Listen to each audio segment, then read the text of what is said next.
There we go. We are officially live. Welcome, everybody, to day two. Day one did not go how anybody expected it, to the point where if you put a mock draft out the day before the actual draft that had the actual draft results, everybody would have said you are a moron. So clearly, everybody, including the NFL teams themselves, disagree on basically this whole class. I think after pick two, and for some people, myself included, even at pick two, everything from then on was completely ridiculous, or at least completely unexpected. EJ, my friend, did you get any sleep last night? I did. I got a little bit. You know how it goes. You're working on today late, catching up on texts that you missed while you were on the stream. And then I don't know about you, but I woke up like it was Christmas morning at like 4:30 with my eyes wide open. And I was like, well, best day of the year. I love day two. I think rounds 2 and 3 are the meat and potatoes of every draft, and teams that do well consistently in this range build solid teams that last, and teams that miss on these picks consistently find themselves in trouble in not too long of a hurry, because things turn over very quickly in the NFL. Lots of good players left on the board today. Very excited to see a lot of landing spots for them. Very excited to see team strategy based on day one. Like, again, we always talk about stacks, and stacks require both first picks, whether that's a first rounder and a second rounder, first round and a third rounder. Hey, we got this here. What can we come back in the next 2 rounds and get? And that's today, which is why I love this day so much. So a little is the answer, but not a ton. I would like to get maybe not your opinion, because we heard a lot about it yesterday, but do you have any revised thoughts about the Ty Simpson thing? Because after we got off last night, that's where we saw the Sean McVay presser, where even though people connected to the Rams insist that he was involved in the process and okayed the pick and championed the pick, something was off there, right? Not to mention the timeline to me reads as follows, which is, and it's been reported now, that Lesney was in contact with Ty Simpson's dad, who's a head coach of college football, and it's UT Martin, I think it is. And he told him just after Thanksgiving last year, they were debating whether or not Ty should come out. And so he texted Les. He's like, what do you think? And Les said, again, just after Thanksgiving, so we're, 70% of the way through the NFL season at that point, Les said, come out, I'm going to take him. Which, at that point,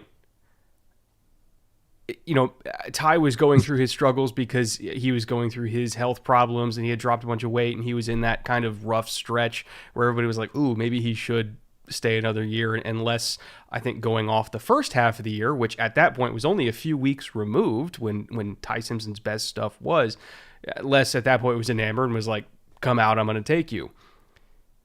In the subsequent 2 months after that, Matthew Stafford won MVP and said he was coming back. But at that point, Simpson had already declared and said that he was going to come out. And so how it read to me as an outsider was Les didn't want to be a liar. And basically, he didn't want to be the guy that convinced Ty Simpson to turn down $5+ million from Miami just to go in day 2. And so he's like, I said this a couple months ago. Matt decided to come back. I'm going to stick to it. I'm going to draft you. We'll figure it out as we go. Like that to me was how it read, was that they were just kind of building the plane as they took off.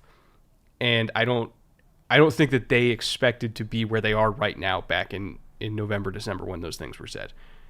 What it's resulted in is a Rams offense that feels a little bit disjointed, because you do the all-in move for Trent McDuffie, but then you do the future move at 13th overall, and to me, it's like, okay, 80% of your offensive line is going to be free agents after this year. Devontae's 33. We don't know what Puka's future deal is going to be. They have a whole bunch of defensive players that are going to be free agents. Like, they're going to have to figure out Kobe and Verse and Byron Young all at the same time. Like, a lot of this team is going to be gone in 12 months. So I feel like trying to backstop all of those potential likely losses with a quarterback who definitely won't play this year, again, it just feels disjointed, right? So given all that context, do you have any revised thoughts? I have a couple. There are 2 sides of this. One is the pure fit Ty Simpson in Los Angeles with McVay. McVay's offense was good, but hit a ceiling with Goff because Goff doesn't have elite tools. He's a very good quarterback, and he has very good tools, but he does not have elite tools. So they made the trade, big trade for Matthew Stafford. Obviously, it pays off, and McVay's offense accelerates past the plateau and exceeds previous limits with elite traits. Matt Stafford has elite traits. I don't need to have an argument about that right now. It's just that's a fact. So it's odd to me that they go back to a quarterback that does not have elite traits, right? He does not have elite size. He does not have an elite arm. He's a good scrambler. He can move around in the pocket. He's definitely mobile, but he's not somebody I would want running the ball. Now, Stafford doesn't run the ball either, but he doesn't have to because he's got an absolute cannon and he can make no looks probably better than anybody in the league except for maybe Mahomes. He's an elite quarterback. He's going to be a Hall of Fame quarterback. I don't have any doubt about that. So it's odd to say, okay, we're going to take this guy to be his successor when he's basically cut from a different cloth. He's a different mold. Doesn't mean he can't be successful, but it's like we already tried this with this coach and we know how that works out. We'll go up to a point, we'll hit a ceiling. So system-wise, the fit is odd. The press conference stuff, I completely understand. Matt Stafford has an ego, as all athletes do, and McVay had to call him last night and say, hey, man, hey, big guy, it's your team. We're not going anywhere. It's your gang, Dave. It's your gang this year. It's your gang next year. Like, we're good.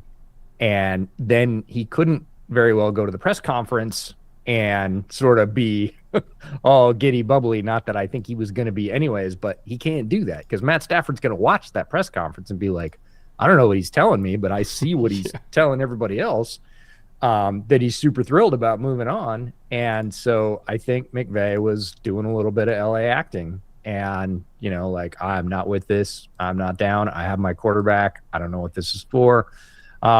The look is bad, like regardless of how that all played out or whether he's genuinely pissed off about it, whether it's truly a rift between McVay and Snead, which would be big news because that handshake has been as tight as any in the league between GM and head coach for a long time. If there's actually a rift there, that would be big news. We don't know that, but it's a weird look. That press conference had a very odd energy. That's a possible explanation. I'm not saying it's the explanation. Just a weird situation all around.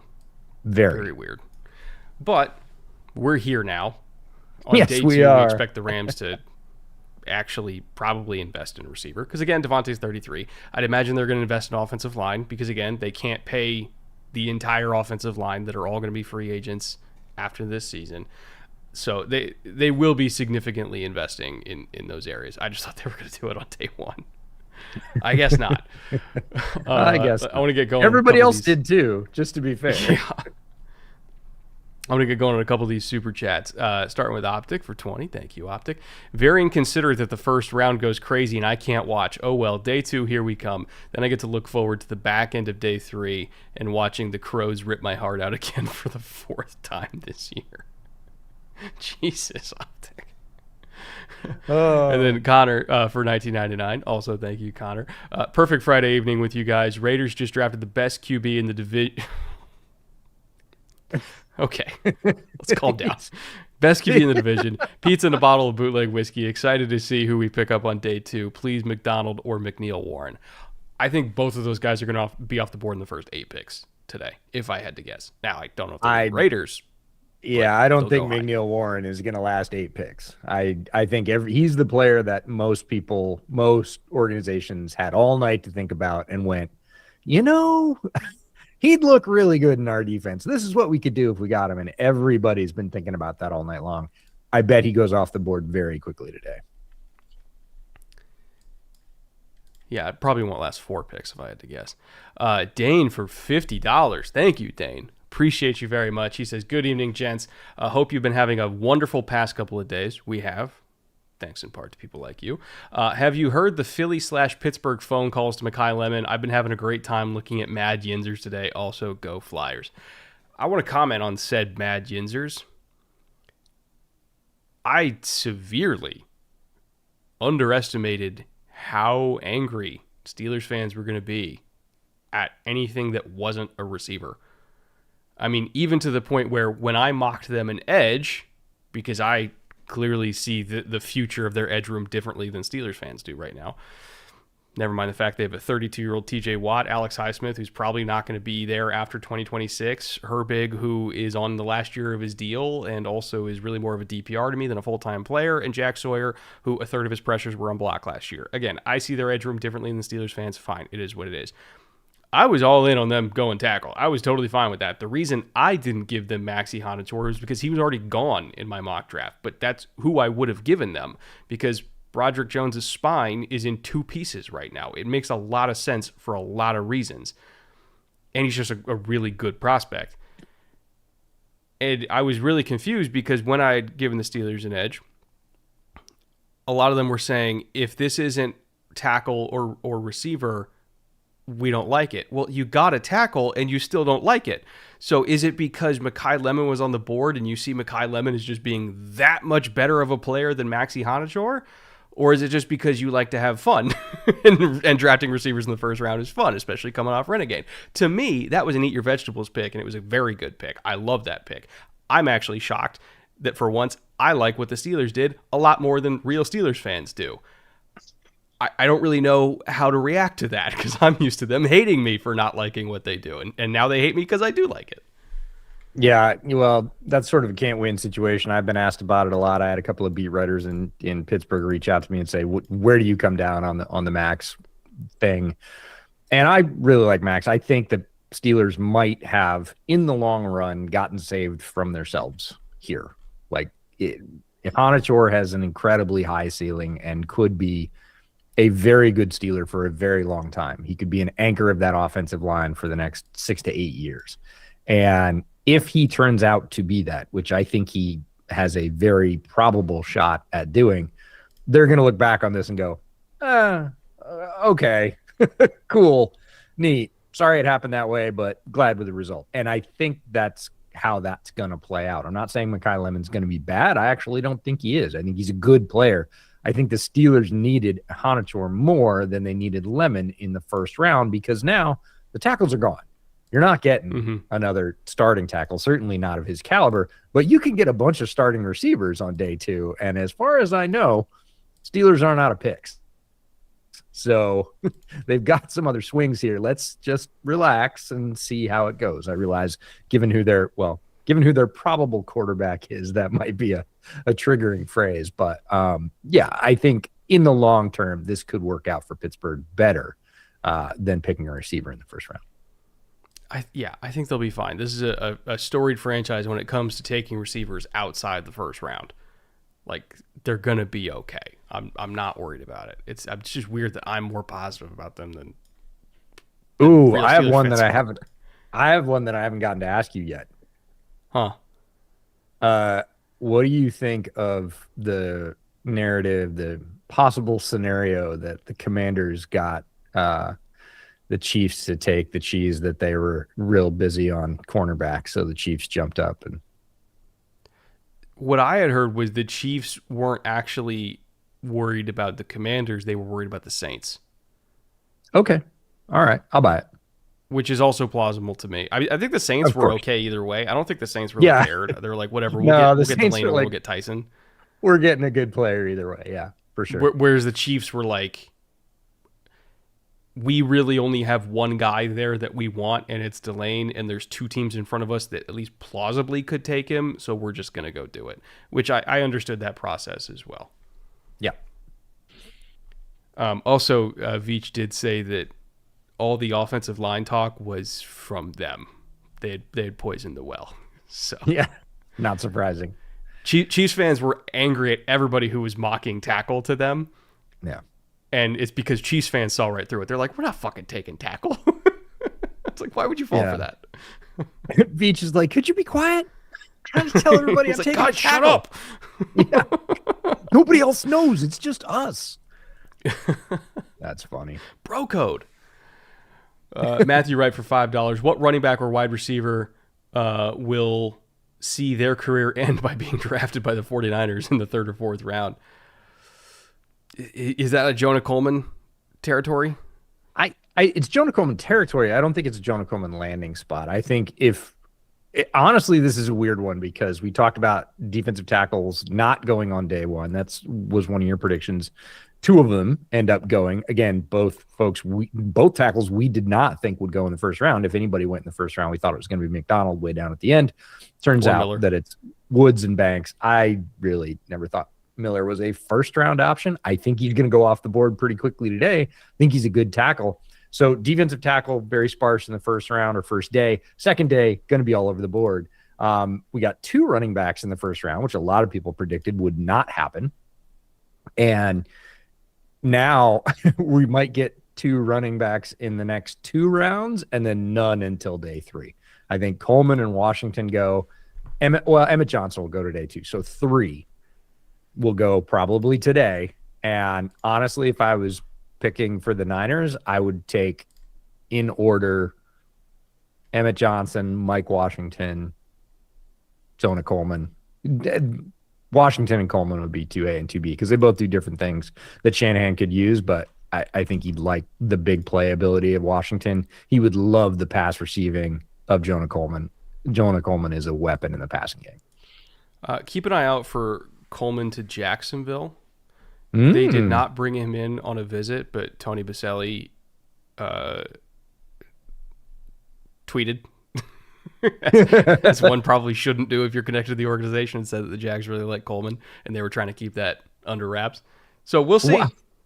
Why would you tweet that then? Exactly. That sounds like Tony. That sounds like a Chiefs tackle thing. Yeah, like we really like Jonah Coleman. Don't take Jonah Coleman from us. Like, why would you tell me that? Brandon Davis for $20. Thank you, Brandon. Appreciate the support. What if the Bears get Gabe Akis or Grayson Halton / Big Citrus / Kristen Miller in the second? I mean, if all of them, yes. Because they have 3 seconds? 2 seconds and a third. So they have 3 picks today. Yeah. They have 57 and 62, and then they have 1 third rounder, which is 80 something. As far as their type, it's Akis and Miller. At least DA's type, if I had to guess. Strong, there's another guy still on the board. Won't be by the time they get there, but I think he's more their type. Proctor? TJ.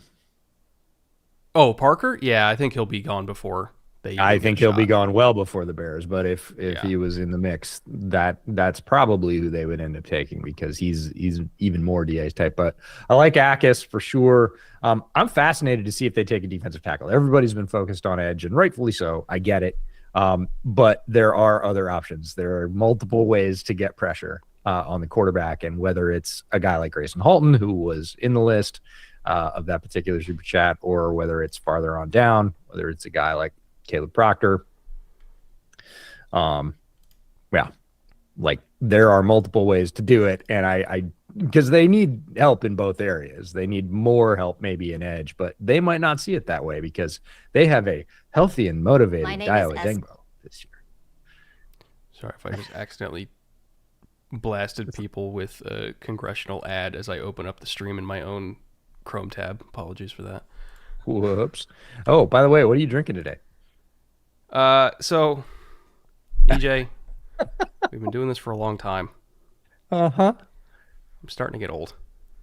Oh, tell me about it.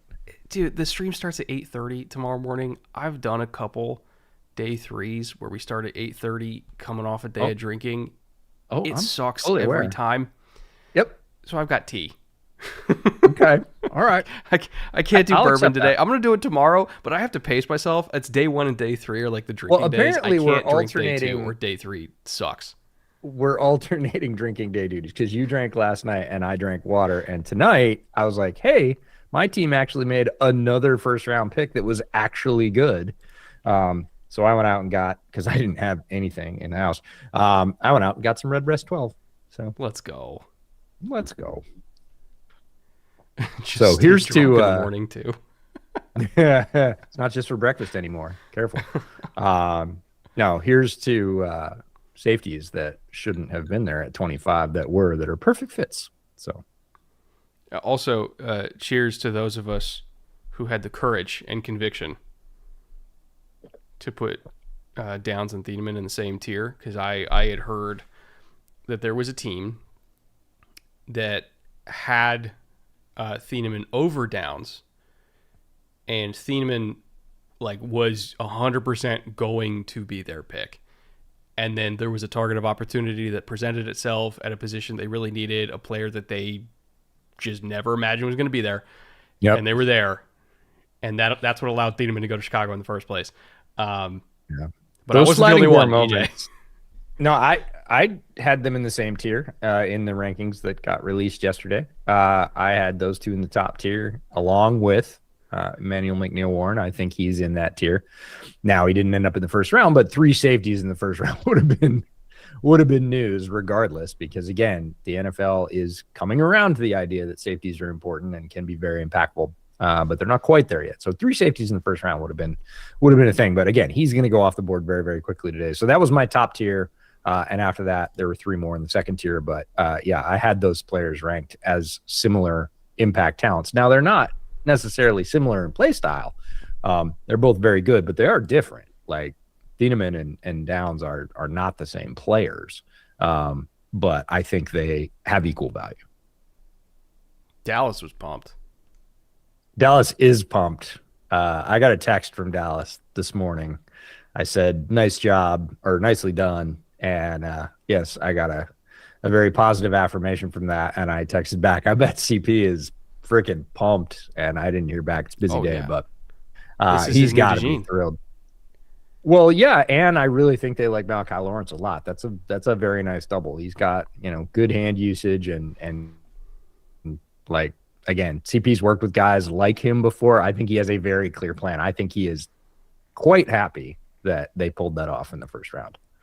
Well, what is interesting, now that I think about it, so Bland was going to be the nickel on paper.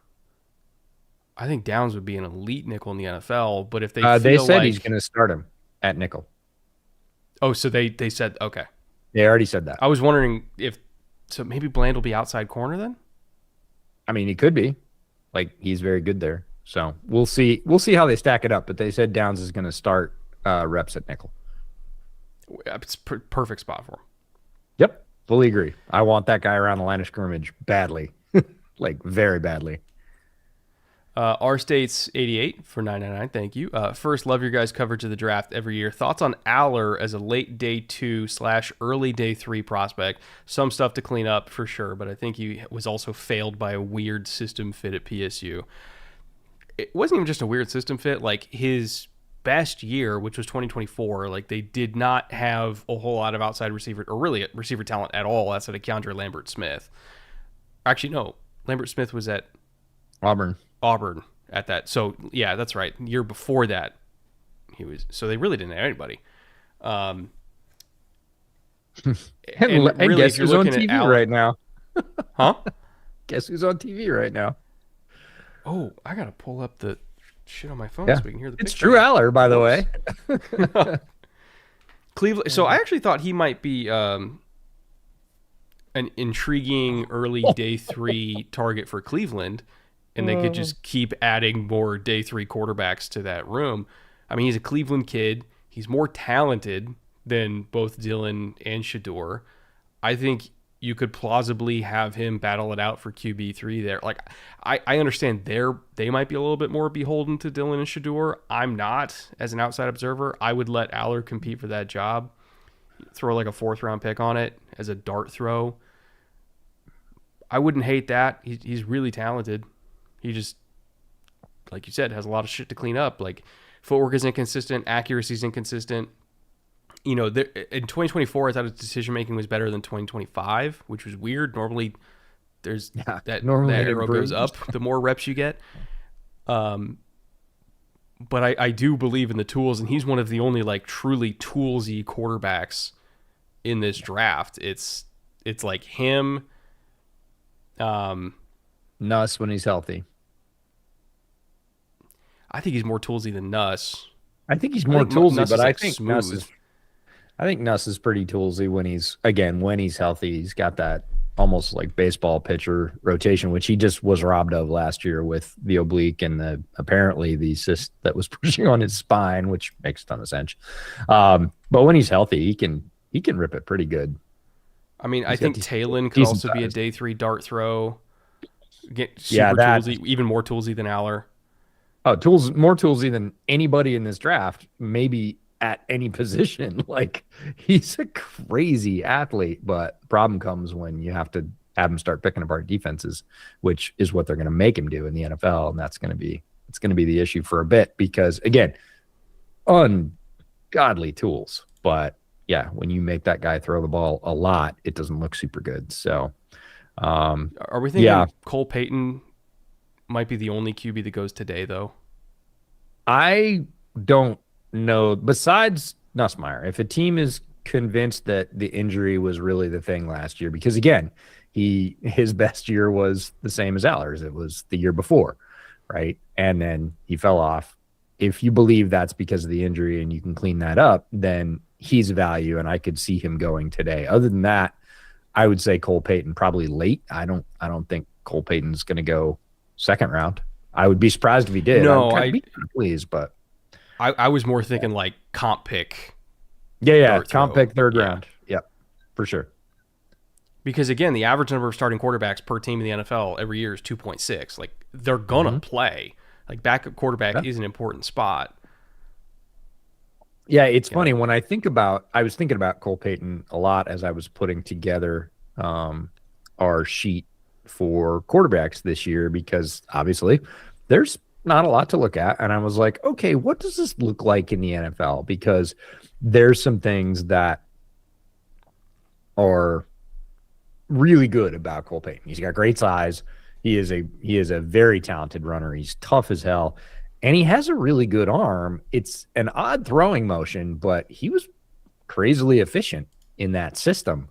And I started thinking like, oh, there was a lot of Colts backups for years that were like this, that were tough as hell, could run, occasionally were able to throw it with a lot of velocity.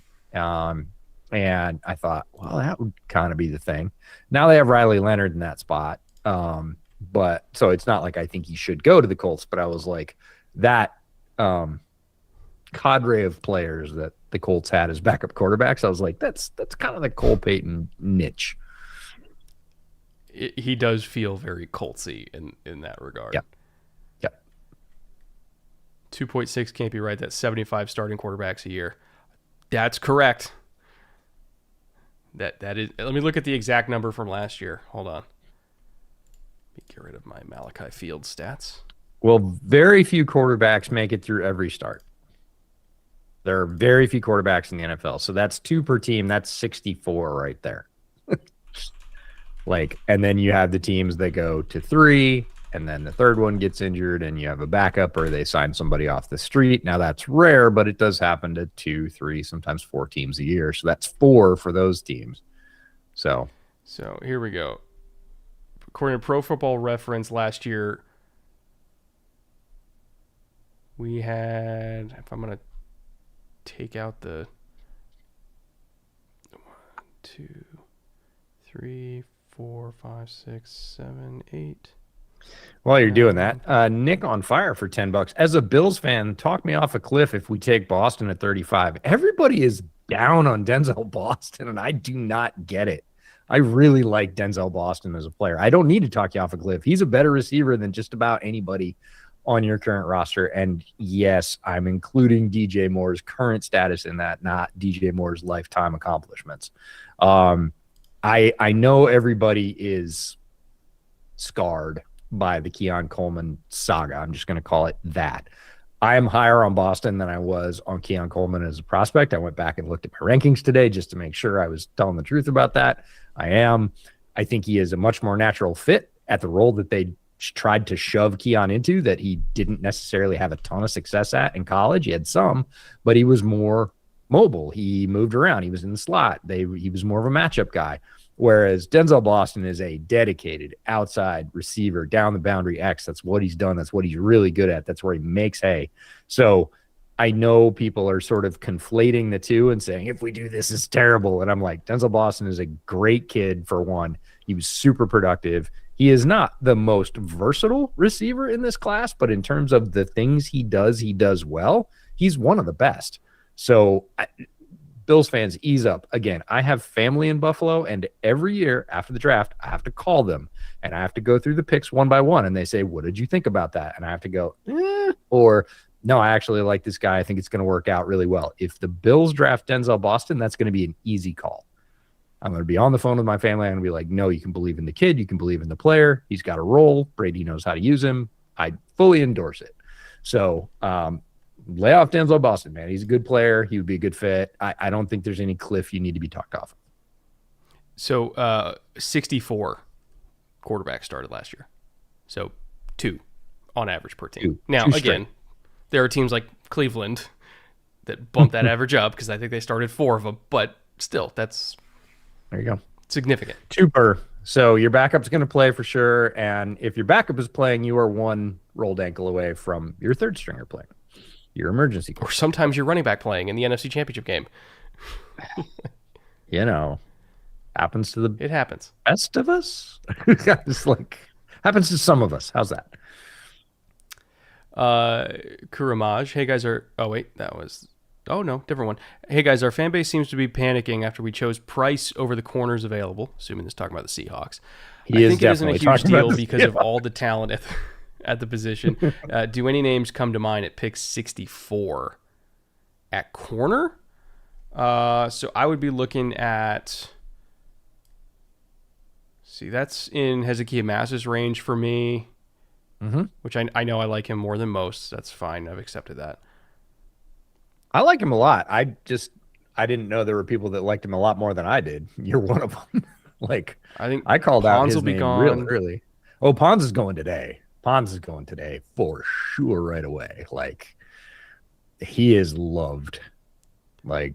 Yeah. I've heard the Bears are looking for corner. Cisse, I think are all gone. Oh, Julian Neal? Julian Neal would be, I could see him fitting in the system very well. Good size, SEC corner, very smooth. Oh, all right. We have a kind of who's who on the stage here. Interesting mix. There's a lot of different. It's like things. 1 per team. Okay. Is McAfee there represent the Colts? I guess so. Okay. JS for $10. Favorite picks of the first round: Alfred Messidor. Oh, Alfred. Teaming up. Alfred Messidor teaming up with Khalil Batmack and Tuli Robinolutu. I'm forcing it for you, Brett. Should be pretty sweet. Any thoughts on the Lions' day 2 to 3 Michigan players? I mean, Jayshon Barham is very, very Lions coded. I would love that for them. Yeah.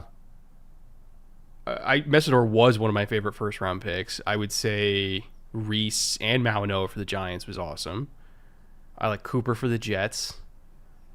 Obviously Thieneman for Chicago. Is there an obvious one that I'm missing? Oh, Bain for Tampa. Yeah, Bain for Tampa was kind of crazy. Tampa Bain. Elite nickname. I mean, like we said, there weren't very many picks in the first round there were a few that we kind of didn't understand. There were maybe 2 that Brett did not love, the Proctor pick to Miami, but then they came right back and got Chris Johnson. And that couldn't be a better fit. So I'm going to do the thing where if I just switch them in my head, it works perfect. I'm feeling better about it. I'm feeling better about it already, even though it's exactly the same thing. Of course, they didn't know it was going to work out like that, but that's fine. Again, there's so much more of the draft to come. Yes, the first round was a big deal, especially for teams that had 2 or the Jets that traded back in and got 3. That is a massive day for the organization. 3 first-round picks. They got a lot of talent in there. Massive, massive day.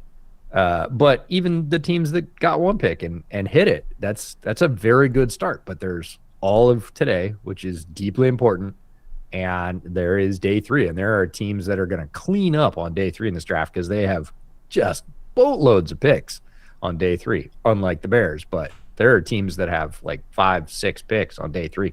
They're going to come out with a lot of talent, right? Now, maybe only 2 or 3 of those guys hit. Doesn't matter. They're all cost controlled. And I think there's going to be, because boards are going to be so different between teams this year, there's going to be a lot of folks that slide that we're looking at and going, I can't believe he's on the board, in round 4, start of day 3. So best players on the board right now for San Francisco. I mean, Jermod McCoy is kind of a special case because medicals. Who knows when he's going to go? For sure. Emmanuel McNeil-Warren. I would say Caden McDonald, TJ Parker, and Colton Hood, and Emmanuel. Boy, Caden McDonald is more of what they have for sure. Back to our discussion from yesterday about, it didn't work out very well. If you add him to that mix, like, kind of nobody's running ever. Like CJ, Alfred, Caden, like, yeah, that would be a literal wall. And some teams do that shotgun approach, and we're going to build a foundation, and you're not going to be able to run, like you said yesterday about San Francisco. They're trying to build a front to get them to 3rd and 8 and then unleash their solo pass rusher to go get them. What do we think about Jennings Dunker here as a guard? Jennings Dunker is a guard for me, so I would not hate it. It's a little bit early for him, but not a lot early. They can go in a lot of different directions. Yes. I mean, Upton Stout's their nickel, but they also like to have 2 different body types at nickel. They like to have a big nickel as well as a more traditional nickel. Yeah. I mean, they love Pooney at guard. They're not. I mean, I think Jake's fine at center, but again, if they were going to take a center, for me, it would be in the next round. It would be Logan Jones later. Yeah, it wouldn't be right now. Well, there's a lot of guys. It could be Slaughter, could be Jones, could be Hecht. I think Kittle's coming off the Achilles. It's a question of value at this point. Is tight end of value at the top of the second round? Yeah, it's a question. I mean, as far as like positional value, it's probably the only guys that are really left that are technically a position of need, but also fit the positional value mantra. It would be the edges. So I know you were talking about Cassius Howell for them. Cassius Howell would, again, we talk about getting them to 3rd and 8 for their solo rusher. We're talking about Bosa, who has not been healthy. And boy, I don't know if they know it's legal, but you can have 2 like talented edge rushers on the same team. Your team does it, so it's possible. Yeah. Jake is absolute garbage. He is not fine. I've seen garbage centers. When I said you fine, can survive with the below average him. Yeah, I was running down the middle. He's not my favorite center by any stretch. And if they took a center in round 3, I would be like, makes a ton of sense, because I think there's a lot of good centers in this draft. Now, you don't have to reach for one. There's been drafts very recently where even in the 3rd round, you were kind of like, well, I hope this guy can play eventually. Not the case. I think there are 6 good centers in this draft. Like legit good centers, and that's rare. So if they wait to the 3rd or even snipe one at the top of the 4th, then cool. Like, yeah, he's going to have competition. If he beats him out, great. If not, there you go. I'll say this: he would have started in Houston and Vegas easily last year.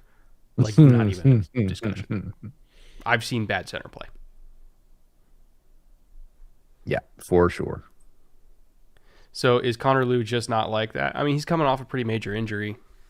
So there's that. And I'm not as high on Lew. I actually think Lew might be a rare center who's better as a guard. In what way? I think his body first step quickness, or he's in man systems. Sure he can play center. I was surprised. Everybody had him as the top center, Connor, from the jump. And by the time I got to him, I'd watched 3 others, so about half of the other centers in the group.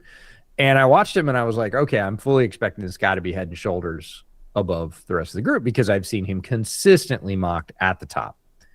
And as a man gap blocker, he's better than some of the guys in the other group. Overall, he didn't blow me away. And again, it's the ability to when you really have to get him to move, which again, in a man system, yeah, you can pull him for sure, but he's not the greatest pulling center. Can he reach the second level when he's going straight out? Yeah, he can.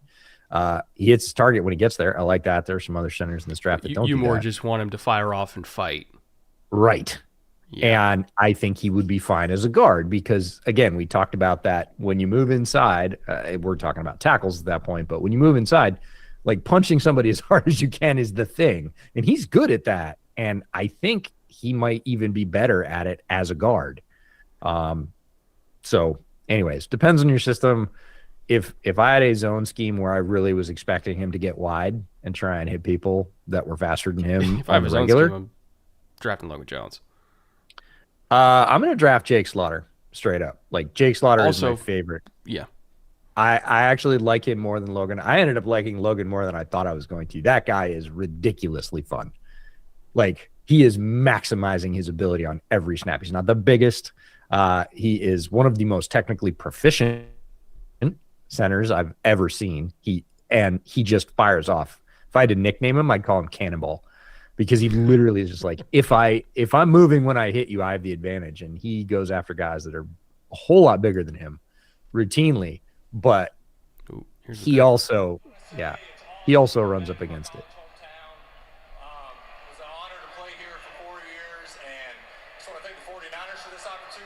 Andy Lee. Yeah, I know. Punter. Leading off with a punter. Let's go. Look at all the fans are like, punter. We got all these guys on stage. Punter. The San Francisco 49ers select Deshaun Stribling. Whoa. Okay. We're getting vertical. Wow. So I know somebody that is thrilled right now, and I'm going to text her. Molly's got the 33rd overall pick. Dude. Unbelievable. Well, you do that. I'll break down I heard Stribling. Stribling was going to go high, but this is bonkers. Like, he's a very good player, but this is amazing for him. To me, it's a fascinating fit with Brock Purdy because we don't typically associate Brock Purdy with the guy who, on a 3-step drop, is going to throw a dime deep down the field, outside the numbers. Like, that is what Stribling does. He runs go routes, and he scares the shit out of people with his speed. He'll snap it off. He'll snap off curls all the time when people give him cushions. Like, they have side adjust built into that Ole Miss offense where if he gets space, he just snaps it off and they take the free 12 yards. Now, he also is liable to break a tackle in space off of one of those and take it all the way. Just look at the Georgia game. He traumatized them over and over and over again. But if you're looking at a receiver that can line up against press coverage and win vertically, like he has the 4th most snaps against press of any receiver in this class. And he's also arguably the most productive receiver on just go balls in this draft, even over like Ted Hurst, even over Brennan Thompson, the guys that we associate as being like the down the field like Stribling is all of that. Extremely explosive. Didn't run a lot of routes, largely because he didn't have to. But I find the fit fascinating because that's not typically the ball that Purdy throws. But you bring in Mike Evans, you bring in Stribling, you still have Pearsall and Kirk. It kind of looks like they want to throw the ball down the field here, like a lot. And one of the reasons they picked him is he is a voracious blocker. Yeah, he'll get after it. That is required in the Niners run game. Like, the run game is predicated on getting those outside blocks to spring the backs in outside zone. And Stribling will absolutely bury cornerbacks. He is fearsome in run blocking. I would have lost serious money if you had told me that he was picked 33 in this draft. I like him a lot. I liked him early on in this process. 33. I can see the vision with him and Pearsall. Like, I get it. I was a Ricky Pearsall guy too. Wow, it's early. The Arizona Cardinals select Chase Bisontis, guard, Texas. Okay. All right. That helps with the Jeremiah Love pick. It's exactly what you did in your mock. You picked Jeremiah Love, and then for the same team, you picked a guard. They pick Jeremiah Love. They pick what I really think is a guard. I mean, Basantis could be a center, but I think he's going to be a better guard. And this is why they picked him. He is fast. He is Crazy athlete. tough. Yeah, he's tough, and he can get his hips aligned very, very quickly, which means on those inside wall blocks, reach blocks, it's not necessarily about him moving his entire body. If he gets out and pivots his hips, he's walled him off, and then he's tough enough that he can bow up and the back can go right behind him. He does it all the time on tape, gets to the second level regularly. Yeah, if they play him at guard, I'm all about this. I think it's great. As a center, they listed him as a guard, which I think is appropriate. As a center, I didn't like him as much. As a guard, because of the athleticism, because of the size, because of the technical proficiency, the prowess like his angles are really good. Now, does he always make contact? He doesn't, but he knows what he's doing from an offensive line perspective, and I really appreciated that watching his tape. So I'm assuming he's going to play over Isaiah Adams at right. Seumalo is going to be left. So it's Paris Johnson, Seumalo, Yalti Froholt, Chase Basantis, and then we still have a screaming, crying, agonizing need at right tackle. I would agree, but the rest of it's shaping up pretty nice. The rest of it's okay. But more than okay, even. I like Froholt a lot as a center. Basantis has promise as a guard. Seumalo is a known, and Paris, when he's healthy, plays very well at left tackle. Like that's a solid offensive line unit as long as you fill in the right tackle hole, because again, offensive line play is only as good as your weakest player. So it's not like you can go just grab somebody off the street and call it good. You still have to find a talented player to get in there. I will say it does make me feel better about Love. It should. So That's progress. That's progress. And the Bills pick is in. Woohoo! Wow, they actually picked. Shocker. They traded down three times yesterday. Yeah, Bills fans, all their beat writers are just busy updating the actual picks they had. Okay, second time. Okay, third time. Chad, can you tell me how many picks they have now? Is it over 11? Total? Hang on. Total. Sorry, it's been a busy day communication-wise. Oh, they have 9. Okay. So total? before that, they must have had 6, I think. 2, 3, 4, 5, 6, 7. Back for day 2. Yeah. What's your ideal offensive line plus DPR package for the Eagles day 2? Cassius Howell feels like an Eagles kind of edge. Offensive line. Let's go. Tiernan. Shane Conlon. Wow. Random Throwback. Shane Conlon sighting. Yeah. All right. I'm about it. This is fun. The 35th pick in the 2016 draft, the Buffalo Bills select linebacker T.J. Parker from Clemson. Let's go. Okay. So very, very Billsy edge. Wins with power. Power. Long arm power. And so Bills fans should be really excited about this. I love this pick. I absolutely love this pick. The fact that they traded down, got extra ammo, and still got TJ Parker, I would have been fine with them taking TJ Parker at their pick at 26. So to get him almost 10 picks later, plus assets, I like that a lot. Keep in mind, he got offers to leave Clemson for significantly more money than he was making at Clemson. He wanted to stay there to learn under Chris Rumpf, who's position coach at Clemson. Rumpf was the same guy who developed Whitney Merciless. He coached Khalil Mack in Chicago. He coached Daniil Hunter. All of these other power rushers, he helped all of them really, really develop that one-arm stab. Well, Khalil already had it by the time he got to Chicago, but still, he basically molded TJ to rush like those guys. TJ didn't really have power when he came into Clemson. He developed it and he learned it over time. He learned how to use his length. He learned how to really bulk up. He gained a bunch of weight while he was there. Very, very high upside rusher that rushes in the type of way that works in the NFL. I love this pick. Oh, Texans came up.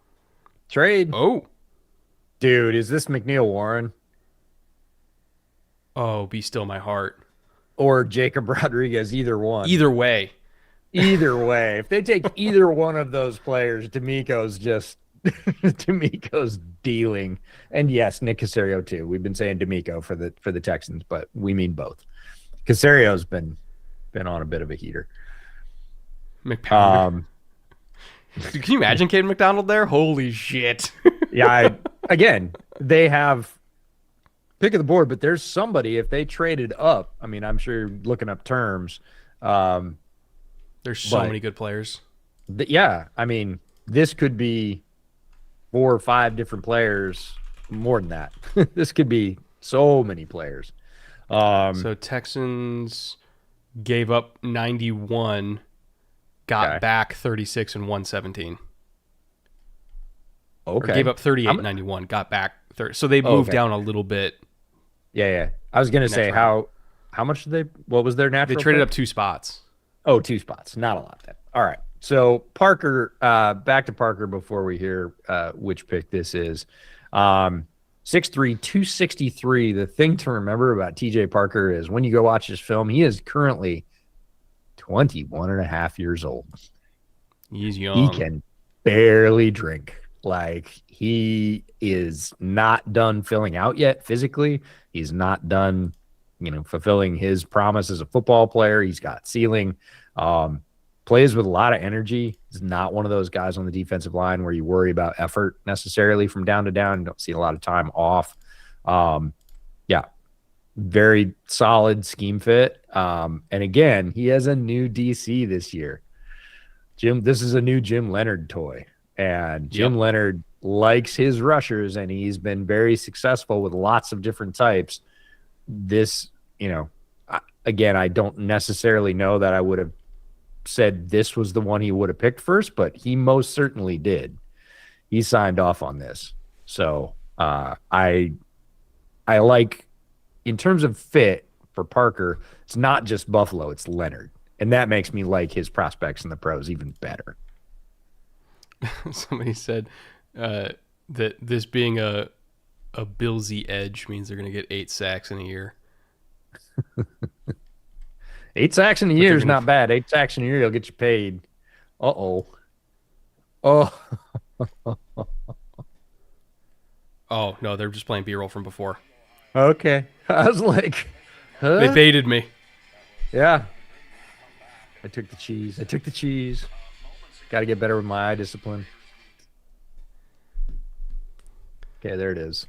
36 and 117. Gave up 38 and 91. Raiders, man. Raiders. Okay. So they basically swapped a third for a fourth to move up 2 spots. Yeah. It's not bad. Nope. Again, assuming they have conviction about. Well, especially, they obviously do. There's somebody they want that they thought they might get pipped for in the next 2 picks. Well, they're jumping the Giants. So it's what might the Giants take that they don't want to lose? Well, after yesterday, I don't feel like I can answer that question. Like, I thought I had answers to that all the way along. Found out I was wrong. Oh, man, there's an offensive lineman, Pinky. It looks like Baldy. Yeah, for sure. The Houston Texans select Caden McDonald. Let's go. Oh, look out. Oh, Good my luck God. against that defense. I mean, you didn't have much luck against that defense anyway, but look You're out. fucked. Yeah. No. You're not going to run the ball, period. Like, just period. It's not happening.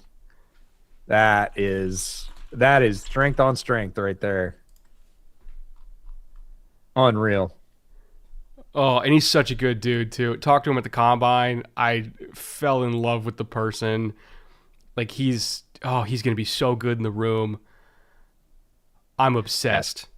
6'3", 326. Not a ton of pressures, which, again, is why he went in the second, not in as a guaranteed first. 34 stops. You look at a lot of this defensive tackle class, it's 18 stops, it's 19, it's 20, it's 22. He had 34 stops. fantastic player and a really good tackler as well. He had like a 5% missed tackle rate, which when you're in the wash, in the trash, like it's very common to get credited with missed tackles. He got credited with very few. He was, I think, the most efficient tackler in this DT class. I will double check that. 31 stops. Oh, 34 for a nose is a lot. Yeah, it is a lot. And it's because he's such a good tackler. If he gets his mitts on you, you're not going anywhere. That's such a good pick.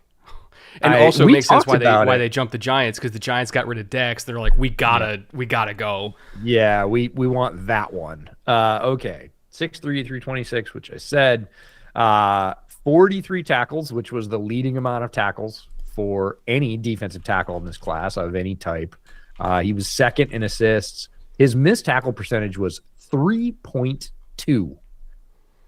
Some other missed tackle percentages from this D-tackle class: 19.2, 18.2, 26.1, 25, like 3.2. So it's not even close.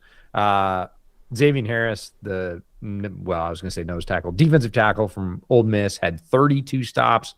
He had 34. He also had 2 forced fumbles. That was tied for the lead with Banks in this class. Split time somewhat evenly between the A-gap and the B-gap. 185 reps in the A-gap, 317 in the B-gap. More of a B-gap player. But as you're seeing from the highlights, if he gets near you, he's a hunter. You're calming down. Really, really strong hands. Incredibly solid arms. He can one-arm tackle just about anybody. This makes that defensive line, which is already one of the very best in the league, like ridiculous. I mean, he's a math changer. He's the guy that gets you to 3rd and 7 where Will and Daniil can just tee off. Yeah. And he's also a focuser, right? Because you're going to try and run through the middle like 5 times, and then you're going to go, guys, well, can't do that. That's not working. So then everything has to go to the edges, right? Everything has to go basically just inside tackle or off tackle. And that's pretty limiting for an offense. If you're basically cutting a 3-yard swath out of the middle of it and saying, sorry, can't operate here in the short zone, right? Then you are pretty limited, and it's not like Houston's short on athletes to cover up all those alleys. So basically they can just go, hey, Caden, do your thing, like what you do really well, and we'll worry about all the stuff around the edges, because we know we have to come to the edges because they're not coming through you. So they can sit in too high all day long. They can play quarters all day long. When they get into medium down and distances, which is going to not be that common now, it's going to be, we're going to play cover 1 because we have DBs that can cover better than your receivers. Yep. And we got 2 of the best edge rushers in the NFL. Like, it's wraps. Yeah, there are lots of other good defensive tackles. Let's see if the Giants panic or if they just go in a different direction, or there's somebody that they liked as a 1A or 1B, I guess. So Giants took Mauno and Reese. I could still see them go receiver here because that's still an area for them. So maybe this is Denzel Boston? I wouldn't hate it.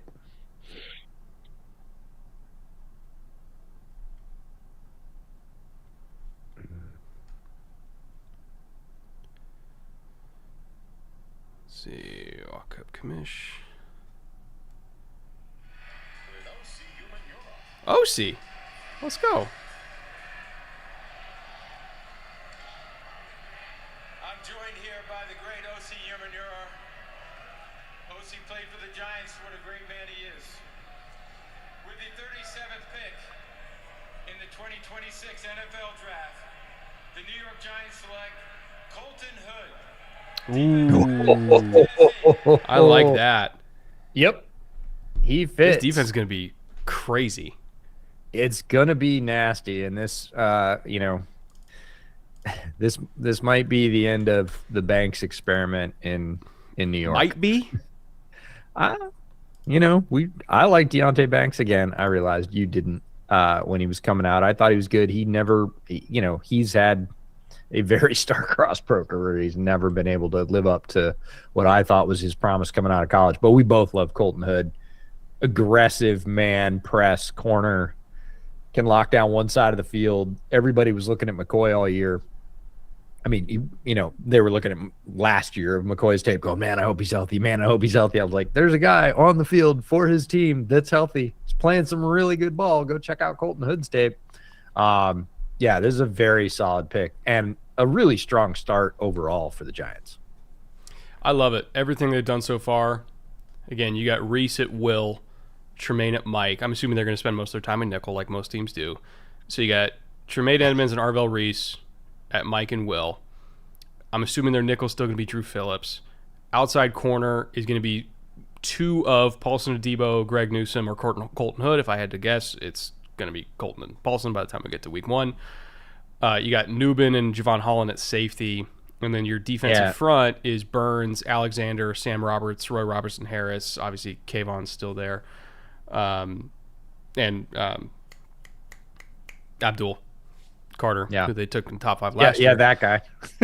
Just that guy. So, they still need a nose, but luckily for them, there's a ton of noses in this class. Let me go through. So, obviously, we got Big Citrus we can turn to later.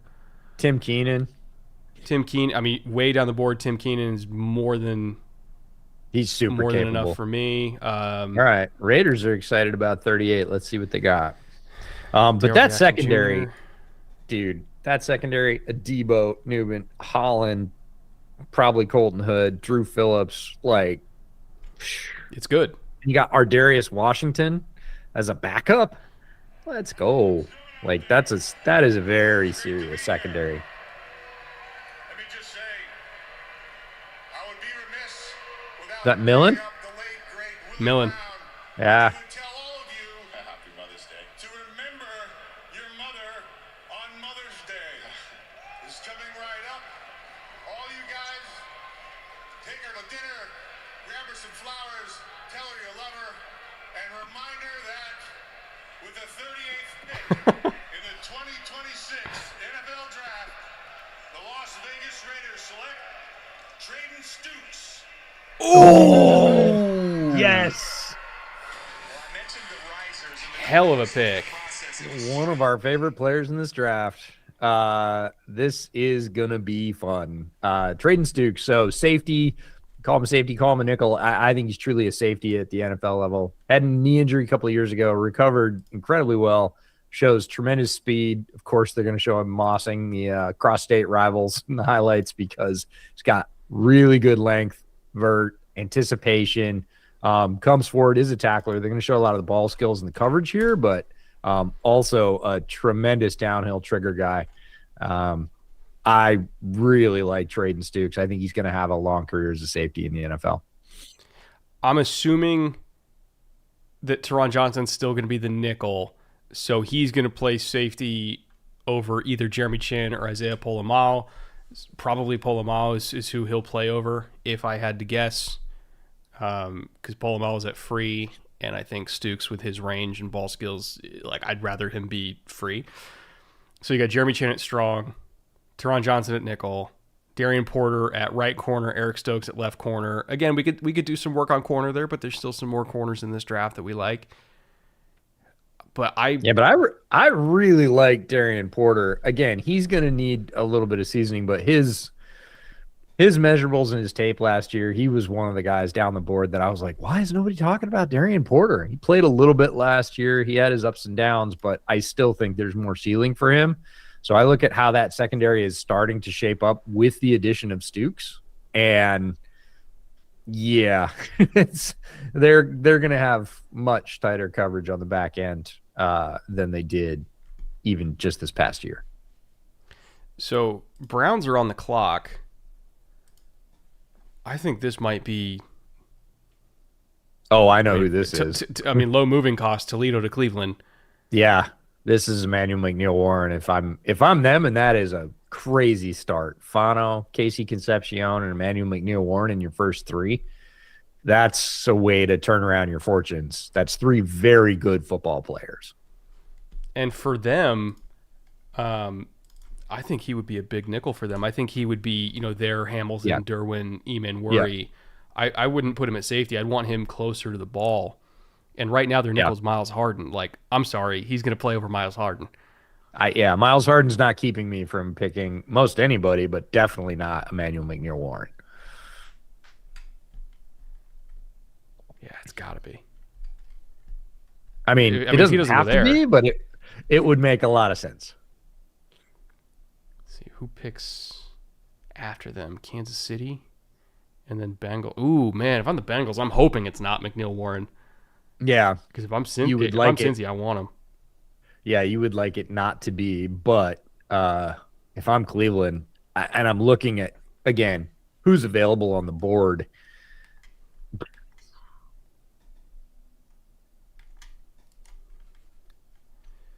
see here.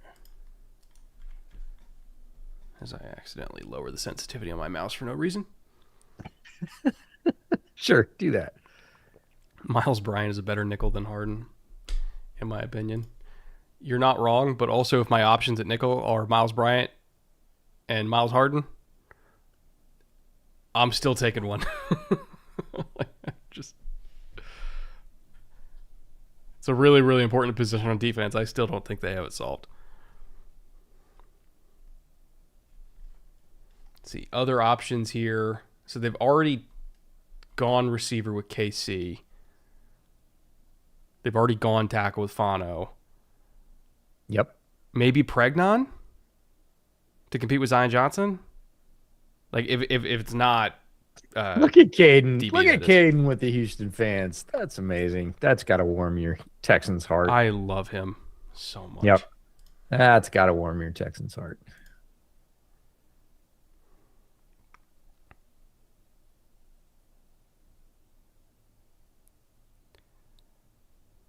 McPounder is a man of the people. He's a man of the people, indeed. All right, Raj. Let's pick up the pace here. All right. Oh no, is that Joe Devin Hayden? Bush. Oh yeah, looks it. Joe always had some style. Yep. For sure. What's up, Pittsburgh? Oh, he's gonna troll the Steelers. Here to announce the 39th pick for my Cleveland Browns. With the 39th pick in the 2026 NFL Draft, the Cleveland Browns select Denzel Boston. Oh, they doubled up at receiver. Yeah. Casey Concepcion of Boston, that'll rebuild your receiver core in a heartbeat. So basically, they're saying Cedric Tillman is not Who we thought. not it. Yeah. All right. So who do they get? This is a guy that played high school football right up the road for me. He played college football right up the road for me as well. 6'3", dominant outside receiver, can route it up. He's got great hands, tough with the ball in the air. He's a good blocker. He's not a great blocker, but he's not a bad blocker. He will get after it blocking-wise. And with his frame, he wins quite a bit. But down the boundary, one of the best receivers in this draft. And that is where they're going to plug him in, know that on 3rd and 7, he can run that little 9-yard hook or speed out. They can whip it to the boundary, and greater than average chance he's coming down with it. And they're going to learn to count on that. Also, great person off the field. They're not going to have to worry about Denzel doing anything. Was described to me in this draft process as the light that walks into every room. Great kid. Really good pick. They're pretty, now they don't have to be, but they're pretty much done with receiver at this point, and they got good ones. They got 2 of my favorites in this draft. So I think, again, quarterback's still going to be the question, but rebuilding the offensive line, putting some targets in, you are building the floor for 2027 when you're going to pick your eventual successor, because I don't think the current quarterback is in the building. And whoever their future quarterback is going to have a hell of a time. Here's the Chiefs pick. Yes, sir. Good call, Charles, of course. All right. What's KC got? Hello, Pittsburgh, and hail to Oh, Moss. Oh, boy. Day 2, bringing out all of them. 2026 NFL Draft, the Kansas City Chiefs select R.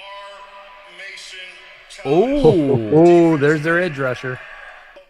also very much against type. Light, bursty, bendy edge. This is more the D Ford, not the we'll call prototypical Spags edge. I love it though. It's going to give giving them a what a lot of flamethrower them off want. the edge. Yeah. You know, he's not going to be on the field on rundowns, and that's okay. I don't necessarily think he should be.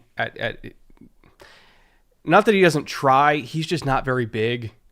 But if he's the guy that we're rolling in there on 3rd and 8 to give us an actual edge-threatening presence, because let's be honest, it's not Karlaftis.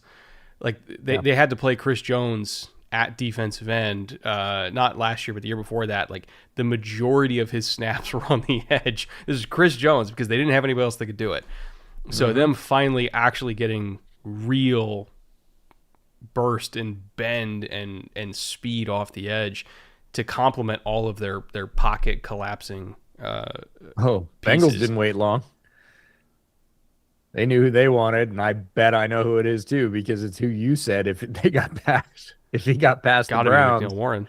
I mean, why wouldn't you at this point? You'd be thrilled. I wouldn't wait either. So top remaining player on the board.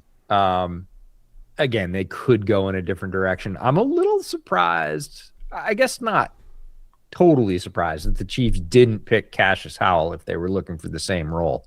I think he's a better version on Andy the field. has strict length thresholds. Not that R. Mason is like super long, but Cassius is like, and again, this is not me speaking. I'm not really a length matters guy, clearly.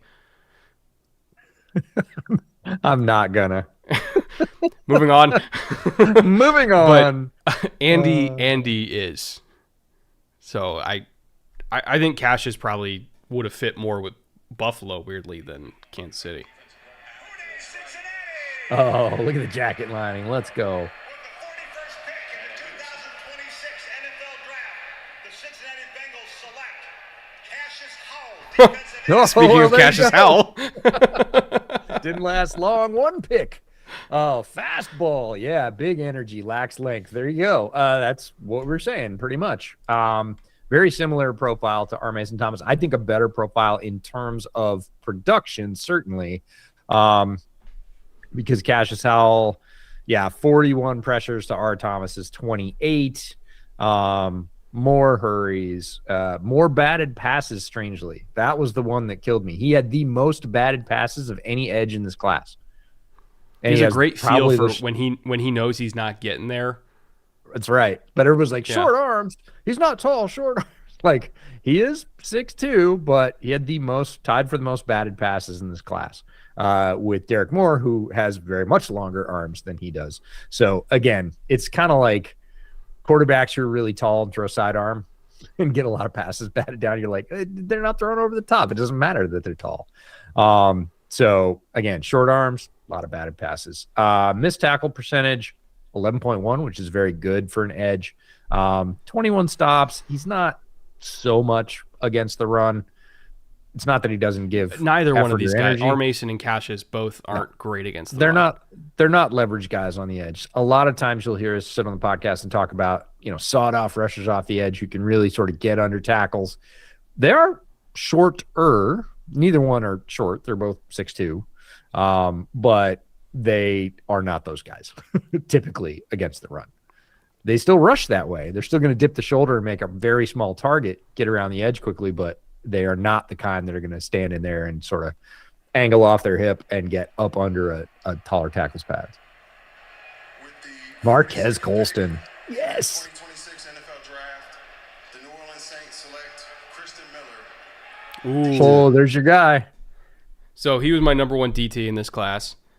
Keep in mind, Cade McDonald is better at his role than Kristen Miller is at his, but Kristen Miller is the more versatile. So that's why I ultimately had him as DT1. He is like the prototypical Georgia defensive tackle. played some 3 technique, played some 5 technique, played a lot of 2-eye, played some no shit. Like, they moved their guys all over the place. Excellent stopping the run. Great knockback on the line of scrimmage.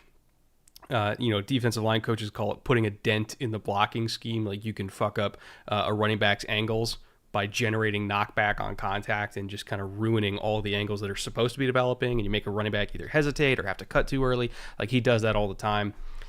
Great effort in pursuit.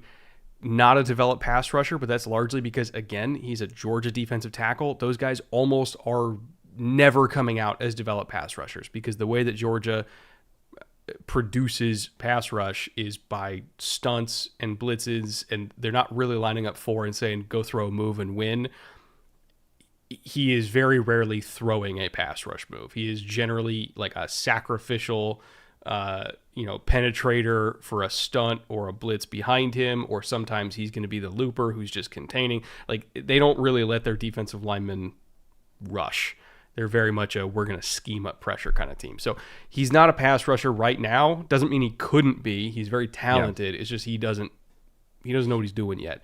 But as an immediate contributor, as a run stopper that can play either a 2-eye all the way out to a 5, he's going to play very, very early and be a good contributor in that regard.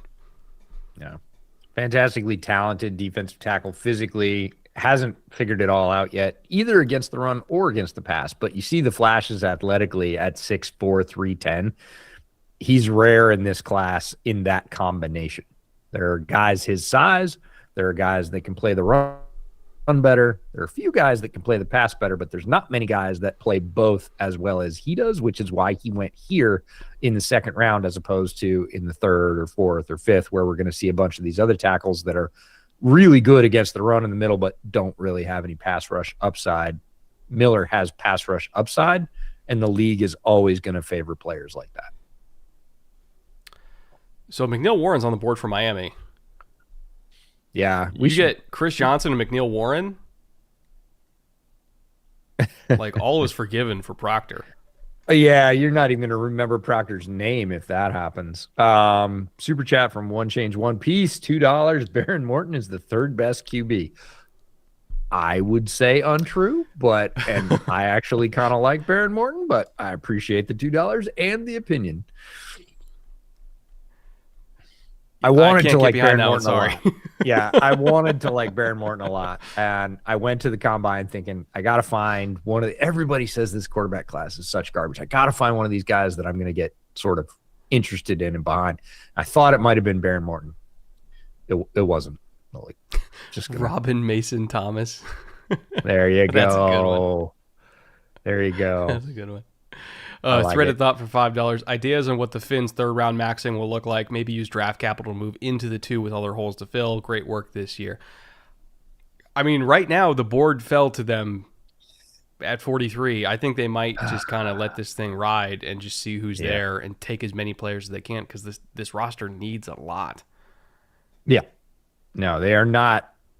This is not a team that is 1 player away, 2 players away, 5 players away. Like, this is a team that has many holes. And, if history serves, high 60th percentile of their roster is going to turn over in the next 18 months. That's what happens when you get a new GM, new head coach combo.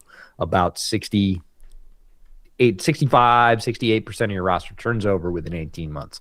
So not only do they have holes right now, some of the players that are there aren't going to be. They're going to be replaced as well when they can get around to it. So, again, you really should be using these as picks of opportunity. And right now, one of the best players on the board is staring you in the face in the secondary, and boy, you could use him. So, yeah, I would be. But then again, I've said that. We've said that for what, the last two out of the last 3 picks. So people are, I think, looking at depth in safety and saying, hey, we could take him here, or we could take, insert safety down the board. We could get AJ Halsey later. We could do whatever. As opposed to the pass rushers, they're going, if we don't get Cassius Howell or we don't get R. Mason Thomas, who's the next speedballer off the edge? And the answer is probably all the way down to like Dame Tucker, which is, we're talking about 2 rounds later. That's why I think KC did R. Mason, is because the amount of viable, like, true speed rushers, which again, I tend to favor power rushers. They have a lot of power rushers there. They really wanted speed. They wanted juice to complement all that power. They wanted somebody who could be a finisher. They're like, after this shelf of guys in the second round, there's not really a lot of that archetype left. Like, the last stop on that train is Romello Height. Yeah, or Josh Josephs. Those two. And they're all going to go today. So you got to do it now. Yeah, if you want the one you want, now's the time. All right, hello everyone, football fans out there. White, let's go. In the 2020 Let's talk centers, man. the Miami Dolphins select Jacob Rodriguez. Texas State. So he's going to learn from Jordan Brooks. Yeah, this is. Can't imagine a better guy to learn under for him. Oh my God, I love him so much as a player.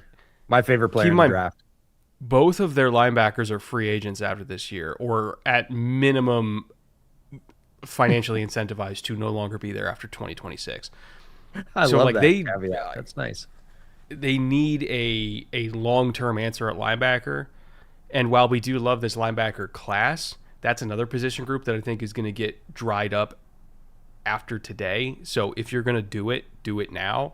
And who better to do it with than Jacob Rodriguez? Like, he could have gone 18 picks ago, and it would have made sense. He's a phenomenal player. Yeah, and an impactful player in terms of he's not just going to be stopping the run for you. He's not just going to be good in pass coverage for you. He had 4 interceptions, and they were not can of corn interceptions. They were earned interceptions. He had 7 forced fumbles. Like, this is a player that can turn the game from the inside linebacker position, and there aren't that many of those. Tremendous player. One of my favorite player in this draft. And again, he's going to have a very good running mate for this year to sort of learn the ropes from, and then we'll see. But this insulates them going forward. He is their signal caller. He is going to be their quarterback on defense. Again, great guy off the field. Just a lights out pick for the Dolphins. Love this pick for the Dolphins. Did the Lions trade up with the Jets? They yep. did. So they gave up a 4th rounder to go up 6 picks. Interesting. They give up 50 and 128. All right. But I'm like, the Jets don't need more picks. Oh, let's go. All right. I'm on the presenter train for today. They're hitting it. What up, though? This bird. With the 44th pick in the 2026 NFL Draft, the Detroit Lions select Derek Moore, defensive. Oh, there's your Michigan kid. He goes early, but that's awesome. Really good fit. I will not enjoy seeing him twice a year. He is a very solid football player. He's not necessarily exciting, but he's been doing it for a while. He's got great length, really strong. We talked about TJ Parker and his strength and length, the ability to weaponize a long arm, push through a tackle, which is what wins in the NFL. And Moore has some bend. They're showing bend around the edge here. He does get it done that way as well, but that's not his calling card. His calling card is he's going to lock out. He's going to make that edge. He's going to, like, my favorite thing was when they tried to put tight ends on Moore. And sometimes tight ends work really well against certain edges. Like, they're agile and they're tough to get around. Moore was like, he just took it as a personal challenge every time to, like, stack that guy's pads and put him on his heels, and did like 80% of the time. Really like the player. Little early for me, but again, get your flavor while it's hot, because by the end of even the middle of next round, you're going to be out of choices at that position. Yeah, you have to. Again, they're going to go quick. So, like, I like they're the already Mason pick going to quicker Kansas than we City. thought. I like the Cassius pick to Cincinnati, which, by the way, my note on Cassius, super, super bendy. What I found interesting about it, almost the polar opposite of Shamar, in the sense that he's smaller, doesn't have a lot of length, or really doesn't have length to speak of, but is really polished as a rusher because he has to be, because he has short arms, so he has to know how to use them. Like, you can't be raw and have short arms. That, like, you have to be polished if you're going to play with short arms. Just a very, very different style of rusher than Shamar. And I think that they wanted somebody, in addition to bringing in Boye Mafe, which I like that signing a lot as well, and obviously bringing in Dex, like they wanted somebody who could contribute right now, and that's Cassius. So I like the pivot away from the style of pick that Shamar was for them last year. Anything that doesn't get them another Shamar raises them up in your book. I'm in favor. Yeah, I was gonna say. It's you talk about having short arms and needing to know how to use them. Think about the guys they're going against, right? We say the same thing about the Rashawn Slaters of the world, right? Doesn't have ideal length, but has figured out how to weaponize the arms he has and play with the length he has. But again, it's technique based. He can't just go, "Hey, I have a longer arm than you. I'm going to make first contact." He has to turn his shoulder, get that little double punch. Like all of those things need to be true, and it only makes sense that rushers who, are similarly proportioned would figure it out the same way. Fun second round so far. I don't really hate any of these picks at all. But they're different. Yeah, and they're not super chalky. Like if people were getting into 2-round mocks, and I know a lot of people don't, not many of these were player to team matches. I'm not saying they're not need matches. They are, again, for almost every team. Nobody's really sort of gone wildly off the board yet, or what I would call reached. But I don't know that through the entire process I ever saw Jacob Rodriguez mock to the Dolphins. Ever. Anywhere. I can't recall.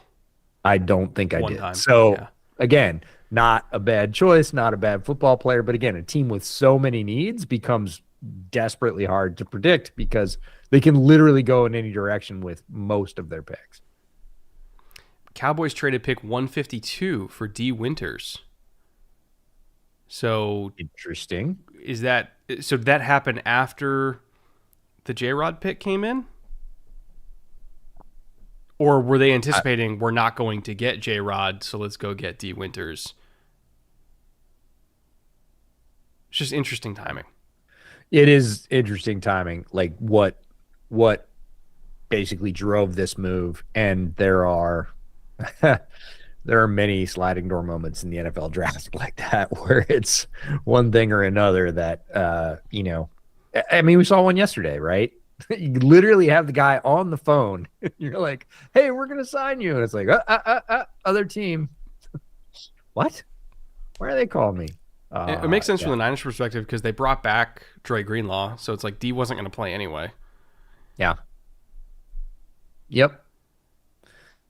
But it is fascinating, and I think we'll see a little bit more of that today. Again, I don't know that we'll see high-profile ones. I don't know that we'll see George Pickens on the move. I don't know that we'll see Highsmith on the move. We might, but again, you got to fill your roster, and if you didn't get what you wanted in free agency, and you don't look like you're going to get what you want in the draft, you better hurry up because those are the two sources.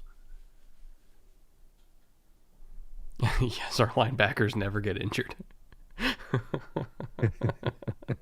Fair. If you're talking about the Dallas defense, fuck away from this power station. Yeah, no.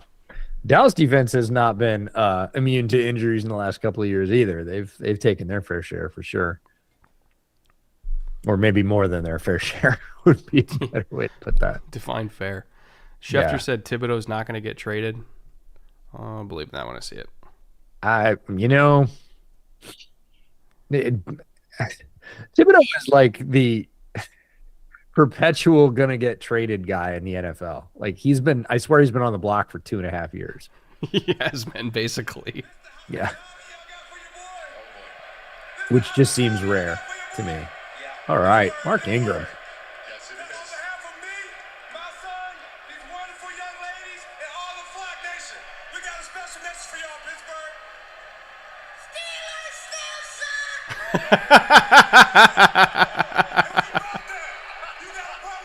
One of my favorite pieces of the draft.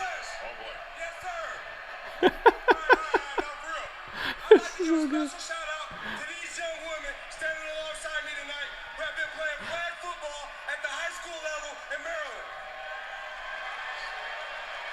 to the efforts from my Baltimore Ravens and the MPSSAA, they launched the program in 2012.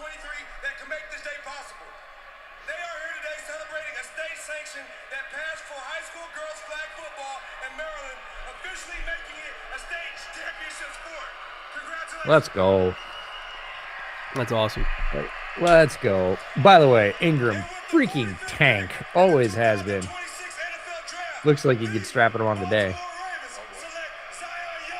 Oh, okay. Interesting. All right.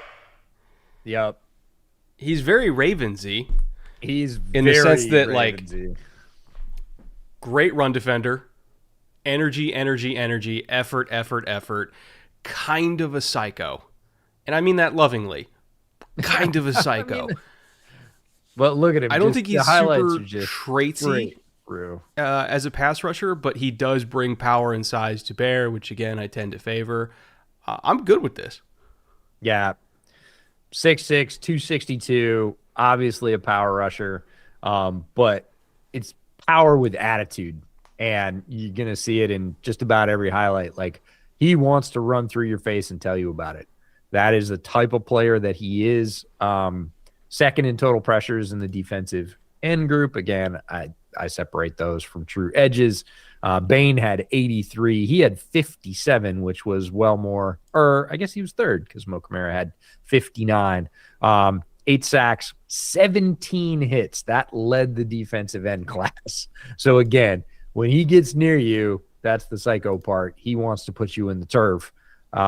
Ravens fans are going to love that. Ultra aggressive player, really good size, good length, good power. Not the twitchiest necessarily. He's not like the uber athlete, but he's not slow, especially in the short area. His long speed's not tremendous, but he's more than functionally quick. You know what he kind of reminds me of is Za'Darius. Yeah, they had him. That kind of For profile. Sure. Yep. We have a Barber brother sighting. All right, y'all, I'm going to take off my host hat and put on my Bucks hat. How about that? All right, the Bucks with the 46th pick of the 2026 NFL Draft. And I am very, very happy to say this because I might make some Philadelphia fans a little bit upset. The Tampa Bay Buccaneers select Josiah Trotter. Ooh. Okay. Earlier than I thought he would go. Yeah. I will say there is ahead. an aspect to his game that I like a lot. And it's Yeah. when he's going downhill and it's in kind of a narrow cone and he's just like a heat-seeking missile against the run. If he has to go backwards at all, not necessarily a fan, but like first and second down, get downhill, take on blocks, be a reliable tackler. Like his athleticism is really just when he is going in a straight line.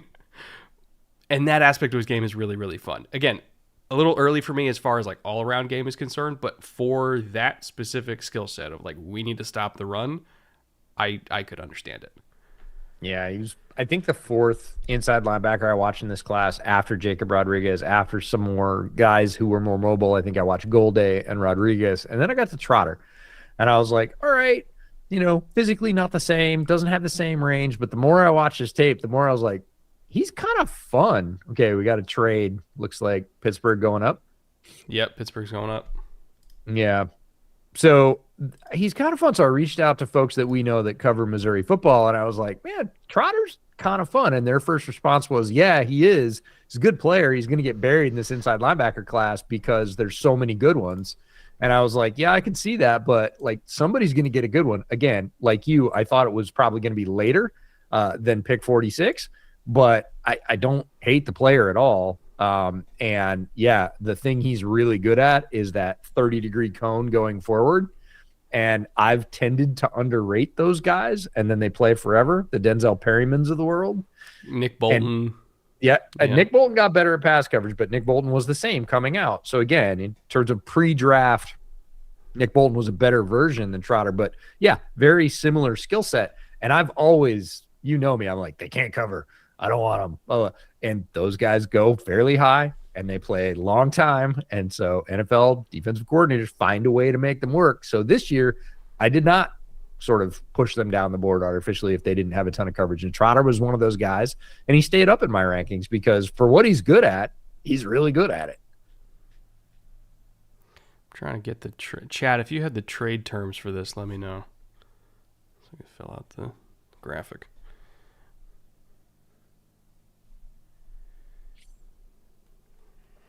All right. Good evening, everybody. John Stallworth, one of my favorites growing up. With the 47th Fantastic. pick in the 2026 NFL Draft, the Pittsburgh Steelers select Ho, ho, ho, ho. All right, Jeremy Bernard, the Alabama wide receiver, who I described as Debo light, not because he's built like Debo. Debo is stronger. Emphasis on the girthier light. than you. Well, yeah, the light. It's the usage. It's the versatility. Alabama had him all over the place in the slot, as a fullback, as a running back, toss sweep, jet sweep, out wide, catching passes, as a true receiver. Like, he was just everywhere. Ooh, Pittsburgh fan just took a towel right in the eye. That's a bummer. Fan down. Nope, she's tough. She's still up. But Jeremy Bernard, Like that fucking hurt. yeah, no, it's not fun. I could think of a lot of. Again, if I'm a Pittsburgh fan, like, I like the player, I like the toughness, I like the versatility. But if I was like, I want a pure receiver and nothing but a receiver, all the people that got mad at you, like Jeremy Bernard, I don't know that he's going to satisfy my like pure receiver need. But as a football player, I heard him described as a glue guy. Usually that means a lesser talented player that just kind of does all the dirty work. I don't think of him as that. He's a very talented player. He just does kind of everything. Whatever they needed him to do, he did. And I love that from a versatility standpoint. But yeah, I think there'll probably be a few Pittsburgh fans out there that are like, really? Like, Well, no, I think they're happy because he's a problem solver for them. Yeah. He's not a one-dimensional player, and they have a bunch No. of one-dimensional. Like DK, yeah, love him. doing one thing. One-dimensional receiver.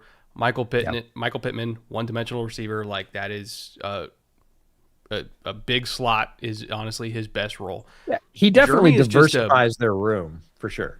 Yeah, and he gives them elements that they don't really currently have, right? Roman Wilson is just like, his role is nothing, and it's good with me. It's just not going to happen.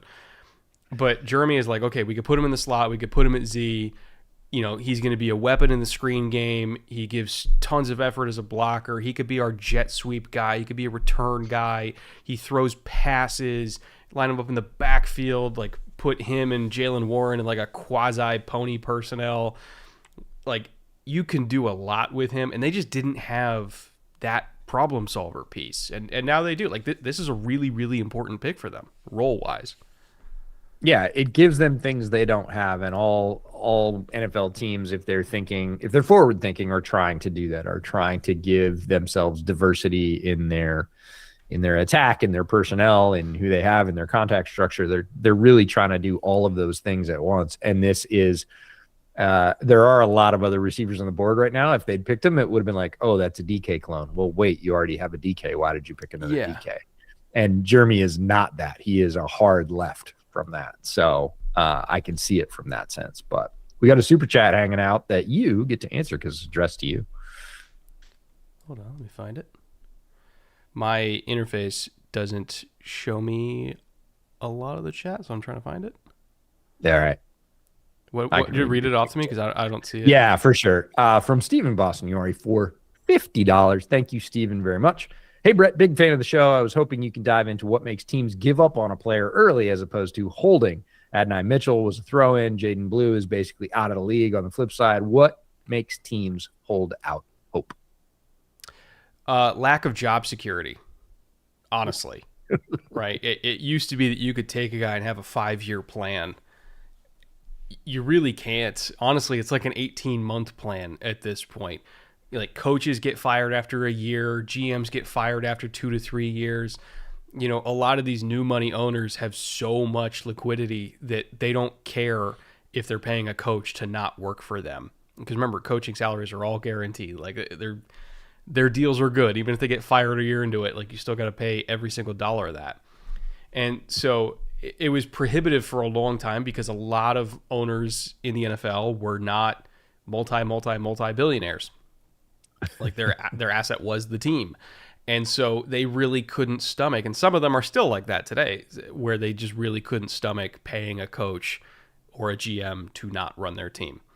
And now you have a whole bunch of new owners in the NFL that have a whole bunch of cash that's not tied up in their team.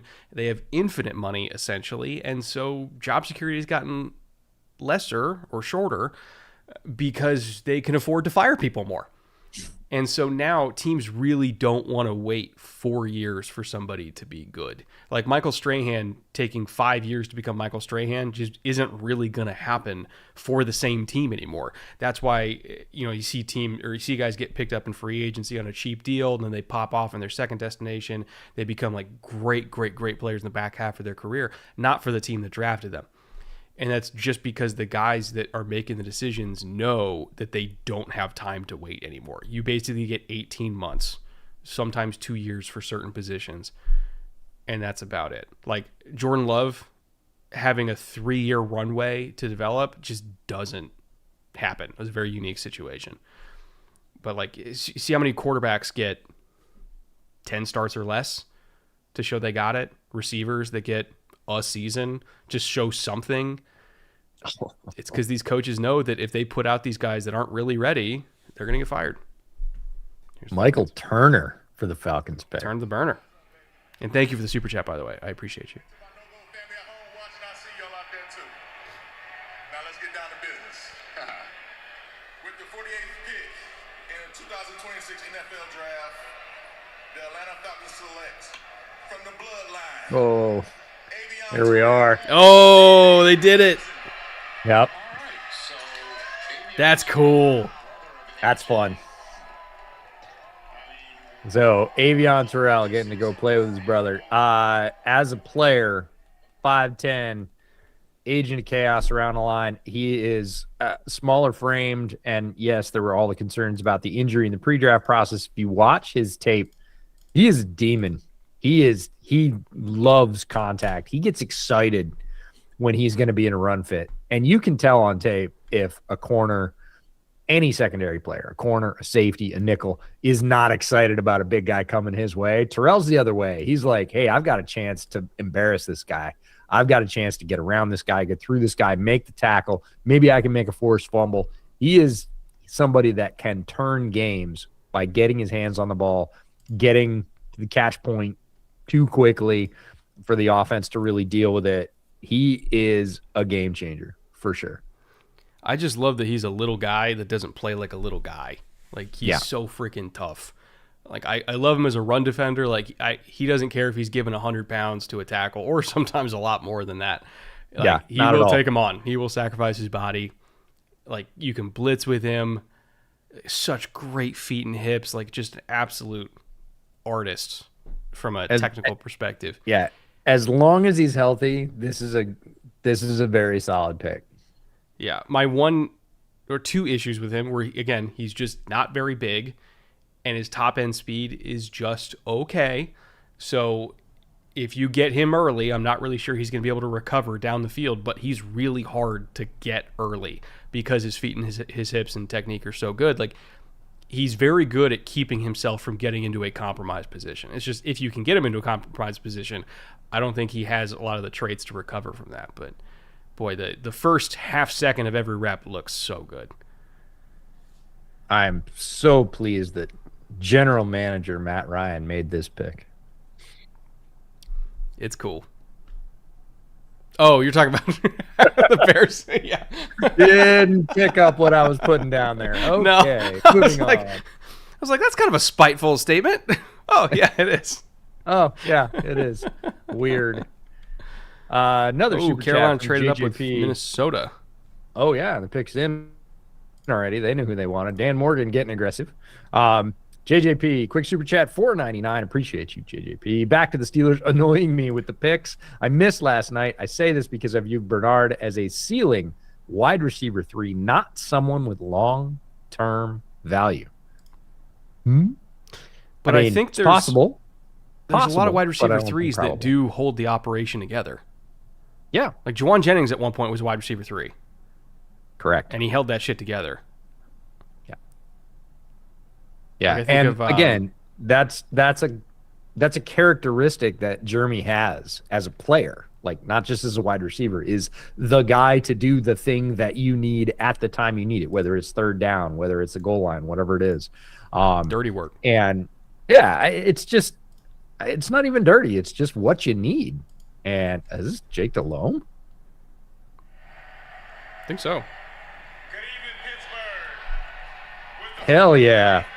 pick Jake in the Delhomme. 2026 NFL Draft, the reigning NFC South champions, Carolina Panthers, select Oh no. Texas Tech. Keep Jeez. You How know many what this resources is? can they invest in one defensive line? You know what this is? This is Dan Morgan looking at all the teams that went to the Final Four in the NFL and going, we got one, we're getting two. Yeah. Yeah, God, we're going to running have on him and Derek nasty- Brown. Yeah, we're going to have a nasty defensive tackle combination. Like I love Lee Hunter. He was my DT1 in this class. Yes, above McDonald, above Christian Miller. I think Lee Hunter has not fully scratched the surface yet, and he's already really good. He's going to get that chance playing next to one of the best defensive tackles in the league. Like, this is gnarly business. This is going to be – we talked about how much Houston picking a defensive tackle changed their defensive line or made it better. This is that plus. Like, they were not anywhere near Houston's level. This gets them closer. It's not even, but this is – you are not going to want to run inside versus Brown and Hunter. That is not going to happen. Their interior rotation, because remember, sometimes they'll play 5-0-5. Correct. Right? So you're going to have Derek Brown, Bobby Brown, Tershawn Wharton, and Lee Hunter, plus Nick Scorton and Jalen Phillips as your edges. Good luck. Nightmare. Yeah, that is Dan saying, even if I don't get my favorite linebacker, like, I'm going to put defensive tackles in front of whichever linebackers we play. That's going to make their life a whole lot easier. Yeah, Lee Hunter, a player I love in this draft. I'm not even going to say love. It's a great pick for Carolina. Bear Down Under for 50. Australian. Thank you, Bear Down Under. Boys, come hang out down under. Cheers for the coverage. Love your work. We appreciate you as well. Again, I'm not drinking today. I have tea, but I will be partaking tomorrow. I need more ice, though. I'm out of ice. You're working your way through it. I'm out of ice, though. Again, we're I going to guess try to come down to you if we can get in contact with like Qantas or some airline that flies to Melbourne. Because not only do we want to go to that game and also see all of our Australian community members, I want to go check out the punter factory that's just outside of Melbourne. I'm trying to remember the name of it. It's like, oh, you want to go see the new Pro Sports League that's basically an Oklahoma drill. oh, Run It? Is that in Australia? Oh, yeah. That is Australian. Makes sense. Yeah, it's, I mean, it's not very, very legal here. no, it wouldn't work super well here. But yeah, so the Pro Kick, that's the one. Yeah, the quick sponsor plug section of today's broadcast. If you know anybody that works at Qantas and wants a great promotional opportunity, let us know. We would love to talk to them. We want to go to Australia, plain and simple. Number 2, if you're watching this broadcast or you watched yesterday's broadcast and you're not subscribed, click subscribe. We are not yet at 100,000 subscribers, and we hear about it a lot. We hear about it from fans. We hear about it from sponsors. Why don't you have 100,000 subscribers? We don't know. We've been cranking out quality content for 6 years. We think we should. There should be a plaque right there, but there's not. You can change that. Click subscribe. We'll see how close we can get to 100,000 by the end of the weekend. I don't know. Do we have any other plugs? Besides, I need ice. There is an Aussie punter coming out this year, Brett Thorson from Georgia. Oh, you mean? Well, no. There's one in Oregon too. There's 2 Aussie punters. I stood right next They're to his multiplying. agent. Yeah. No, we know his agent. He works for Grand Central. But I'm telling you, man, it's a factory. We're going to get to like absolutely a factory. third of all the punters in the league are going to be Aussie. All right. What do we got from the Jets? Jets had a hell of a first day, adding 3 first-round picks, which is fairly rare. Not the first time it's ever happened in history, but not common at all for one team to fill up that much talent in the first round. Let's see what they do in the second, because, again, they are not out of picks today, tomorrow, or next year. Jets have so many choices. Kind of can't go wrong here. I love how we're just basically turning day 2 of the draft into guys naming dudes, but like Kinda organized. is. Yeah. It's great. Curtis Martin, let's go. Come on. And Curtis Martin, let's go. Play for Pitt. I grew up in a Back little home town again. not too far from here called Homewood. And so I just want to take a brief moment to thank many of you in this crowd tonight, but the entire city of Pittsburgh for all of the love and support that you've given me throughout my career. Thank you. I like that it's every team has a guy that's from this area. Oh, They're dude. having them do all the picks. 2026 NFL Draft. The New York Jets select D'Angelo Ponds. Oh, man. Bang! Jets are on a heater. Zero Dude, complaints. Connor's got to be going out of his mind right now. Like, no holds barred. Connor is losing it on the Bleacher Report coverage. I was hoping, outside chance, I was hoping that he got to 57. Because he would be I'm a surprised he even perfect got fit to for the 50. defense. I am as well, but I've heard the Bears are looking for corner today, and I was like, man, what if it's Ponds? What if they pick Ponds? Doesn't fit their type physically in terms of, oh, that's at the combine. That's awesome. Let's go. That's In so the good. hallway at the combine. That's awesome. No, that's a tremendous pick. Again, I'm sad as a Bears fan that he's not going to be a Bear, but he's going to be a great player in the NFL. Do not worry about the size. You will, fans, if you are not familiar with D'Angelo Ponds, first thing you'll look up and you'll be like, 5'9"? What are we doing? No, not the size of the dog in the fight. Size of the fight in the dog, and he has no shortage of fight in the dog. Absolute beast on the outside, quick as hell too. 4.36.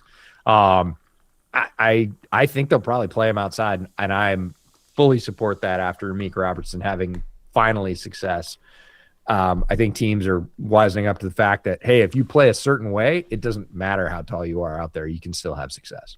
The only time he really, really struggled outside was against Jeremiah Smith. And I'm sorry, it's Jeremiah Smith. Yeah, pretty much everybody struggles against Jeremiah Smith, so not really holding that against him. No, that is He a fantastic big boyed him, pick. but like, do you know how many receivers, even at the NFL level, are Jeremiah Smith's size and speed combination? Right? It's like holding it against somebody for not being able to cover Julio. Like, Or Megatron. yeah, man. You're like, yeah, it's a Hall of Fame wide receiver. So what? No, Ponds is great. And honestly, right now, Jets are just crushing it. Like They're cooking. 4 for 4 right now. Again, I wouldn't have gone Bailey at 2, but like we're talking about Yeah, splitting nitpicking. hairs. Yeah. Yeah. Vikings. We're now on pick 51 with the Vikings. Skull Vikes. With the 51st pick in the 2026 NFL Draft, the Minnesota Vikings Oh. select Jake Bummer. linebacker, Cincinnati. Bummer. Ultra talented. Yeah. Huge, long. He has some breathtaking coverage reps for a guy his size, where like he'll take the wrong step, like he will step in the bucket. And there was a seam route that he broke up where like you saw him turn around and go like, oh shit, And like when he turned on the speed and then turned his, and again, he's so long, he's like, I just got to get into the window, and he got into the window. But like the fluidity and explosiveness where he slammed on the brakes, opened, and then got back in position. I was like, oh my God, that's NFL all day long, like starter, like high level starter physical ability, especially in that frame. And like the tape against the run is awesome. Like this is a very, very good pick. Yeah, I think he was the second linebacker I watched, and I was like, oh, shit. If they're all like this is a really good class. They're not all like this. Again, 6'4", about 240, fast as all get out. Crazy thing about Golday when I was checking out his profile, they played him like 200-plus snaps in the slot because they just wanted him. Yeah, they wanted him on the outside. They knew that whatever receiver they put against him wasn't going to be able to block. His trigger is so quick that if it was a run, he was going to backside it because he has that much speed and length that he was just like, this is just a free release. It just frees me up from having to go through all the trash. So I can just be over here, go in at a 30-degree angle and blow up whatever they're trying to do as soon as I figure out its run, which is very quick. He has a very quick eye in the run game. And again, true sideline to sideline speed. I know we say that a lot. Golday is one of the fastest linebackers in this very good inside linebacker class. I will not enjoy facing him twice a year. That's a good pick. So what sticks out to me right now, McNeil Warren, still on the board. Pregnon, still on the board. Right. McCoy, obviously. Both would make me very sad if they went to Green Bay. So that tracks. Trying to think if there's any other like obvious ones that should have been gone by now.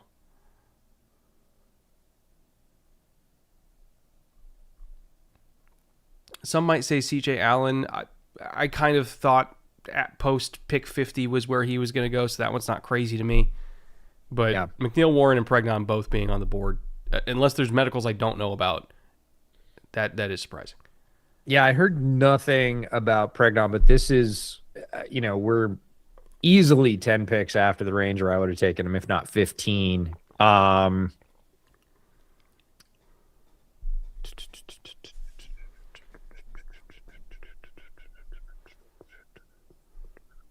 Trying to look at who else is available. Packers could go McNeil Warren here. Yeah, no, they could definitely go McNeil Warren or Pregnon, both. And both would make perfect sense, and both would make me very, very sad. So that tracks. Green Bay always picks 2 to 3 players every year that I'm like, ugh. And both of those guys would garner that reaction from me because they're good football players, because I think they're both going to be very good pros. Yeah, there you go.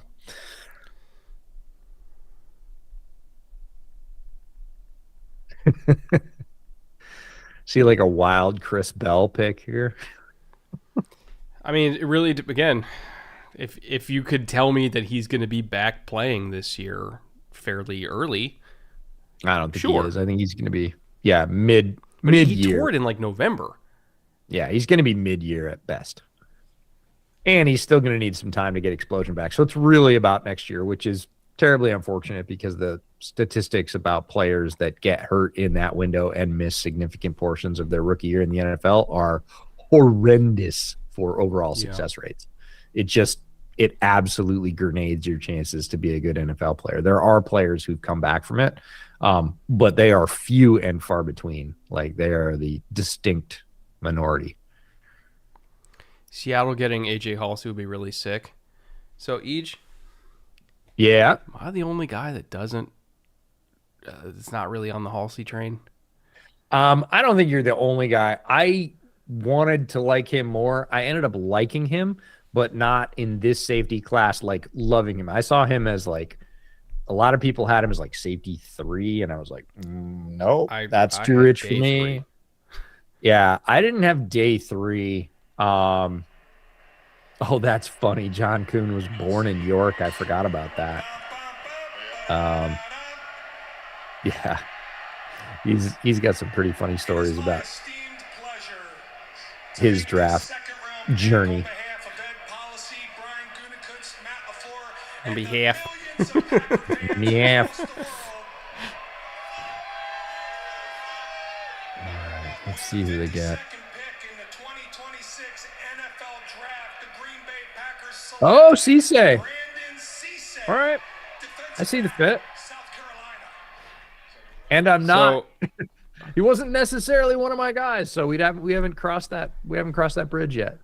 I think there's a world where this works out really, really well. My notes on him, hold on, pulling him up right now. Loose, explosive corner that is still figuring it out. Tons of ball production, even with ups and downs. Much better in press than off, where he can just stay linked to a receiver and let his athleticism take over. When he's off and he has to read and react without that contact, he struggles. Gets taken advantage of on back shoulders as well. Needs a coach that can train his eyes to lead his feet and hips. Project. Extremely talented project. Pick 52. Yeah. I'm okay with it. Aggressive, physically talented for sure. Plays with an aggressive style, has the right mentality. So a lot of coaches will tell you that's what you can't fix, right? If they don't bite when they're puppies, they're not going to bite when they're dogs. He's the biting thing's no problem for him. And he has the tools to back it up. So again, this is a ceiling pick. This is we don't think he's there yet. We think we can get him there. They've had some success developing defensive backs there. Like him, tall, long, very, very explosive. Again, a lot of experience against a good wide receiver core, or good wide receiver cores, I should say. So I'm with you. I don't hate it. I don't absolutely love it. Doesn't crush me. I am wondering if there's something we don't know about Emmanuel McNeil-Warren at this point, because we're at pick 53 and that guy is like the 20th talent. So we're talking about a full round lower than anybody expected.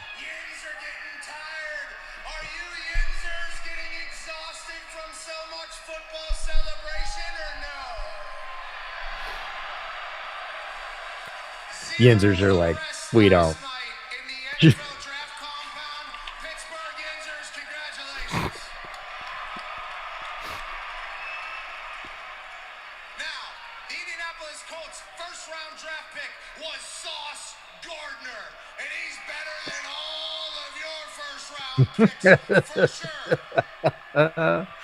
Oh, McAfee's been doing wrestling a lot. You can tell.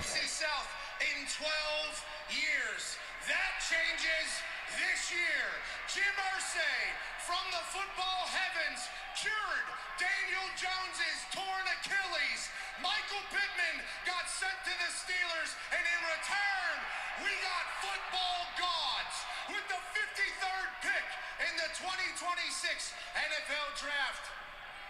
The AFC South Kings, Indianapolis Colts select. Are they? C.J. Allen. Linebacker from Georgia. I mean, basically everything we just said about Trotter, except a little bit better on the run side and a little bit worse on the pass side to me. Like, he's slightly more athletic than Trotter. He hits the same. He is a demon going forward in that 30-degree cone. Like, they were very, very close on my board. I'll say that. Yeah, he's really, really smart. Again, wore the green dot at Georgia. Like, Schumann really only stepped in when he had like a situational call that he wanted to get to, but he let CJ run the show. So incredibly smart player. Tools wise, I struggle with that. I had him as LB. Hold on. Not one. So many people had him as inside linebacker 1, and I was like, I could never get there. Are we? Like, after watching guys like Golden and Rodriguez and Sonny Styles and whatever else, and then Styles eventually rose to be inside linebacker 1, but earlier on in the process, like, CJ Allen was on top of everybody's board, and when I got to him, I was like, and after I watched like a game and a half, I was like, and why is that? Like, he's good, but he doesn't scream to me, hey, you have to race to the podium in round 1 to get this guy or you're not gonna. Again, very good player. Think he's going to be a very solid pro. Again, that skill set plays in the pros. Like, it plays for a long time in the pros. I had him as LB6. He was tier 3 for me. Tier 1 was Arvell and Sonny. Tier 2, which again, Tier 1 is like top 10 pick. Tier 2, Jacob Rodriguez, Jake Golday, Caleb Elarms-Orr, the TCU kid. Tier 3 was CJ Allen and Kyle Lewis. But Kyle Lewis plays a different position. He's like a hybrid nickel linebacker type. Yeah. So Eagles pick is in. I also had him as linebacker 6, and he was at the back end of Tier 3. Yeah. So he's a fine player. Yeah, exactly. Yeah. I would say it's about right by now. The 2026 NFL Draft. The two-time champions and reigning NFC East champions, Philadelphia Eagles, select Eli Stowers, tight end. Oh, There's your big slot. there's your weapon right there. So they got Lemon and Stowers? Well, also they remember Dontavian Wicks too. So it's Devontae, Lemon, Wicks, Stowers. This boy. I'm sorry. This is the no excuses year for Hurts. Like, yeah, Hey, Hurts, you just won a Super Bowl 2 years ago, but if you don't win it again this year, pack your bags, buddy.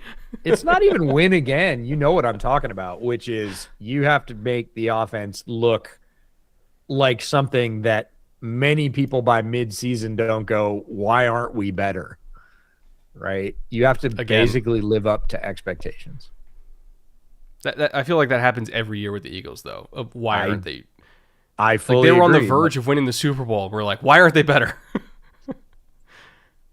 True Legitimate story. question, by the way. Like they fair. very rarely ever maximize their talent. Yeah, that guy right there in the bottom right, Howie, is one of the best in the business. He fills the coffers for them roster-wise every single year. So it is a legit question. And yes, Philly fans, they're still real good.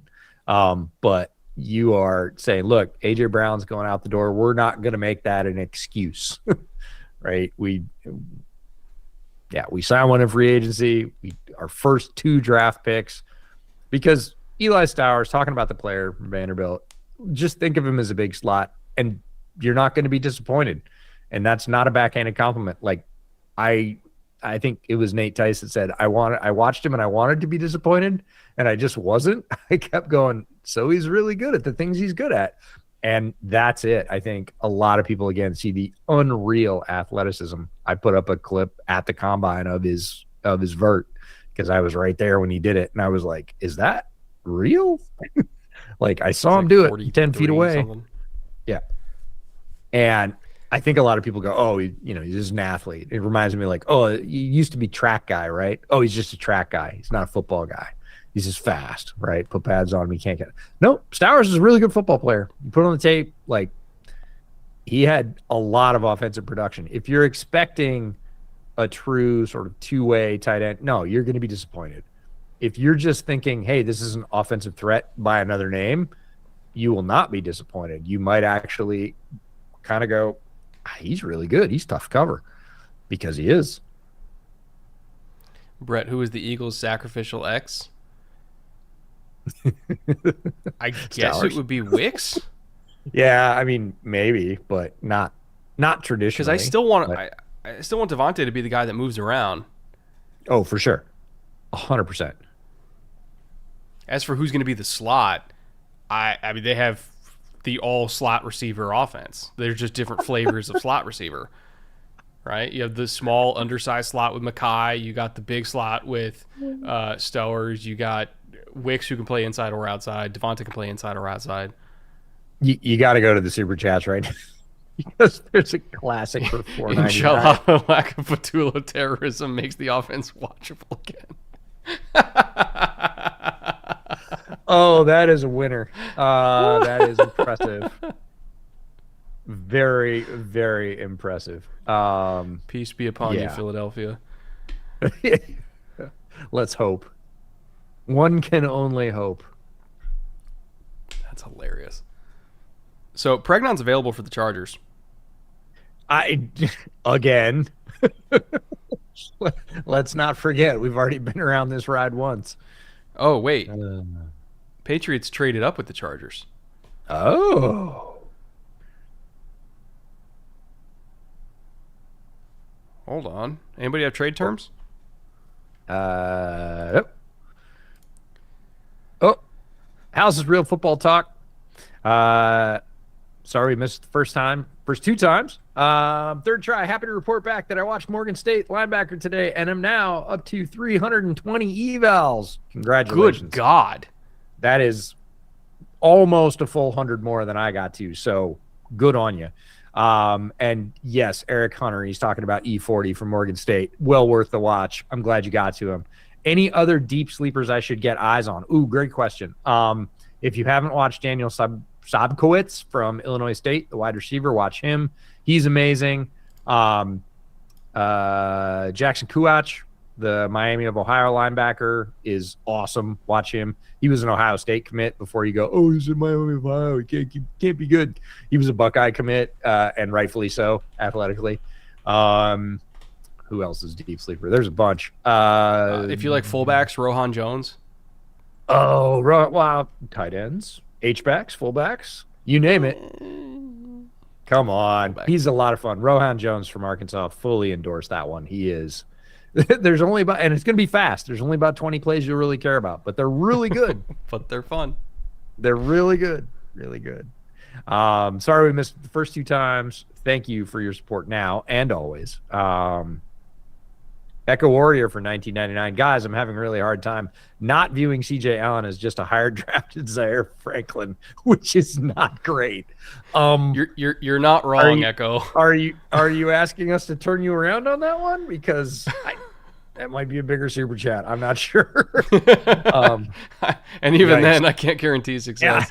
Yeah, right. Yes, maybe. Unfortunately. Oh, Patriots selection. All right, we don't have a Patriot from the Pittsburgh area apparently, so we get Rod. Sacrifices to defend our country's freedom. With the 55th pick in the 2026 NFL Draft, the New England Patriots select Oh, Gabe Backus. Boy, that's very Patriots. Yep. Huge. Well, not huge, but I'll say big, strong, power edge. Plays the run really well. As far as like juice, bend, all the flashy edge rusher skills that people care about, I didn't really see that with him. His first step is just okay, not super bendy. But if you want somebody who just like will lock horns with an offensive tackle and just work them back and keep working and just kind of slowly compress the pocket, that is who he is. Again, plays with high effort. Good run defender. Occasionally he'll hit like a fun little inside counter, but it's the kind of inside counter that I don't really anticipate ever working against any tackle in the NFL worth his salt, because it's not like twitchy.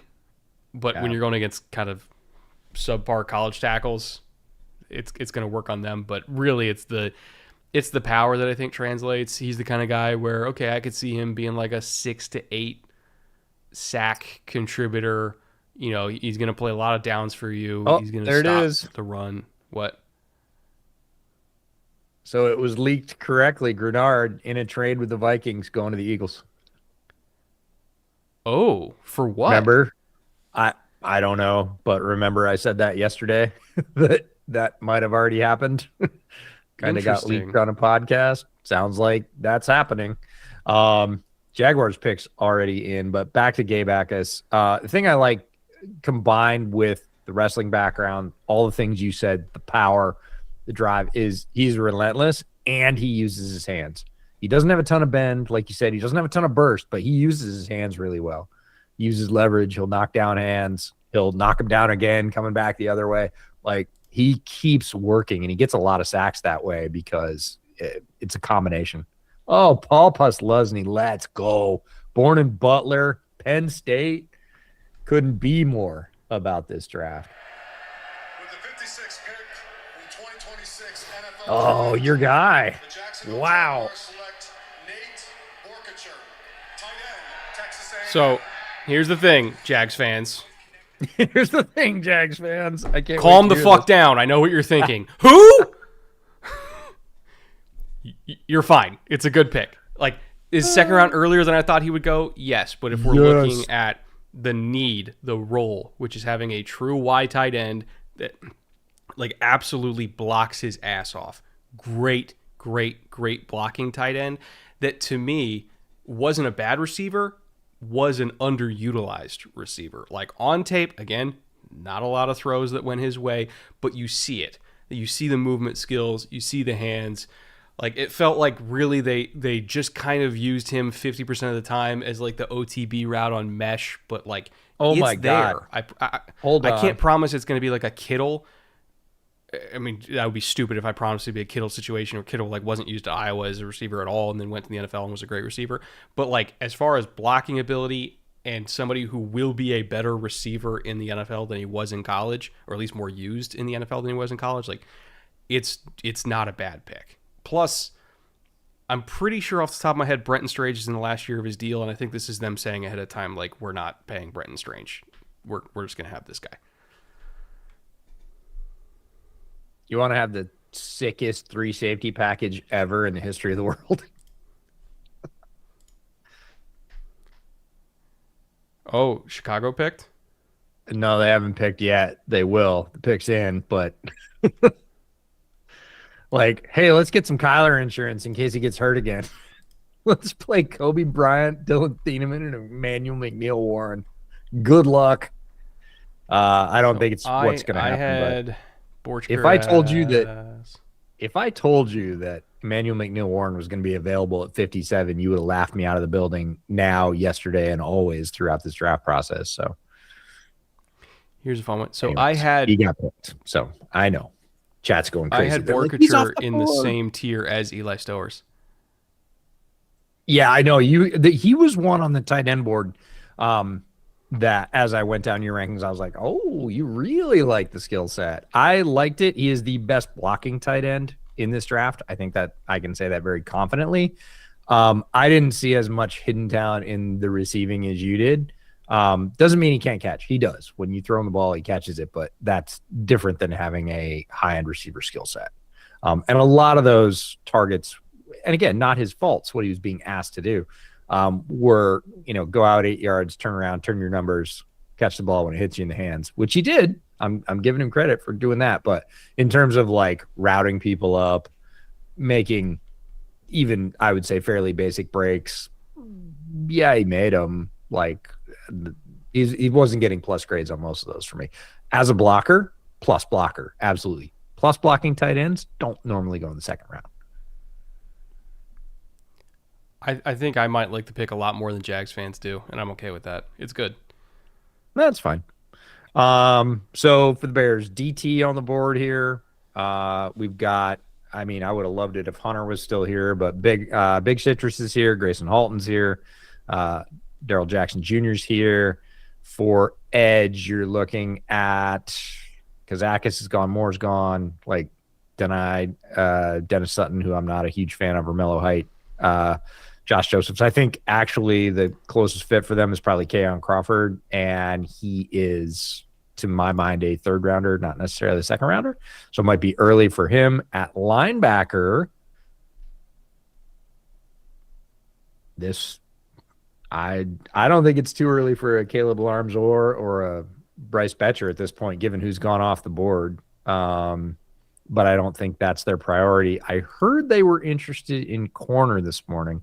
I don't know how reliable that is, but on the corner front, Keontae Scott's here. I bet it's Keontae Scott. Okay, so fun fact, on Mockingboard, I can put in future picks and players. Oh, that's cool. lovely. So I can actually they do just the put up accurate trade.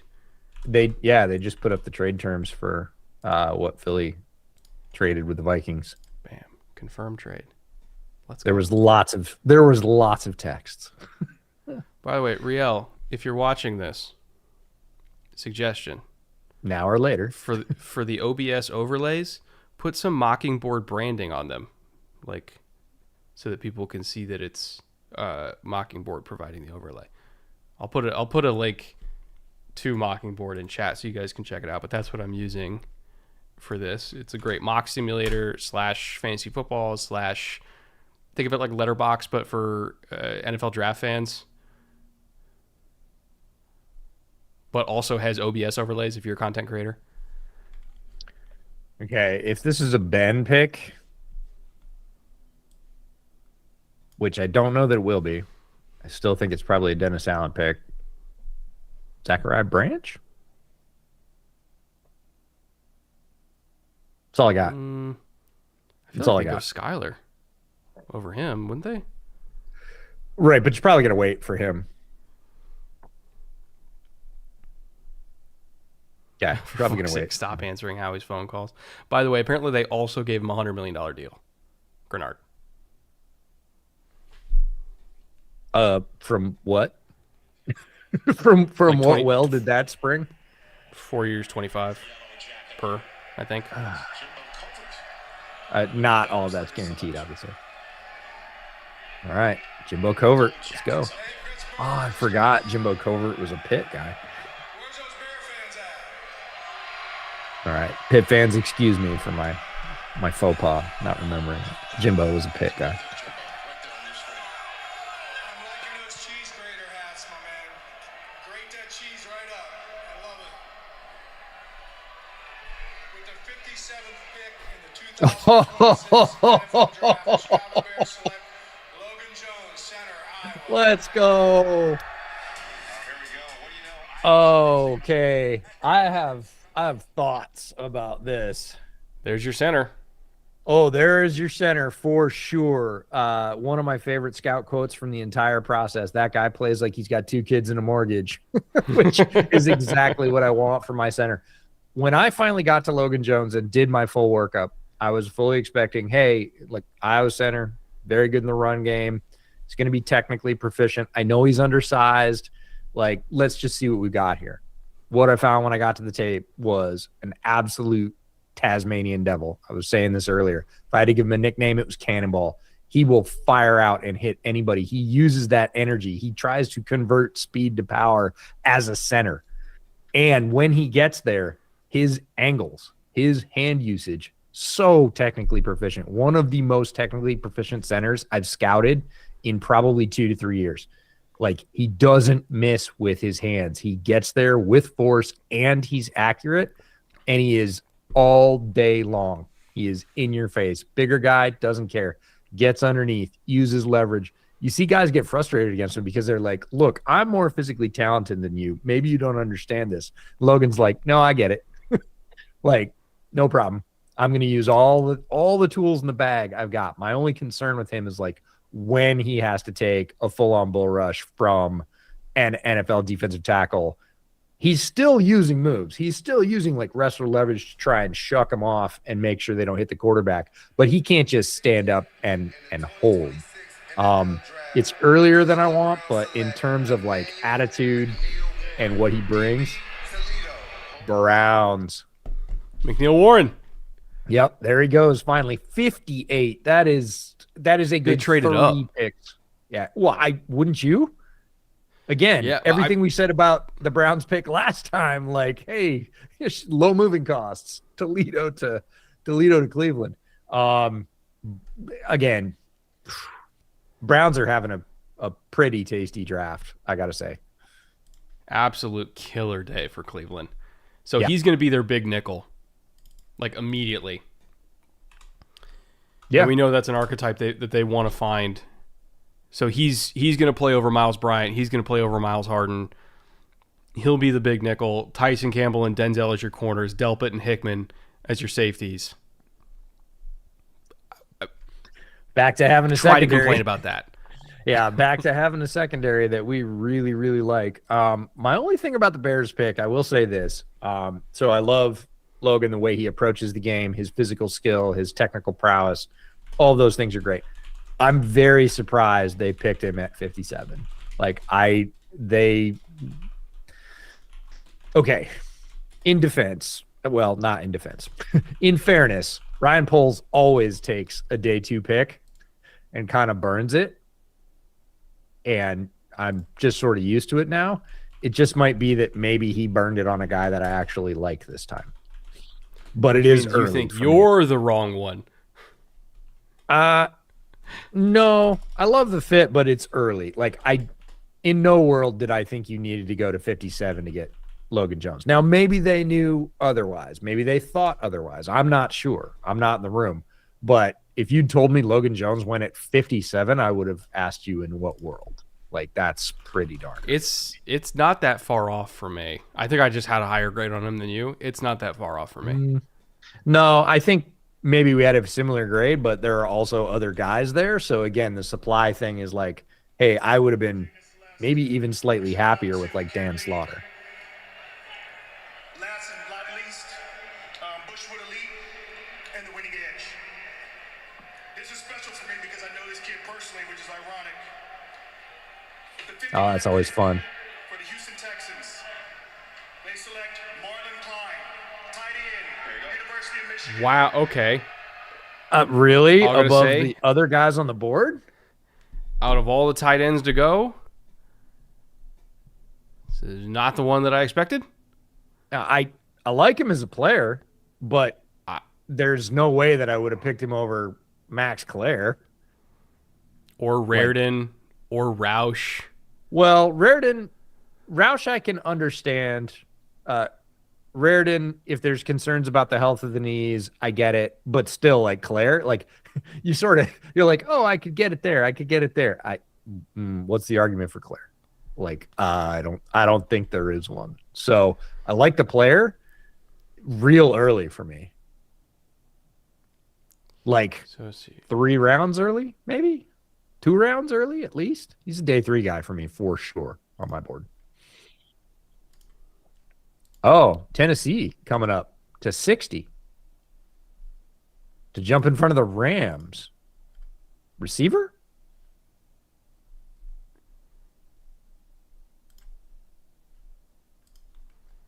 You're jumping in front of the Rams, and they took a quarterback in the first, didn't get their receiver that they wanted. Does it feel like receiver to you? 1 second. Let me 152. Oh, you're keeping up on the board. Good for you. So receiving pick 152 from the 4. Oh, for 70 and 107. Okay.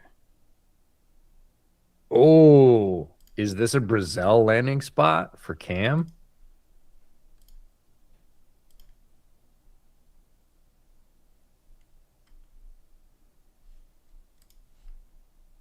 Wow.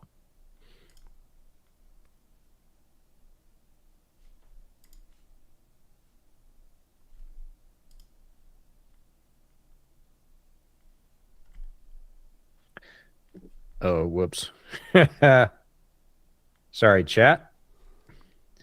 I gotta Wait, send Browns a have text. traded up to pick 158, also receiving pick 152 from the 49ers for pick 70 and 107. I don't see 152 for the Niners.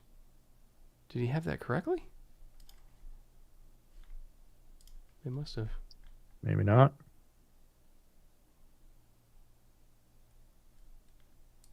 Whatever, I'll cross that bridge when I get there.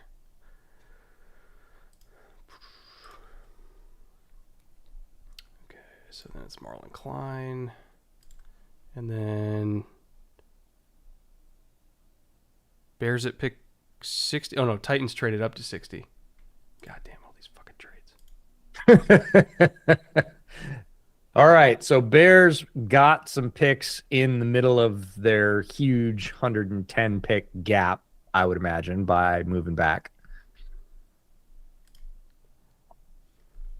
Because they were going to go from late 4th round to about 7 picks away from the end of the draft. They had 2 more picks, and that was the gap, was late 4th to end of the 7th, 110 pick gap. So I would guess they filled that in. I guess that they have a choice in there now. All right. You good? You back? Next year, I'm going to get somebody to run the Well, the we trade had board for somebody me. last year, but they're all in Pittsburgh this year. They're all in Pittsburgh this year. They're all in Pittsburgh this year, and we bought them pizza. So huge thanks for building the tools that we're using. Yes, we sent all the mods pizza today. They were quite thankful, as again, most people hanging out at a draft party would be. Yeah. There we go. Interesting. So do we know what they got, what the Bears got for giving up 60? Yeah, they got 69 and 144. Okay, 144 is, yeah. Hang on. Where to put it? Where did I put it?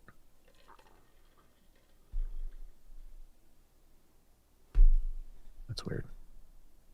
Oh, I know what I did with it. Issues, honestly, and actually, colleague Tom Pelissero has also reported that the bone plug after knee surgery might need to be replaced, might need a second surgery. That is why he has fallen. Thank you, sir. Greatly Well, that we knew. Manuel McNeil-Warren, I don't know. A full round fall for a guy that I think there was something else there. I don't know what it was, but that's, again, picks at the top of the draft are worth a lot more than picks later on. So when you're talking about a full round at the top of the draft, that's a lot.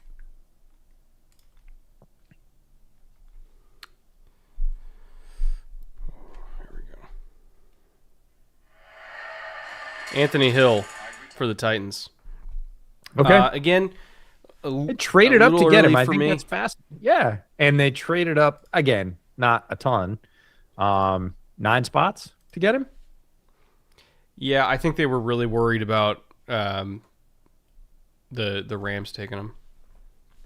Okay, so yeah, Rams this need fills linebacker. in pretty nicely back to the Bears picking up 144. So again, they've got 69 now instead of 60. They still have 89 today.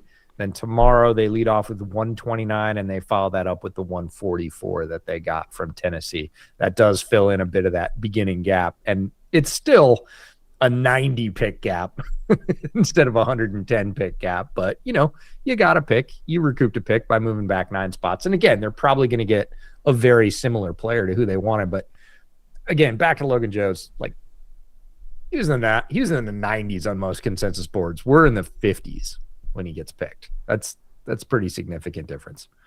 So they were very sure they wanted him. Anthony Hill, for me, for the Titans. Again, he's another one of these kind of narrow cone type of linebackers. I think the concept of Anthony Hill as like a big, fast, really good blitzing linebacker. Like what he does do well is blitz. Like he's a great blitzing linebacker. I wish I saw more from him as far as not even just coverage ability, but just movement in space in general. It feels not like he was stuck in mud, but everything was just like half a... Oh, here we go. Tavon Austin. There it is. Rams are going to be the first 14 personnel team. So we were just talking about Max Clare as opposed to Nate Berkshire, who came from Texas A&M. Max Clare, I would say superior in every way except for straight dig out in line blocking. And even then, I like summary. him as a blocker. I like him as a blocker, but if I had to give an edge between the two of them, but like literally every other category, agility, hands, route running, savvy with the ball in the air, all the things I said that Nate doesn't do or didn't demonstrate at least in the passing game at Texas A&M, like Max Clare did. And they didn't even use him that much because he was at Ohio State. He was the 4th or 5th option in that offense. Doesn't mean he can't, folks. Means he wasn't asked to a lot. Rams are going to get very good use out of him. I like very Max Clare good player. better than Ferguson, who they took last year. Yes. Yes, from a straight up like head-to-head perspective, a little bit. Oh, Buffalo. Keep going, buddy. He's Keep an typing. exceptionally talented tight end. I had him as Keep TE3 in the class. Yeah, keep typing. Another trade. Fucking A. But again, back to Anthony Hill. It just, I think it's like, you ever watch somebody where it looks like they're buffering mid-play? A little. Yeah. That's what I felt like with him, where it's like the concept of like, okay, when he knows, Yes. like, or when he sees it, like I For see sure. the straight line speed. I see, a big linebacker that Yeah, can really leg it out size, when he's rolling. 6'3", 238. Like, yeah, he's got size. He's very physical. Not surprising for a Texas linebacker. But yeah, he's surprisingly good in coverage, but didn't do it a ton. And the rest of it, I'm with you. It was kind of whelmed. I expected like, hey, he's big, he's fast. When he hits it, the highlights look really good. Okay, now we get to the full tape, and it was like there was just long sections of like, okay, he's there. Yeah, he was Right. just there. He was just there for a lot of it, and it's like, okay, I want to okay. So I see the highlights. How often am I going to get the highlights in actuality? Is he going to be able to string those together and make an impact for my defense, or is it going to be like once every couple of games we get an amazing play, and then the rest of it's kind of just average, 5 out of 10 stuff. So Bills trade 66 and 182. Broncos trade 62. So they move up 4 spots. Yeah. A lot of mini trades this draft. Just a little jump trades. Why is that pick not showing up? It's interesting.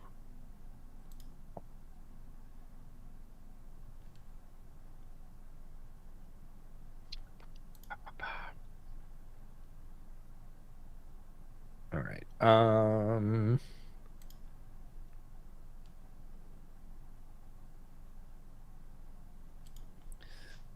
Fascinating.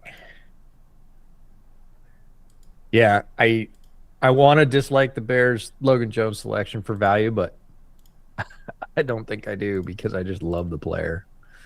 I can talk about process. I can talk about the fact you could have waited till 89 to get a center, but in terms of like, boy, I really like the fit.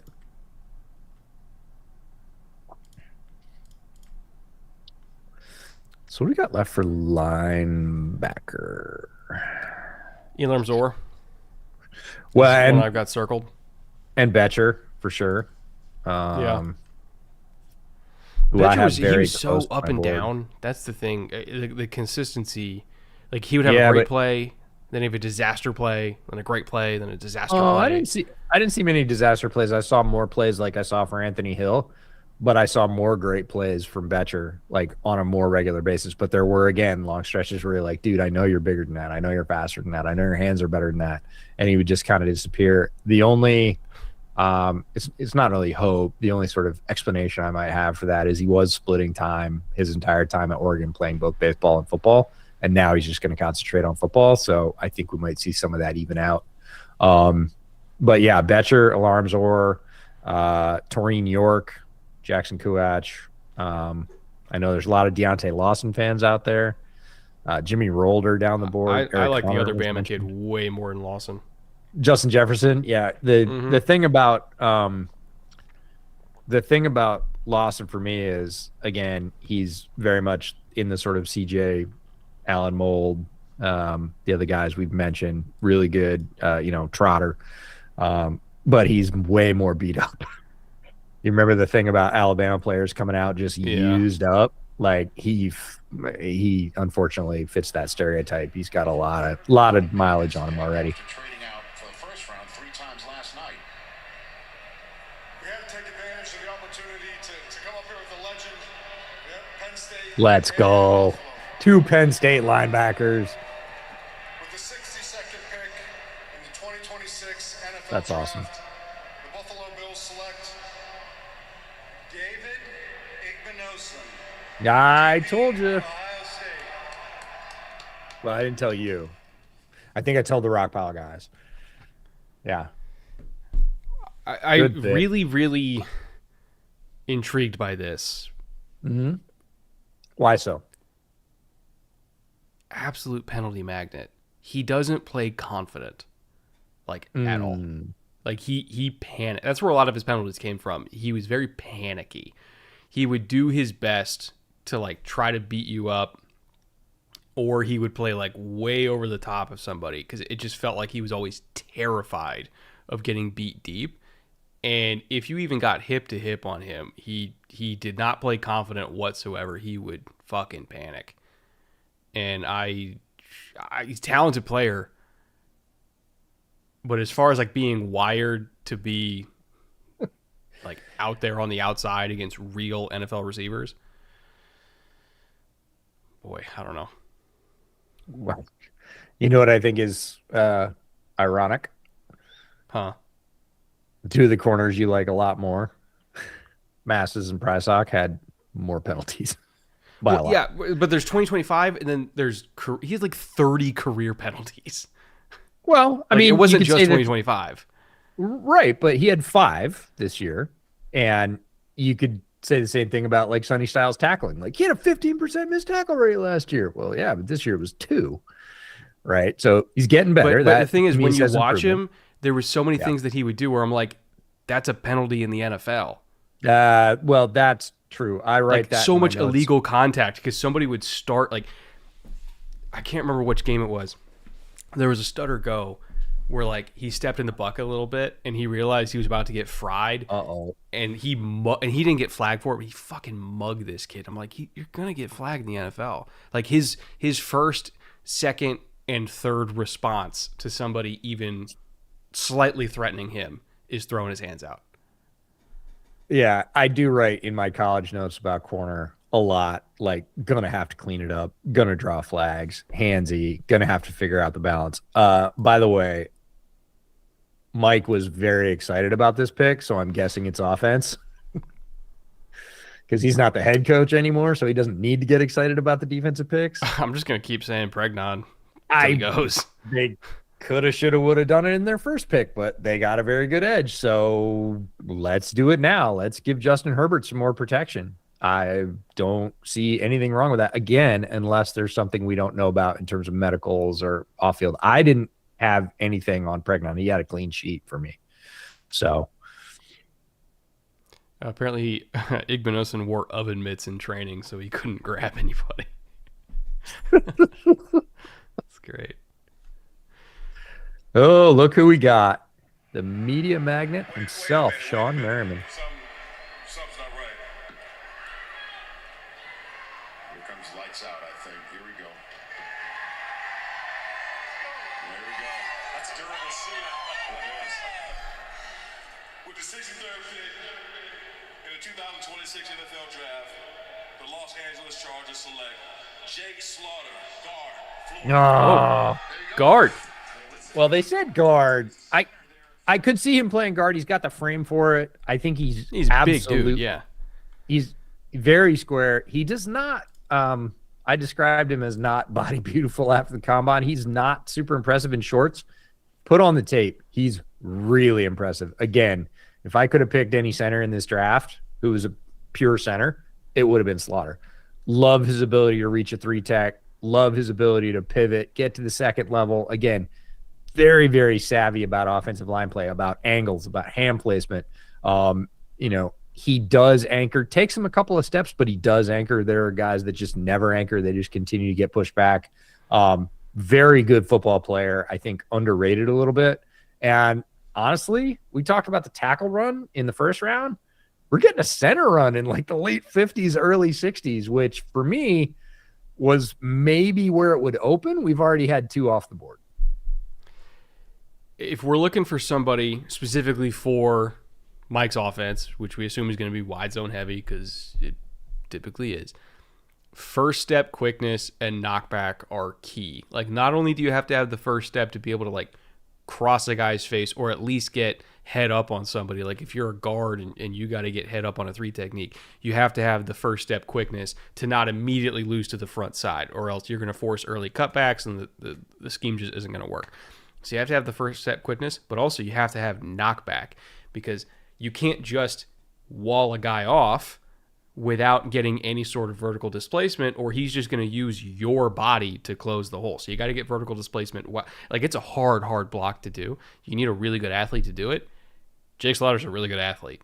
So I dig it at guard, because I think they were trying to find a solution of like, okay, if we have like a really quick 3 technique, how are we going to handle that? They didn't really have anybody in the roster that could. Now they do. Yeah. Like the player. I like it for Herbert as well. He's good in pass protection.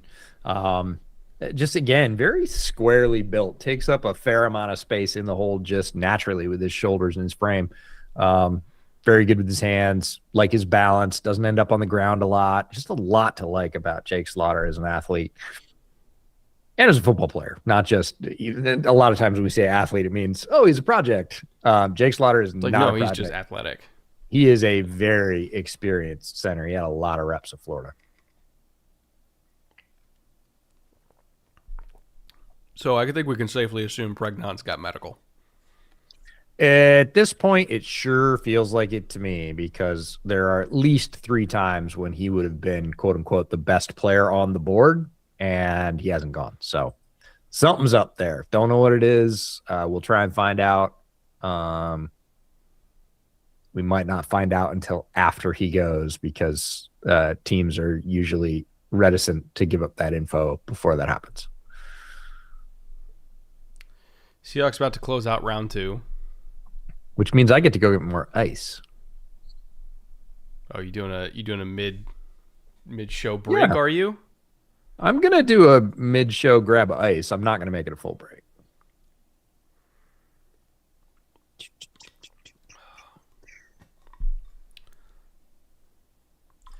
Okay, Jake Slaughter had 421 pass blocking snaps and 326 run blocking snaps just this year. So, lots of chances to hone his craft. Second fastest 10-yard among interior offensive linemen. 174. 748 of his snaps were at center. He did not rotate. So guard would be a bit of a learning curve for him. I'm not saying he can't do it, just saying he's not one of those guys that, was multi-positional in college. Wonder when we're going to get McCoy. Final pick of round 2. Here it comes. What up, 12s? What up, Twibs? Cliff Averill. Let's go. With the 64th pick in the 2026 NFL Draft, the world champs, Seattle Seahawks select Bud Clark, DB. Okay. Mike McDonald got another one. Range. Yeah. This is a true post safety. This is going to be their new Kobe Bryant, but maybe with even more range, honestly. So looking at how that secondary is constructed, again, this team played nickel. I think it was 96%. Is it 92 or 96% of the time after Eamon Worry came back in like week 6? They just stayed in nickel, didn't ever leave it. I imagine they're going to try to do the same thing this year. So Eamon Worry is going to be your nickel. You got Spoon and Joby as your corners. Right now, their safeties are Julian Love and Ty Okada. I think Bud Clark, and I like Ty Okada. I think Bud Clark can come in and take that free safety job from him because he is so talented. He has so much range. Reminds me a lot of Caden Bullock when he was coming out at USC. Obviously turned into a really good free safety for the Texans. No complaints. I like this pick. Yeah, he was a balanced safety in terms of he played most of his reps in the slot at TCU, 313. Next was box at 250, and the least was 160 snaps at free safety.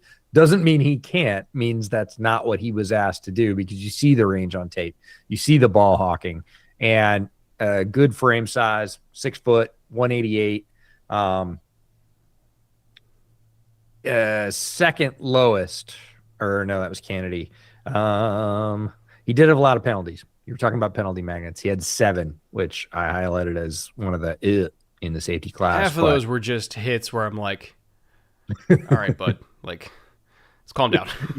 Ease up, which again, I'm sure McDonald loves on tape, and they think they can clean up for sure.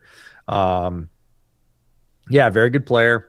I think good value, like doesn't feel particularly like early. We've been saying all along, like, oh, I actually think might have been a little bit later than, especially people that really like Bud Clark would have thought he might have gone in the 50s. We're all the way in 65. Seahawks look up the board and go, we can just get another one. Like we could just keep reloading back there.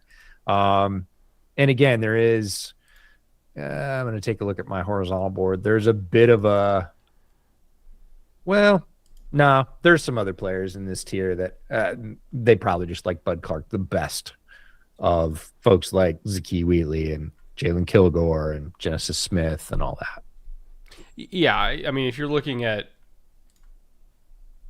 let's see, hold on, I'll pull my rankings here because I know I had him fairly high in mine. Give me a second. So he was in tier 2 for me, which is the same tier as Kilgore and Traden Stukes. Now, again, I combine safety and nickel, so I have some nickels in there too, like Keontae Scott and everything like that. But like these are round 2, round 3 guys. Everybody in tier 2, other than Tier 3 for you. what do you You mean? had Caleb Downs and Thieneman in tier 1. Oh, McNeil Warren shit. and Hold on, I'm Stooks looking in at the wrong 2. one. Yeah. And in 3, he is in 3, along with the players you named, Kyle Lewis, Keontae Scott, Jalen Kilgore, Jacoby Thomas, but he is bringing up the rear. He's 9th overall. But I had him 8th overall, and he was in my tier 3. So we both had him in tier 3. We literally only had him one slot apart. We had our But tiers remember, broken up a little bit. I combine safety and nickel. Yeah, I did too. The only person that you might consider a nickel that I left in the cornerback rankings was Chandler Rivers. Everybody else ended up over here, including Kyle Lewis, Harold Perkins Jr., Keontae Scott, Traden Stukes. So yeah, we did the same thing. And I actually, for those of you that aren't patrons, we're talking about our draft ranking sheets, and this was the one that I actually felt kind of the worst about it going into it, and actually liked it the most when I was done with it, because I think it represents where the NFL is going with the position. I think it's a good visual representation of like, you're picking from this bucket of players to fill these 3-ish roles. We're going to put them on here, organize them by where they played the most, and you can sort it out, because that's what NFL teams are doing. All right, you want to do your ice break while Arizona's about to Yeah, pick? they're going. We're gonna crack open the 3rd round here. So, yep, grab a fresh water, because I think this one's toast. TJ Reload. said round 3. Someone get this man some ice. Yes, get this man some ice. Well, you go get ice. Curtis Rogers for $10. Could we get a rundown of the best remaining players on your boards at the top of round 3? There's a lot of talent here. So, be back soon. I mean, the medicals, it would be McCoy and Pregnon. Yeah, for sure. Best remaining is like, again, a lot of these guys have very similar grade. It's just different roles, different styles. So like this is where I could see Jennings Dunker going as a guard, Keontae Scott as a nickel. This is prime Skylar Bell territory.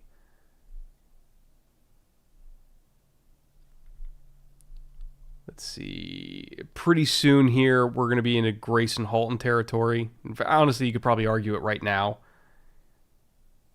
As well as Caleb Proctor and Daryl Jackson. I think they're both going to go into this round as well. Kieran Crawford, the edge out of Auburn. I could see him going in this round. In fact, he probably should go in this round. Caleb Willarms or the linebacker to TCU, in my opinion, should go in this round. Hezekiah Massis, the corner, should go here. It's about the round 3 is about where you're going to start seeing Ephesians Prysock come off the board. Julian Neal.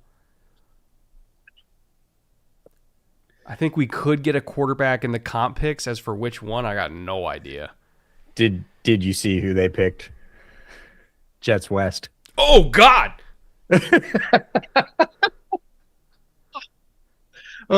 Carson Beck Fucking jump everybody. scare. Yep. Oh man, that was so worth it. Chat. Why? please click Why? What? Why? Well, I mean, honestly, you said the same thing about their first pick, so you can just keep saying it. The story of Carson Beck is kind of the story of modern college football. Like the trip through Georgia and then on to Miami, shoulder surgery. His arm has not been the same since the injury, and it shows on tape. And that's a real problem. Like, you have to be able to drive the ball. And even when Miami was winning and playing, well as a team this year, there were reps on tape that I wouldn't like abide from a high school quarterback, like falling away from pressure and literally just chucking one up. Like, no hope that it gets completed. And there were multiples of those this season. And I'm sorry, it's a fireable offense in the NFL. If you're falling away from pressure and you just heave a ball up between the second and third levels and just kind of hope, like that's not playing quarterback. Can't do it. And it's not his fault, but his ability to drive the ball is not the same as it was. It was better at Georgia by far. And yeah, I don't know. That's the worst pick of the draft. Scarcity, I guess. I would have taken Cole Payton. I would have taken Nussmeier. I would have taken like multiple other quarterbacks before back there. So I'd heard that he was going to go maybe even earlier than this on day 2. And I was like, oh, let's go. Whoa. Let's go. Broncos pickup, Tyler Onyadam. I know he had a lot of fans. This is earlier than I thought he would go. Very high upside, though. Yeah, I agree that, again, yes, he had fans, but, I mean, some of the stuff they're showing you right now is not the only stuff that's there on tape. I got to Onyadam late, and I kind of reminded me of Albert Regis about a month before, where I was like, what? Why aren't more people talking about this guy? And I got to Onyadam, and I was like, and I started calling people. And that's what happens when I watch tape, and like what I see on tape is much better than what I've heard of the general opinion of the player. I'm not talking about specific ranks or consensus boards or anything else. I'm talking about like, he just hadn't been in the consensus. I don't even think I'd heard his name. He was on my list for a very long time, but like I got to him late, and I was like, again, we've been saying the strength of this defensive tackle class is in the middle, and there's a lot of them. Chris McClellan is really good. Regis, I just talked about. Onyadam, like they're all kind of in this bubble in the middle. NFL draft, the Raiders select Kieran Crawford, defensive end. There he goes. There you go. That was quick. Just mentioned him a couple minutes ago, and here we are. Yep. Really twitched up edge. I honestly, I had him over some of the edges that have already gone. I like Kieran Crawford a lot. High effort player, great bend, great first step, but also has size to him. Like he's not one of these 240-pound speed. No, He's not like a Romello height. Like he does have mass to him. Plays the run well. Just a very, very solid all-around edge rusher. Going to be, we look at like the Batman, Robin, Alfred archetype. He's going to sit behind Kuntz. And if they have to get rid of Kuntz, because I think Kuntz has one more year, maybe 2, and then it's going to be the Kieran Crawford show. And my guess is you're not going to see a ton of difference. And I'm a Kuntz fan, and it's because I'm a Crawford fan as well. He's a prototypical Robin. Like, yes, 6'4", 253. The kind of guy's going to play for 9 years, 8-9 years. Yeah, and one of my very favorite things about him that a lot of people don't expect, especially at that size, second most coverage snaps in this draft for edges behind Arvell Reese, who I had ranked as an edge who had 251. If you're talking about the true edges, he's the only one in triple digits. He had 126. Very good player. Versatility, size. He is a young-ish player in this draft. 12 quarterback hits as well. If he gets close, he's gonna hit the quarterback. He's kind of like the most right down the middle edge out of everybody in this tier, where it's like he doesn't have the one calling card, but he's right. He's good at everything. Even if he's not great at any one thing. Yeah, for me, it was like Derek Moore, and if you don't get Derek Moore, then turn around and get Crawford quick because he's the next one of that type. And after that, there aren't really any more of those types. Like that is the cliff for me for edge. Like there are other players. Height is still there, and yes, he has a fastball around the edge. He's got length. Jayshon Barham is there, but not a full-time edge DPR. Or defensive weapon if you're going to move him around and put him over a guard, which Michigan did. Joshua Josephs is there, but he's more of a speed threat, unlike TJ, who had some power and a long arm. And again, when Josh Joseph puts it all together, it's breathtaking, but he doesn't do it all that often, so he's got work to do there. And then after that, you're really dropping down to the guys you're hoping on, like Ndame Tucker, George Gumbs Jr., Wade, we're talking about 4th, 5th round, basically dart throw edges. So for me, the last, like you said, kind of fully featured edge, played at a big program, had success, has a good frame, has a well-rounded game. It was Crawford, and he's already off the board in the late 60s. So, Cure for $10 says, report from the draft house. There was a roar of Carson Beck chants for the Cardinals. Also, if we get Oscar Delp, I'm drowning whatever drink I have closest in a good way. Delp could go. He's in such this a fun round. player. Classic, and I know we as draft analysts say it all the time. Oh, he could be a better pro than he was a collegian. Oscar Delp, I would pay good money that he's going to be a better pro than he was in college because, like, Georgia just didn't use him. It's not that he doesn't have the skills. He does, but they only threw him like 30 passes. You know who recruited Delp to Georgia? I don't. Todd Monken. Just saying, keep an eye on that. That would be a nasty. I know you will never call Harold Fannin a tight end. A nasty tight end combination. Like that would And be they fun. need another one. Delp and Fannin? Come on. That'd be cool. Oh, are we rating elite cork sounds?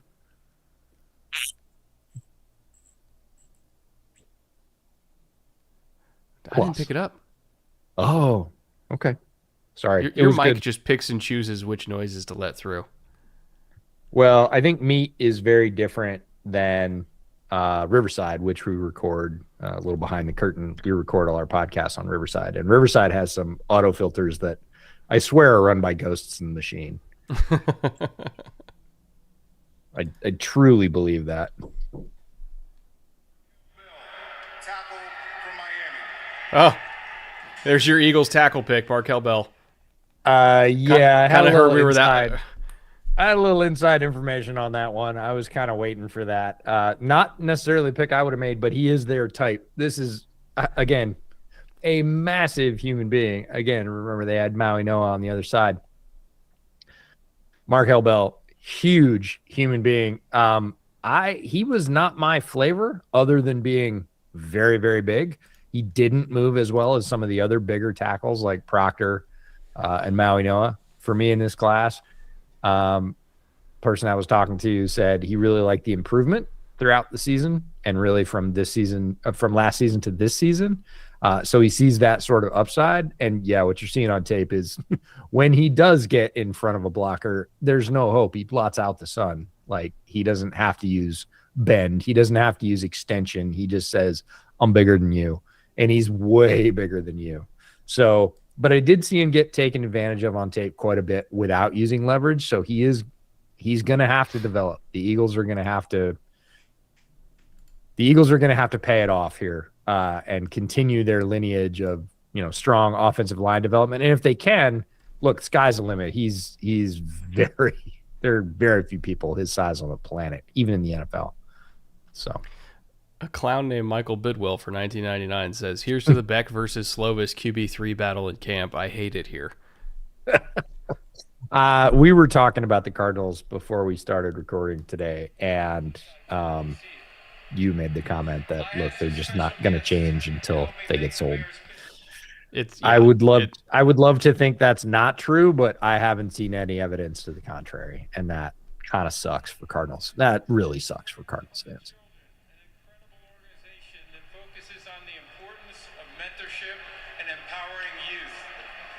The NFL and the Bears work with Friends of the Children as part of our Inspire Change initiative.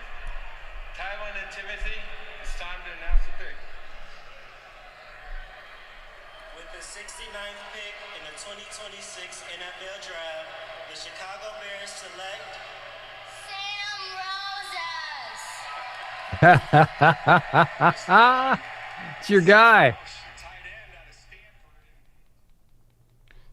So everybody that said the Bears are going to pick defense, I was like, I don't think Ben's going to let that happen. My first reaction to that, well, second reaction to that. My first reaction is, yay, great player. Love Sam Roush. Second reaction, Kmet's got to be gone. Not this year, but they play the same in spot. future. Well, for sure.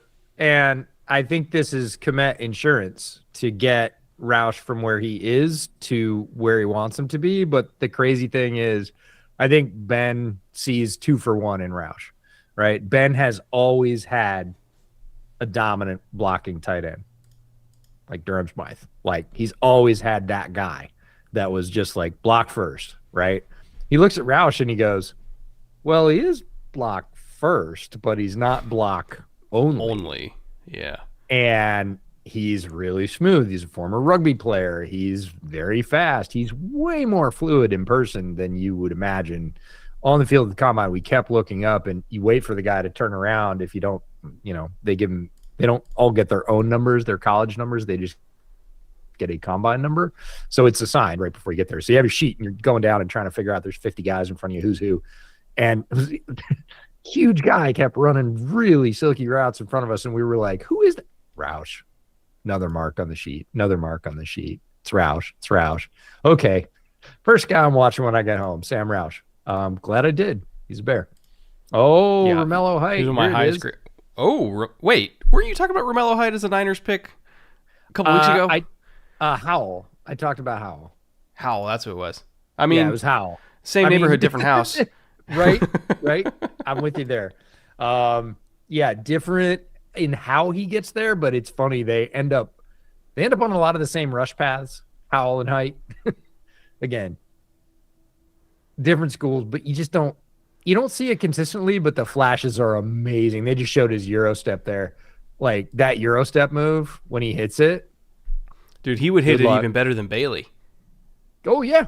Like, when he hits that move, you're not stopping it. He is so spread out. He's so long and wiry, and he has such a long step for that Euro step. When he really drove it as a sort of almost like T-step, but for a lineman, like really jam that foot sideways in the ground and just like warp past the tackle. And you can see him just kind of like pull up out of their stance and be like, I can't go that far.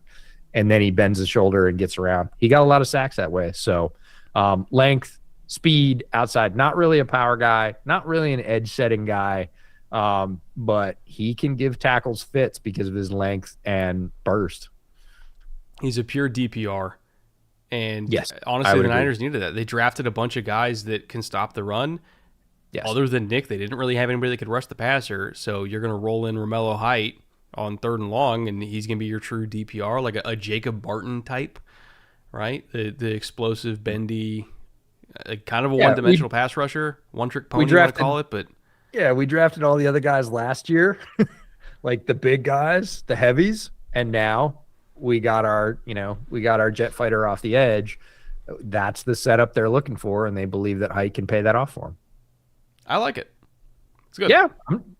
I mean, if you didn't get Howell, which you didn't, Height is, again, not a bad consolation prize. And if you don't get him, you're looking at Jayshon Barham, who really is less or more positionless, I guess, or Josh Josephs, who there are some questions about, not athletically, but consistency-wise, off the field. And then that's it. Like, that's all that's left. So of those options, Height's the best one. I'm surprised that some Bears fans don't like the Roush pick.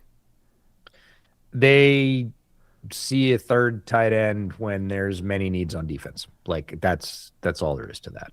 I mean, you could sell me on, okay, there's a few defensive tackles that I would probably rather take there because I think that's going to thin out real quick in this round. Good, like for if sure. We want to talk about Big Citrus, Daryl Jackson, Grayson Halton, different kind of guy, Caleb Proctor. If the medicals check out for Xavier Harris, his range probably starts in this round as well, but it's medicals dependent. Would it be so crazy of me to say that, like, Devontae Capehart?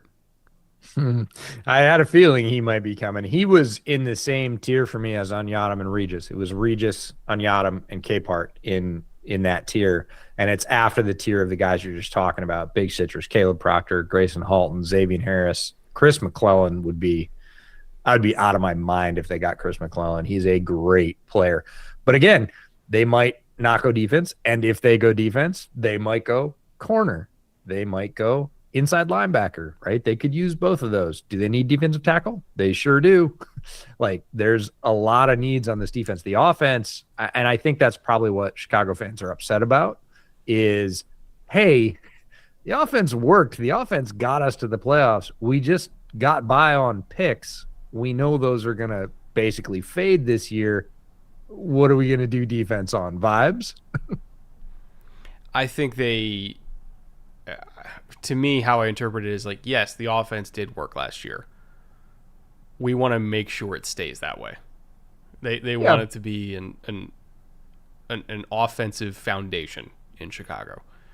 But they still did allocate resources to defense. They drafted Dillon, but I think that was really just more of a target of opportunity. I don't think they planned on that happening. I know it was. I know that they did not believe he was going to be there.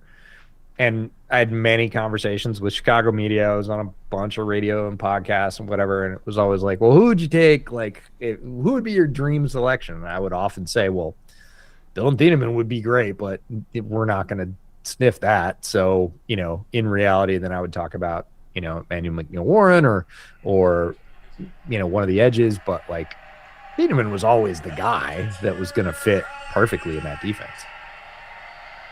It's Mark Rippon. Oh, Mark Rippon. Let's go. Amazing town, sports town, and fans, Pittsburgh. Thank you for being a great host of the 2026 draft. You guys are amazing. As much as I am into introducing our next pick, I want Sorry, got a phone call. tomorrow I get a great opportunity. Oh, you got a phone call telling you who it is? Yeah. No, different phone call. Different phone call. There were some concerns about Keontae Scott. On the mall in Washington, D.C. Washington, the sports capital.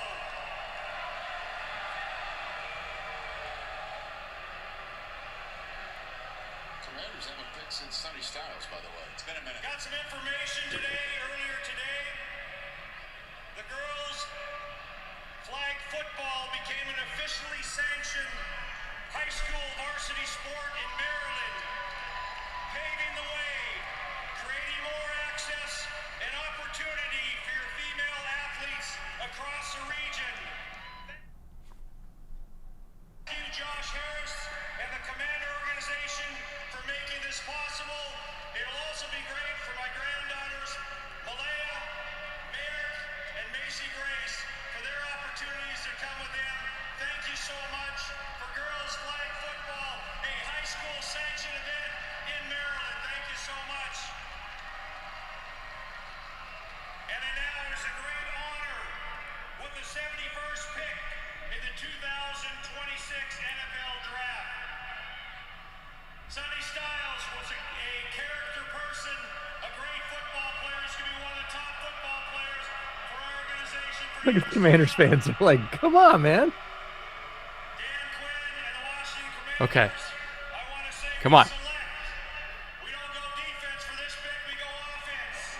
Oh, Antonio Williams, Clemson. Wide receiver, University of Clemson. Oh, that's interesting. And good luck to all the clubs. Yeah, especially with who's on the board. Pure slot receiver. Yes. What I find interesting about it is, like, redundant's not the right word. But when they took Jalen Lane last year, I kind of thought that's what his job was going to be. But they also have Luke McCaffrey. That's also kind of his job too. Yeah. If they were going to go receiver, I kind of thought it would be somebody who would play outside, because right now they just have Terry McLaurin, who's on the wrong side of 30, and Traylon Burks, who is Traylon Burks. Yeah. So they took a third slot type. Yeah, they're gonna go for the four wides with three slots. It's, again, I right position, not the name I thought they would. Well, and for me, Antonio Williams was a guy that I ended up slotting into my wide receiver rankings at the very end, because I struggled with him and Deion Burks, both. And they both ended up really low in my rankings because I just they're good players. They don't really do anything special to separate. And I feel like if you're going to win in the NFL, you better have something you can lean on that's special. And just about everybody that I have above them in the rankings has something special. Oh, interesting. Oh, wow. He was the first Washington corner to go. This I thought it was would be really Price Hawk. interesting.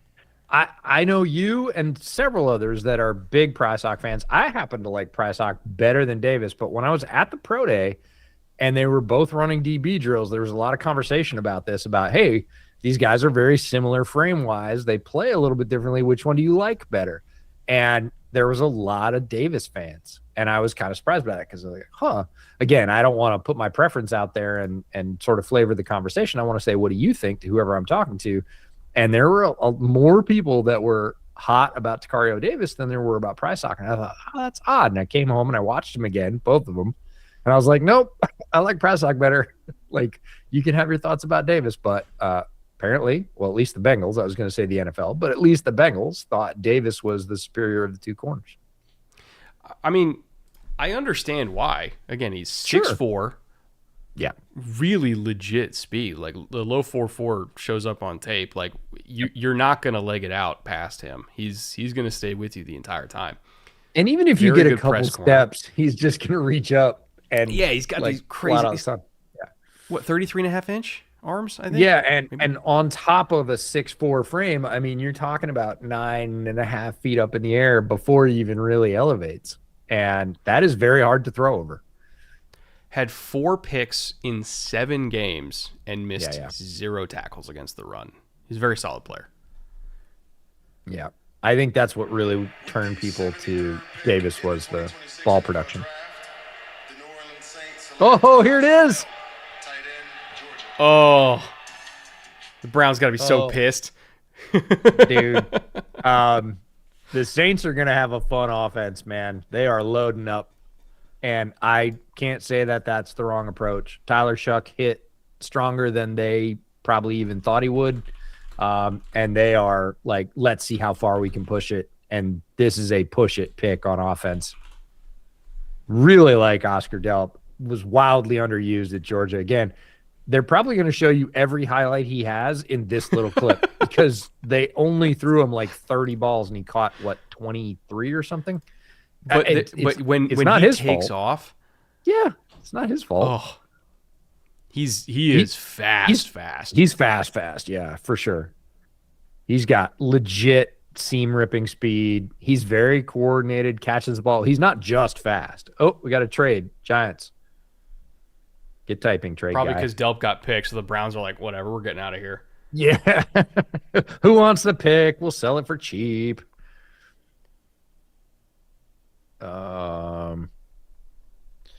Yeah, Oscar Delp had 20 receptions. 2-0. Again, Eli Stowers had 61. Kenyon Sadiq had 51. Delp had 20-0. It was the lowest number outside of your guy, Nate Berkshire. Yeah. Who Again, was really these not underutilized tight ends in college. It's a plague. Yeah. It's a plague. It's a plague. I want that clipped. 13.1 yards per catch. What was his ADOT? Only 8.1, which I think will probably actually, again, go up in the pros, even as a tight end, because they're going to find ways to let him leg it out because that speed is rare at the position. Next time we hear from the Giants, With the 74th pick in the 2026 NFL Draft, the New York Giants select Malachi Fields. Okay. The big Okay, here's the receiver thing. run starts. A lot of Giants fans are going to hate that. I like it. Huge frame. He's like 6'4", 220. He is a build-up speed kind of guy, but that doesn't mean he's slow. Like, if you want him to be the guy that can like You're showing split the him safety in the mossing corner on a in Pittsburgh. dude, that was one of the craziest catches of the year. Omar's against Penn State obviously takes the cake, but like he had one drop the entire year. Great hands, true X receiver, very experienced against press covers. There was a play against A&M. You guys can go find it. This corner, It was like when the Hulk punched Thanos. And Thanos is just like, man, fuck you. Like this Texas A&M corner like went in on him and like he just didn't move. He just took all of it and he's like, nah, and just threw him aside, went down the field, caught the go ball. Is that all you got? He is so big. He is so strong. Very, very different player than Malik Neighbors. Again, this is the top end of the range where I thought maybe he could go, but I like this pick. Yeah, upside for sure. Had a tremendous Senior Bowl. Again, brought people back to his tape because he only had 36 catches. They threw it at him 62 times. Only 36 catches, only 630 yards. So the numbers don't jump off the page, but the ones that do. Average depth of target. This is silly. Only Brennan Thompson had a higher average depth of target in this class. He was at 18.4. Fields was at 16.4. They were chucking it down. They're chucking it down the field. 4.6. Yeah. But like when you watch it on tape, you're like, he can run. Yeah. Drop percentage 2.7 to your point. Very low.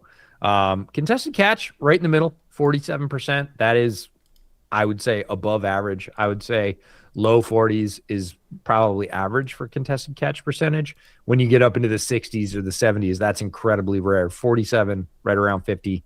That's perfectly fine. Again, I don't think he's at his ceiling. Good run blocker with his size, does know how to use it. They required that at Notre Dame. If you watch any of those Jeremiah Love highlights or the Jadarian Price highlights, their wide receivers have to block to make those things happen. So he's got that experience as well. But I think he is a big, very agile, well, not agile, very athletic target. He can elevate and go up to the highest point. Again, with that 6'4" frame, you can throw it way over his head, and he's going to go get it. And again, with that usage, only 36 catches, he's not at his peak yet. Jacob for $10. This is something I would love to have answered. Why are men who are 6'5" and 250 pounds and freak athletes underutilized in college, i.e. all of these TEs that are underused? You know how hard it is to find a college quarterback that's willing to throw over the middle? Yeah, there's that. That's honestly one of the big answers is they don't throw over the middle. Flexibility too. Yeah, I mean, now that we have all this movement in college players, we also have movement in college coaches. And somebody comes in and they're like, this is my system. You got recruited under the old system. Think about all the guys at Alabama, right? They got their new coach, right? It's not the same system offensively or defensively. So there's a lot of guys there. It's like, not only do you not fit my system, but I'm bringing my own guys in, right? I have guys that I recruited at Washington that I'm going to bring with me, and they're going to fill your role. So then you have to transfer and start up with a new system, and you don't always fit. And sometimes, again, the coach transfers the year after you do. So there's a million reasons in college football why really good players don't show out. It doesn't mean they're not really good players. It just means the situation changed around them. Could be injury, opportunity. You know, they recruited some guy and paid him, $3 million worth of NIL. So he's playing no matter what because the backer that paid for it wants to see it. Like, all that stuff happens. It's all real. It's not a complete meritocracy across, 150, 60 programs where it's like, well, this guy's awesome, so we're just going to start him all the time. Not the way it works. I mean, look at Carson Schlesinger, right? Mm-hmm. Like, great player, defensive rookie of the year in the NFL, and didn't play in college till his last year. Didn't even start till his last year over some players that came before him that were not NFL defensive players of the year. Let's just put it that way. Oh man, I'm gonna have Thoughts to on the Raiders draft so far? Pretty good. Let's see here. I gotta pull up the draft tracker. Yeah, it goes by team. Pretty good. Rebuilding that secondary for sure. Wait, this isn't by team? Oh, here we go. This isn't by team. So Raiders did obviously Mendoza, Stukes, Kieron Crawford. I like all three of those picks. Appropriate value for all of them. Yeah, I got no complaints about that at all. Oh, Caleb Douglas just went to Miami. I'll be honest, that's way earlier than I thought he would go. Okay, I ranked 20. What did I say yesterday? 28, I think. 20. Yeah, 28 wide receivers. He's not on my list, and he was not on my also list. Did I watch him? Yes, I did. Did he like? No, not for me. Yeah, I mean, he's gonna Nope. play Well, because he has to. I was gonna say, well, yeah, but that ooh, no, He that was to me feels 219 on the consensus board. that to me feels incredibly reachy, like A little. way reachy. Not even. Oh, it's a little early. I'm not even gonna say that about that. That seems like it's rounds and rounds early, given who's left on the board. There's something I don't understand about that pick. I'll dig in after the draft to try and figure out what it is, but I'm willing to be wrong. nope. Yeah, for sure. No, I'm not saying he's not going to be a good player, but like I did watch him, didn't rank in my top basically 30 wide receivers. So, and many of them, most of them are still on the board. I mean, we've still got Skylar Bell, Bryce Lance, Kevin Coleman Jr., Ted Hurst, Chris Brazell, McAllister, Elijah Surratt. Did he go already? He did, didn't he? No. No? Okay. Elijah Surratt's still there. Fields just went. Chris Bell, Brennan Thompson, Jacoby Lane, Zachariah Branch, Heidenreich, Jeff Caldwell. Williams just went. Josh Cameron, Reggie Virgil, Cyrus Allen, Kendrick Law, Deion Burks. These are all guys I had ranked ahead of him. Don't know why in the top of round 3, middle of day 2, you decide that's where you're going to go.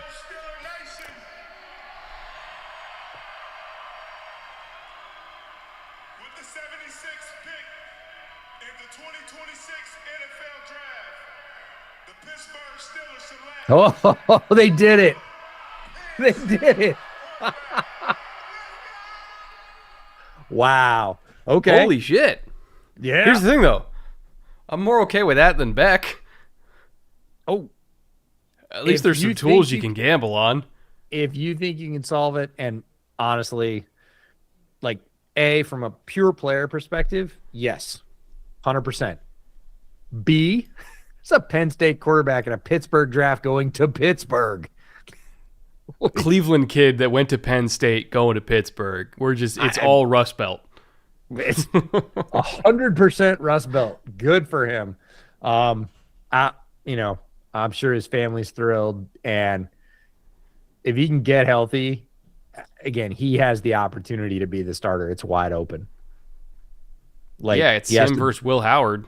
Yeah, he has to beat out Will Howard. And I liked Will Howard a lot more than a lot of people. If Drew Allard goes back to his 2024 form, he's going to beat out Will Howard, even on Will Howard's best day with an extra year of development. By the way, I would not compare this like some people would to the Kenny Pickett pick. Kenny Pickett was taken in the first round. This is a third round dart throw. If it doesn't work, they could just take another one next year. You're not beholden to a third round quarterback. It's like Desmond Ridder. Who cares? And Allard's also better than Pickett. Also, yes. I know Pickett was a hometown kid and everything else, but if you're just talking about tools from the quarterback position and demonstrated ability, I'm not just talking about, he's got a big arm. Again, go back to the 2024 tape. It's in there. He's a better quarterback than Kenny Pickett. I had him as a first round pick after 2024. The third round is because of what happened in 2025. Correct. Right? But if logic holds that the 2024 version of him still exists, a very toolsy, ascending young quarterback for a third round pick? Who probably doesn't have to play this year. Regardless. Hopefully. Yeah. They're going to hang on till the bitter end with Aaron Rodgers because that's what they do, even though at this point, it's a sickness with Pittsburgh. There's no other way to say that we're just going to hey, we're going to wait all summer for the 26th best quarterback in the NFL to tell us whether or not he wants to play for us.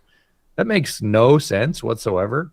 If they were Yeah. just going to roll out Will Howard and say right now, hey, we're done with that. I mean, a little bit like, the new Jets organization did last year when they rolled in. They're like, nope, this is what we're going to do. Like, the rest of it can go. They said, we're not going to play that game. And Pittsburgh should do the same thing and let Will Howard and Drew Aller fight it out for a year. Battle it out. And if then- they're both bad, who cares? Take another one next year. Yeah, exactly. You've got the chance and you didn't spend a lot on either one of them. So, yeah. Again, all Rust Belt, just like Cleveland. The 2026 NFL Draft. Oh, damn it. There it is. There it is. That's the one. Chalk one up. Oh, I'm angry about that. I am for real upset about that. That is not just Bears Packers stuff. Chris McClellan's a good player, and he's going to be good for them. Like, yep, that's the first one. There's always two or three. We can chalk one up.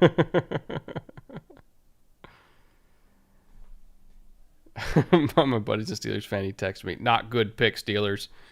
All good pick, Steelers. No, Chris McClellan, very good mobility for his size, and he has very good size. We were just talking about the sort of well-rounded edges and where that dropped off with K'Ron Crawford. In terms of well-rounded defensive tackles that can affect the pass, that are very good against the run, like McClellan, 6'4", 323, played 550 snaps, he had 5 quarterback hits, 2 batted passes, missed tackle percentage, again, usually in double digits for defensive tackles because they're playing in the garbage all the time. 7.0, second lowest in this class behind Caden McDonald. 27 stops. Just a very good, mobile, strong, SEC experienced defensive tackle. Love his game, if that's not clear. And when I got to him, I was like, he didn't have any hype when I got to him at all. I don't really think he still does. And I, again, started checking with people. I was like, so I just watched Chris McClellan and I think I'm pilled. Like, I really like him, Chris McClellan pilled. He's a very good player and nothing throughout the process. I watched a couple more games. I went back and did a recheck on him and I was like, nope, I still like him a lot. I don't know why more people aren't talking about him in what turned out to be a kind of diversified DT class. There's sort of categories and tiers, but they're all pretty thin. There's like 2 or 3 penetrating 3 techs. There's, a couple all around tackles at the top. And then there's like, oh, it's an injury, or, oh, he's only good against the run, and I got to McClellan. I was like, he kind of does everything well. He's good size. That's the thing is like, he's very alignment versatile. Yeah. You can put him anywhere from a shade to a 5 and he's going to be fine. Yeah, he's not gonna struggle. He's definitely better. I mean, they played him at Missouri, which again, we just talked about college usage and how it's kind of inconsistent. Not saying his was at Missouri, but he played 500 snaps in the B gap out of 550. Like, he was a B gap player. It doesn't mean that's all he can do, right? Yeah, if you need as to far slide as like him over the traits nose, wise, though, like I could put him as a shade and he's not going to get blown off the ball. No, he's 323. Plays with good leverage, which is why I'm not happy he's a Packer. All my homies hate Jerry for 5. How has Keontae Scott fallen this far? And am I wrong for thinking the Cowboys should take him? Well, they just took their nickel in Caleb, so it'd be a little bit redundant. But if they're okay with putting Caleb as just an actual safety and Keontae is their nickel, yeah, you can sell me on that. Keontae might make it to day 3, and it's not a talent thing. Age and medical? No and no. Well, I'll check on medical. He might have been a guy that was on both sheets. Medical. Was he on my medical sheet? He's not on my medical sheet. He's on my off-field concern sheet. Oh, those I hadn't heard about. Yeah, there were questions. You didn't share your sheets with me. Pause. Verbally, but you didn't send them. Still not picking it up. Anyways, I can, or we can talk through It would after help this. explain some of the landmines. Yeah, it would for sure. I didn't have confirmation that that was a fact. In fact, I thought he would already be off the board by now. Like I did, the level of concern that was indicated was not like, oh my God, nobody's picking him. He's off the board. Right. It was more like, there are teams that have questions. They're checking. That's why he's going on 30 visits. It's not because of anything physical. Like that's very clear. His film's very good. Like all that. It was like, no, we're bringing him in to check and see where he's at, you know. And my guess is, based on where he is right now, that he's still on the board. Teams weren't super happy with that. I can't think of another reason because talent-wise, yeah, he should have been off by now. Pat's doing close-up magic. Way better than you bum-ass Chargers fans down here. I'm joking. I like your team. I like the Colts more. I also like with the 78th pick in the 2026 NFL Draft, live from Pittsburgh, Pennsylvania. The Indianapolis Colts select A.J. Halsey. Well, there it is. Out of LSU. See you at the Super Early for me. Not early for me. Movement skills. I mean, he's a good run defender. I think he'll be demon on special teams. I don't want him covering anybody. Like ever.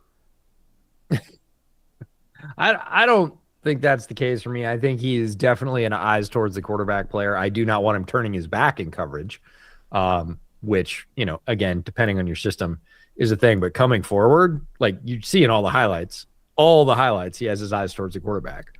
And that's because that's how he plays best. And if you know that, like, that's fine. Yeah, I just, if looking at the other, well, safety's actually thinned out pretty quick here. Yeah, if you're not going to take Scott, be real careful about saying, oh, there's so many guys, because there's not anymore. I mean, I probably would have gone Jacoby Thomas over him. I know you love for Thomas. Miami. Let me VJ look. Payne. VJ Payne, I would not go over Halsey. I know you had him higher. Payne was a guy that was Taffy. down my board a little bit. Taff. Who would I have taken? No, he was the top safety left on my board outside of Scott, and it sounds If like you can Scott guarantee me Genesis Smith could tackle better, take him. I guess we will keep it red and black. Zachariah Branch. Oh boy, let's go! Fun That'll be player. fun on offense. Yeah, for sure. And again, low moving costs. Never really turned into what I thought he would after his true freshman year in college. Right. He was an explosive returner, like unbelievable weapon on screens. Yeah. Never really got past being that. Yeah. Super quick. Like he's like a go-kart. Yeah, You know, stop Instant start is acceleration. instantaneous. Yeah, and tough. Like he's not big, but he is tough. Like he's well built for the size he is. And again, quick twitch, just packed with it. And I think what you said is really prescient. He had such a sort of star across the sky freshman year that everybody was like, oh my God, he's just going to keep getting better at this rate every year. Can you imagine what he's going to be in 3 years? And what he was 3 years later is about what he was as a freshman, which is really good, but everybody was just waiting for it to get better. And when it didn't, they kind of lost interest, even though it's still really good for what it is. And I think this is a fine range for him to go if you're looking for an explosive slot player. He is slot only. He's not going to be an outside receiver for you. He does have return versatility and value for that. You know, again, the more you can do. So I'm fine with it at 79. Like, I get it. As long as you have a plan for him and it doesn't involve a whole lot of switch releases or a ton of blocking, because he's 178. Like, you're not asking Jalen Waddle to go out and bury people. Like, that's not their role.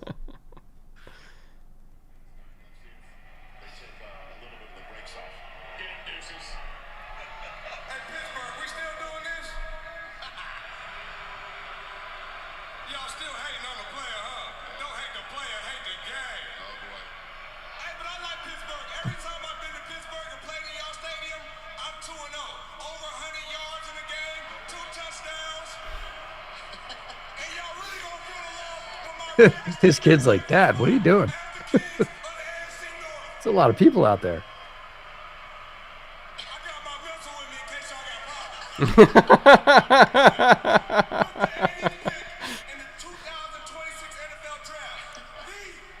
Gotta say, hell of a suit. Oh, now we're talking about USC players that we both agree on that we really like. I love Jacoby Lane. Yeah. Smooth. Big body. He's 6'4", but he doesn't move like it. He is silky smooth. Great hands. Great dude. Great teammate. If you're looking for like a contributing number 3 with potential to be a solid number 2, but most likely going to be a very, very good number 3 in the NFL. Yeah. Like, is he going to come in and change the complexion of the offense? No, but God, he's reliable. And they needed wide receiver desperately, and they didn't,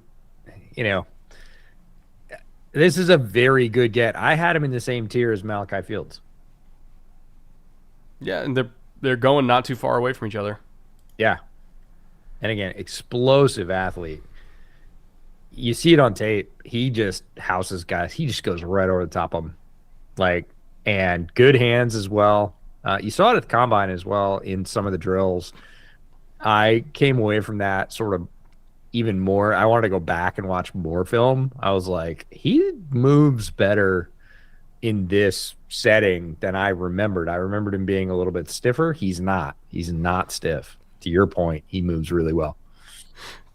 Colson's at the mod house, and he's like, "Thank you for gifting the mods whiskey. It's helping me go numb." He's a Steelers fan. Oh. Echo for $99.99. Thank you, Echo. Welcome back. Look out for day 2. Welp, since the Colts have decided to roll with an edge room of Latu, Key, and Clemens, can they at least do me a solid of adding a linebacker who can blitz like a madman in Jack Kelly? Spoken like a true BYU fan you are. I'll do you one better. Yep. Jack Kelly and Caleb Elam-Zor. Both of them. Oh. All of them. And Jayshon Barham. All of them. All of them. Just the combo pack. Now, of those, I would take Elam-Zor, and I know you would too, because he is the most multifunctional, multi-role linebacker among the folks that are left. Jack Kelly is a day 3. Oh, yeah. Sure. Yeah. Pitch a pick, for sure. See if you can get yourself 8 sacks. 26 NFL draft, the Jacksonville Jaguars select Albert Regis, defensive tackle. Oh, yes. Let's go. So right you like him way more than I do. I'll let you take the lead on this one. This is Trev and I. Trev and I are locked arms on this one. We like Albert Regis a lot. Again, the Texas A&M defense was a lot of fun. There were a lot of players on that defense, and Regis was the 4th one I got to, I think. So I'd already watched a lot of those games, but again, I was focusing on other areas. I was focusing on edge or corner or whatever else. And I get to Regis and I was like, wait a minute, this guy's supposed to be, at that point, way down the board. We were talking about 200s on consensus board when I watched him. And, 170, 190, whatever. And I was like, okay, he's better than that. And he's actually one of the first guys that I watched in this class that I started to think, no, there's this bubble of defensive tackle talent in the middle. Again, it's not concentrated up high. We don't have those pass rushing stars. We don't have Aaron Donald, right? And it's not one of those ones where all we have is run stopping defensive tackles who you're going to get in the 5th, 6th, and 7th. There's this concentration that really, again, we saw it light up in round 2.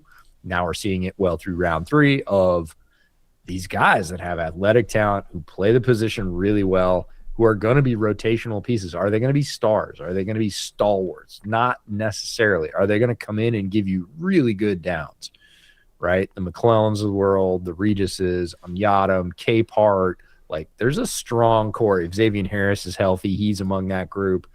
There's a really strong central core of defensive tackle, and Regis was the kind of guy that lit the fuse for that for me, that I was like, hey, here's a guy that's supposed to be 200 on the consensus board. I just watched his tape. He's way better than 200. Turns out he goes at 81. I just look at Grayson Halton, Big Citrus, Daryl Jackson, Proctor, Harris, Capehart. All of them I would have gone with. I don't hate the position. or choice of You just would have position. picked another player. Yeah. Yeah, yeah. Yeah. No, I had Regis after most of the guys. Again, the tier above is Big Citrus, Caleb Proctor, Grayson Halton, Xavier Harris, Chris McClellan, and Daryl Jackson Jr. Then it was Regis, Anyadam, and Capehart together because I saw those guys very similarly as like underrated defensive tackles with upside who were going to be value picks. It turns out that outside of Capehart, at least, Regis and Anyadam went before basically any of the guys above that. And I think that may be size concerns about Halton. Proctor, small school. A lot of people aren't sure if it's going to translate. I think it will. Big Citrus,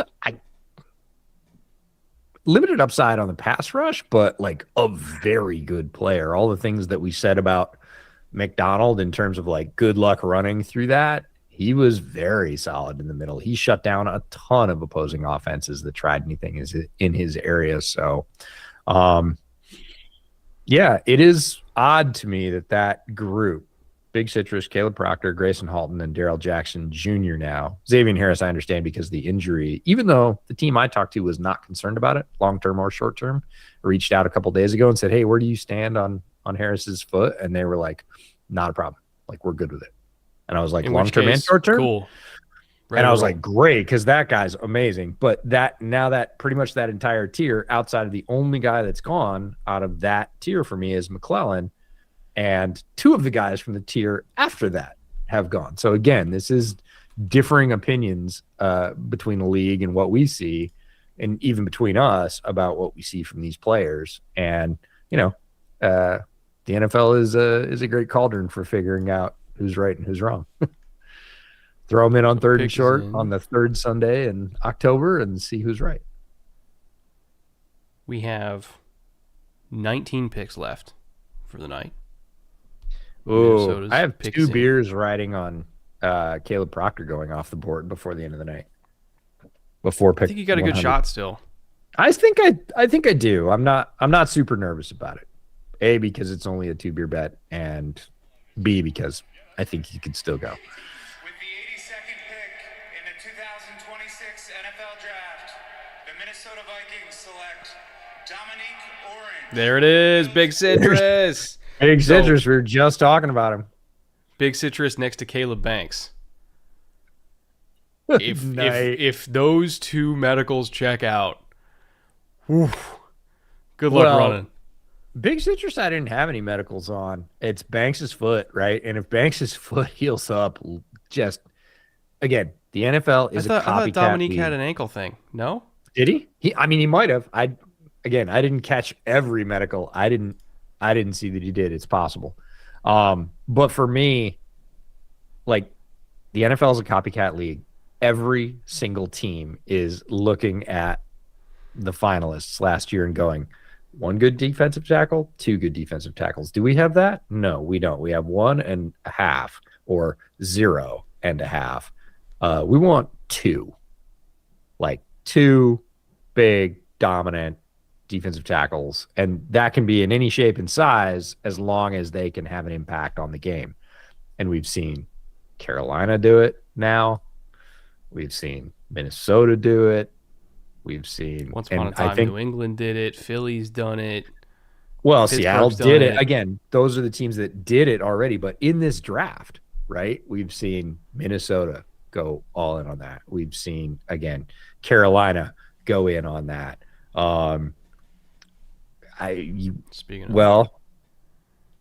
Yeah.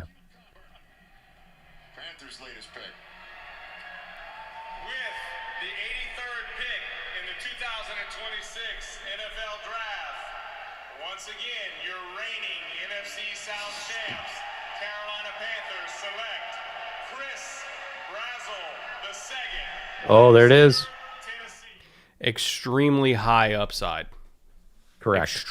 Extremely high upside receiver. Kind of fits their type too. They tend to really like size, right? Like Coker's a big guy, T-Mac's a big guy, Brazzell's a long guy, tons of speed, way more developed as a receiver than everybody that's come out of Tennessee in the last several years. I mean, I made him a gem. Very, very, very, very high upside receiver. Yeah. Doesn't have to be the guy right away, which I think is also good for him. You know, help him kind of become acclimated as a pro. Yeah. Be like the number. Well, he'll fight Liget for number 3, which I think he can probably win that, and that's great. Ease him in that way. Yeah, and it gives him some flexibility to start learning other roles, to move around, and see if he can win from the slot in the NFL. See if he can, run switch releases on a 2-receiver Learn how to style. line up on the left side for the first time. I wasn't going to bring it up, but since you did, yeah, that too. The thing I like really about Brazel is what you brought up in the fact that a lot of receivers that have come out of Tennessee and everybody says, oh, it's helmet scouting. And I'm like, we need to have a discussion about this. It's not really helmet scouting. It's program scouting. And programs, just like teams or longtime general managers or anything else, have types. Think about my best example is like Nick Saban defensive ends, right? The names changed. The players are all the same. They were massive. They were athletically talented. They were vicious with their hands. And they were great run stoppers. And they didn't do dink against the pass. And they didn't care. That's not what they did. And when they chewed one up and spit him out and sent him to the NFL, they had another one in the wings. And he looked exactly the same. He had a different name, same size, same play style. And they would just do it over and over again because they're Alabama. And everybody would come to them and they would pick the ones that they liked that looked the same and they would send them on. And you go, oh, well, you're just helmet scouting. You say they're all the same. And I'm like, well, they kind of are the same. Are the same. Like they've been picking the same one for the last 4 times. And Tennessee was like that with wide receivers. They had a type as well. Brazel's different because of the savvy and route running. Like you see really snappy double moves from him. You see him really get guys to lean into leverage and then break them off the other way. Like the typical Tennessee receiver MO for the guys that I liked, even like Cedar Tillman, we talked about him earlier today, was stack somebody real fast at the line, get by him and keep running. Like that was it. That was the job description. Brazel, very much more technically polished than that. And still, like you said, tall, but also athletically gifted. You saw the highlights of him, jumping up, one-handing over a defensive back with the other hand on his shoulder pads. Like, that's not really typical. We didn't see that in the profile. We saw size, we saw toughness, we saw speed, especially linear speed. But for Carolina, I really thought they were Tennessee long enough for them to ruin him. Okay, fair enough. Fair. I really thought they were going to go slot here again because of what they have in their wide receiver room, and they still might. Again, they're not out of picks, but I think this was the point in the draft where they went, Chris Brazel II still on the board, guys, and everybody's like, "Yep, we're good with him here. Do it, absolutely." Best available: Jerron McCoy, the knee. Keontae Scott sounds like off field. Kyle Lewis, he had him at 55. Okay, that's way higher than I would have had him. Pregnon got to be medical at this point. Was more skilled. Missed the next one, so I read him as fast as I could. Dan Graziano says, regarding Jermon McCoy, end of the second round was an important dividing line. Starting at pick 65, which we're in now, the only guaranteed money in a rookie contract is the signing bonus. Also, 65 is the first pick that gets a split salary, i.e. one number for weeks he's on the 53-man and a lower number for those when he isn't. McCoy's knee injury is clearly the reason for his fall, and starting in round 3, it may be easier for teams to take the risk. Yeah, I would agree. Yeah, it's that's unfortunate for a player who's very, very talented, but came up with a late medical concern that was not the medical concern that everybody was talking about. So it's tough to overcome that in short order. I'd like to thank the late Malcolm Glazer and the Glazer family for providing me with the opportunity to broadcast not just one, but 2 Super Bowl championships. What a voice. Dude, I love the variety the NFL has come up with for announcing the picks this year. This is really cool. It's nice flavor. Speaking of touchdowns,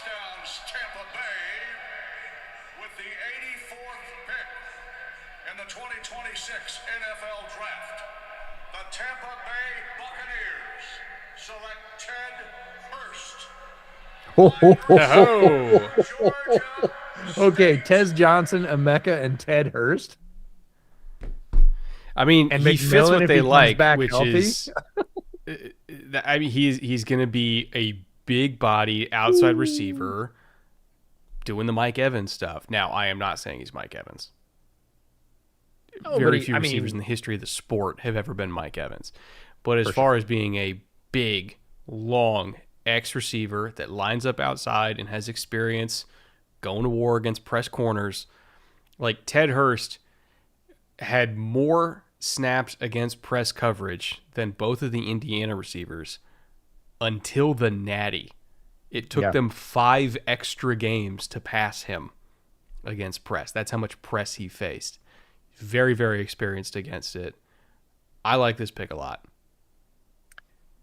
So Ted Hurst, 6'4", 206, explosive. Here's the piece that's really interesting to me as I was putting his profile together. I was thinking, oh, yeah, big, outside, fast. That's where he lined up for the most part, Senior Bowl and whatever else. 72 reps in the slot, 370 outside. So obviously dominant outside, but you saw the slot reps. He can already win from the slot. The other thing, second most targets in this class. The only player targeted in the wide receiver class more than him is Skylar Bell. He had 141. Hurst had 124 targets. In 11 games. They threw the ball at him all day, every day, a lot. ADOT was only 12.6. I expected that to be higher given his skill set, frame, speed, all that. But fits really nicely into that Tampa Bay wide receiver room. Again, now you kind of got a little bit of everything. You got Tez, Emeka as the everything, Ted. So we got Ted and Tez. That'll be fun. Got to make a T-shirt out of that. And then if Jalen McMillan comes back to health, that's a 4 wide receiver set I don't want to deal with, like, at all. With the 85th pick in the 2026 NFL Draft, the 6-time Super Bowl winners. The Pittsburgh Steelers select Dalen Everett, defensive Oh, your guy. Yeah. Apparently not by the face, but okay. Yeah. You said hi. It wasn't my guy at 85. Okay, fair. Fair. For sure. So, all right. I'm just going to sit back and enjoy this. Oh, I'm trying boy. to think from their perspective. Right. I'm Pittsburgh. I have a long press corner in Joey Porter. Mm-hmm. I want to play press man coverage. I don't think this was the guy that I would choose for that. Not with who's left on the board. That's not for me, at least. Now, if I just want somebody who's like 40 times a game, I'm bailing. We're playing cover 3. See you guys next week. Sure. If I ever need him to play man coverage against insert top 10 receiver here, I am worried. Again, watch the Ole Miss game, watch the Tennessee game. You put out somebody with juice against him. I like the player. I liked him as like a fun day 3 CB3. I liked him, but I don't like him that much. Oh, okay. I wondered when this was going to happen, which is the sort of definite, whatever you want to call it, second, third tier of tackles, depending on how you split them, like when the first one was going to go off the board. And it was either, for me, going to be Austin Barber or Caleb Tiernan. Again, the Browns are like, screw it. We're fixing the offensive line. We're picking tackles all day long. I think Barber, again, in this, for me, it's fourth tier, is a guy that you can see the starting ability, not right now. Like, I don't want to roll him out there right now. Let's be clear. But, could he get there? I think he can, and NFL teams are going to invest in that all day long because of the shortage at the position. So, again, we're at 86, and you're like, all ashore that's going ashore, you want to tackle, get that pick in. I'm pulling up and the my Browns do it. corner stats. Give me a second. Yeah, it's fine. Trade. Browns went up with the Chargers to get that pick. So, Dalen Everett, We're eighth back to highest this. passer rating allowed in this Yeah, class. it was not pretty. It was not pretty. Well, that's the thing is like there were fun moments. That's why I liked him as like a day 3 dart throw. It's just in between all the fun moments, there was absolute catastrophe. And so I'm like, pick 85? Ooh. All right. Dolphins have they're developing, because again, this is a new coach GM combination. They are developing a type, and I'm not sure I agree with all of it. I really like the Chris Johnson pick. Again, Will Kasmerick, like not. I'm gonna go to my tight end ranking sheet. While you do that, Yeah. update the No, I picks. had him in my also rans. Like I still have so Jack Andrews is there. Justin Jolly, not the same type of player. I get that. I had Daquan right above him. Eli Raridon's still there. I feel like at this point it's pretty clear that there are concerns about Eli Raridon. He's a better player than a couple of the tight ends that have been picked already. Joe Royer, Dallin Bentley, Michael Gillenborg, even Josh Cuevas, Matthew Hibner, who are guys way down the board, Tanner Koziol. Kasmerick was not a guy that, again, we saw the Michigan tight end go earlier, and I was like, well, okay. Tight end's like the position, though, where they never go in the order that we think they are, ever. Probably not, no. Yeah. I got to scroll a long way to get to him. 383. Oh, boy. Kasmerick? Yeah.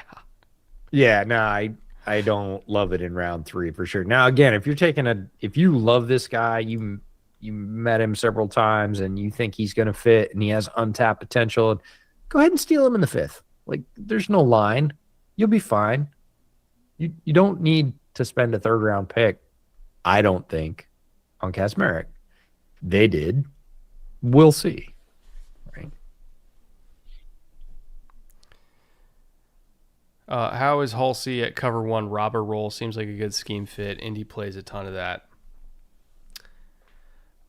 I mean, if you're just saying like we're starting out in too high and he has to move 10 feet to the right and just catch anything that's thrown near him, he could do that part. As far as the man coverage part of it, I don't like that. But if he's actually going to be the whole player, okay, we could do that. But if that's the only thing he can do when we want to go into man coverage, offenses are going to pick up on that pretty quick. They're going to be like, oh, gee, I wonder who's going to be rotating. Probably the guy that can't cover. I don't know that he's as bad. And I think you have some bad coverage reps that maybe are flavoring your view of him, because he had 407 coverage snaps. So not a small sample. Not the highest in this class. Again, the highest was Thieneman at 436 and your guy, Jacoby Thomas, at 411. So right up there, 407, 411. NFL passer rating against 59. And yes, I agree. It can be wonky at safety because of who they're saying you're responsible for. But over 407 snaps, if you're saying it's 59, even if you're wrong by 20 points and it's 79, you're better than a lot of guys in this class. He didn't have a ton of ball production. Four PBUs and 3 picks. Again, two of the 3 picks that I can think of were like thrown to his gut.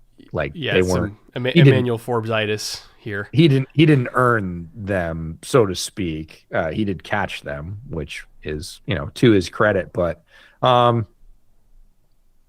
66 tackles, which is almost second in this class. That was Jalen Husky at 67. So again, right into the top of the tackles. Some of the lowest passer rating against. Ball production was good. There are other guys on this list that have less ball production than that by far. Good size, SEC experience. Like, I'm not running to the podium to get him, but I'm also not as down on him as you are. Boy, Kozlowski's going to need new shoes, man. He's been out there a bunch. Jacksonville Jaguars select Emmanuel Pregnon. There it is. Okay, finally. Whew.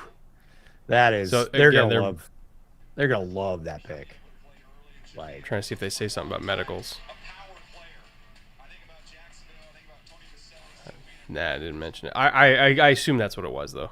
it has to be. If you watch this guy's tape, again, I was a huge Emmanuel Pregnon stan throughout the entire process, and it's because of his tape, right? It's not because he went to Oregon or anything else. Like, it's because of his tape. You watch this guy on tape, he's incredibly effective, very good in pass pro, gave up very few pressures, and in the run game, he hits his target way more than most of the interior offensive linemen in this class.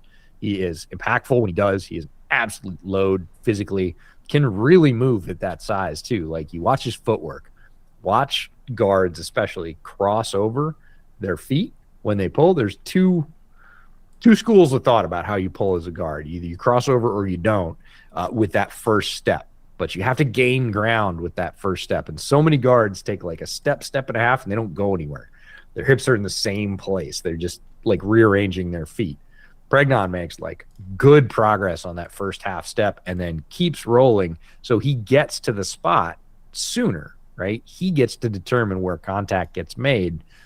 And that's a quality I absolutely love in a guard, along with everything else. I have to imagine there was something that he got flagged with, because, boy, this late, get out of here. It's an excellent value. Like, there's no other way to slice it. He is assuming he's healthy, he is a starting guard in the NFL. For a long time. Yeah. Let's see, Jacksonville's starting guards going into the day. Okay, there it is. There it is. That's the one. The polls day 2 pick you light on fire? Xavier Thomas? You knew it was coming? What are your thoughts on Xavier Thomas, EJ? I like Xavier Thomas. Again, this is not when they, picked a punter and we're going to trade up to do it. It's not Torrey Taylor. Torrey Taylor's a fine punter. Xavier Thomas's film at LSU had one of the most interesting collections of wide receivers this year. Like, all of their guys were a little bit different and all skilled. This is crazy early for me. Like, so it's kind of like me with Dalen Everett, where it's like, I like the player, but Everett gave up the fourth most first downs of every single corner in this class, and he took him 85. I think Xavier's a good player. There's no world for me where he's a day 2 player in this draft.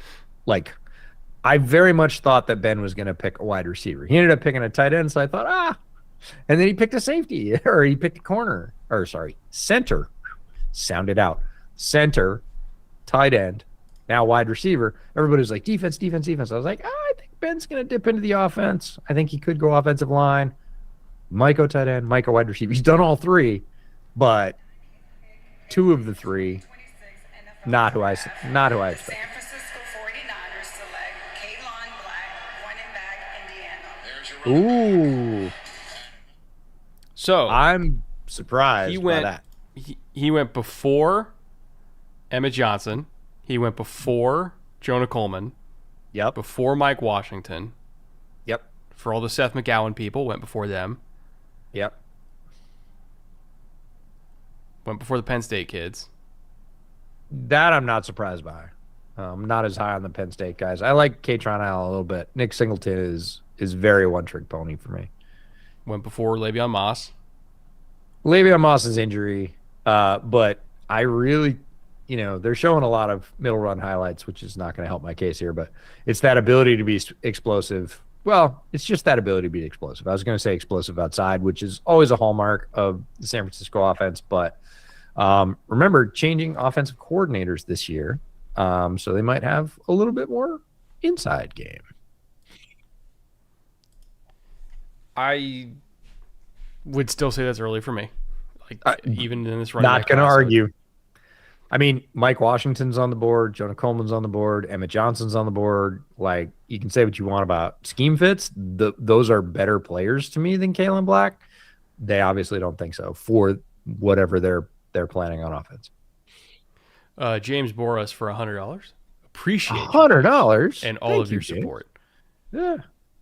and for also being patient while we finally got to watch or read off this question. I know you've been waiting for a little bit, but again, we do deeply appreciate you. Hey, y'all, love watching two football guys who are knowledgeable and insightful. I am sometimes half of those things. I was going to say, which the guys first... is he talking about? Yeah. I still remember the first video Brett I watched. Sounded out. Good God. See, sometimes I'm dumb. Which was about Eddie Jackson's insane rage and when he played under Vic. Thoughts on Jones replacing Dahlman in the Bears' run scheme. So I actually think this is a perfect fit. Again, I was higher on him than most other people that I know, honestly. But Logan Jones is an exceptional outside zone center. Incredible first step quickness. Really loose in the hip, so he can kind of, when he engages, if he's at an awkward angle because he's got a tough reach, like if he has to reach like a 2-eye or anything like that, like typically when you engage on that block, you're doing so at a really awkward angle, and he's got this kind of looseness and balance to him where he can, almost like a wrestler, where he can get a hold of you and then just kind of work his way to the front side. He's not always going to get there initially, but he will get there later in the rep. Like just the way that he's still able to kind of just almost like slither himself into position later in the rep. It takes a lot of balance and a lot of fluidity to do that. But again, that first step quickness is really, really good. I think he's good in space. I'm trying to think of like a comp for him. I dare not say Chris Myers because that's... No, it's really difficult to come up with a comp for Jones. I'm not going to say he's good unique because he's not. He's really good. But that's the thing. Maybe like Ben Jones? Trying to explain his savvy, his feel for how to play center, and not just in outside zone, because that's what everybody says. And yes, he's very good in outside zone, but he has a solution. He's like a chess player. He has a solution for every problem. Like, even when I said when he gets bull rushed by like 320-pound defensive tackles, he just kind of goes, okay, I have to be like the median in the highway that basically shucks this guy off and makes sure he doesn't hit my quarterback. He's still going to go this way because I can't just stand up and stop him. I don't have that. But he'll like basically almost do a judo throw, right? He's like, nope, go by and go that way. And it's enough to give the quarterback a half second. It's not a typical way to win. You wouldn't coach a center to be like, hey, chuck a 320-pound guy back past your quarterback. But it works. And he's got a solution for like every football problem. And it's fascinating to watch. It's interesting. I don't know if you people know what's going on behind the scenes back here, but I want to give you a little insight. Every team in the league has a big board, and there's constant communication within those teams. And they're going back and forth, trying to make deals, trying to cut trades, trying to do all kinds of things. It's constant communication. And that communication all goes back right behind that little door back there. And they have a staff of about 10 people in there that are just killing it tonight.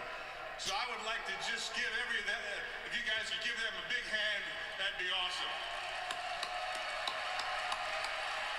They've done a phenomenal job.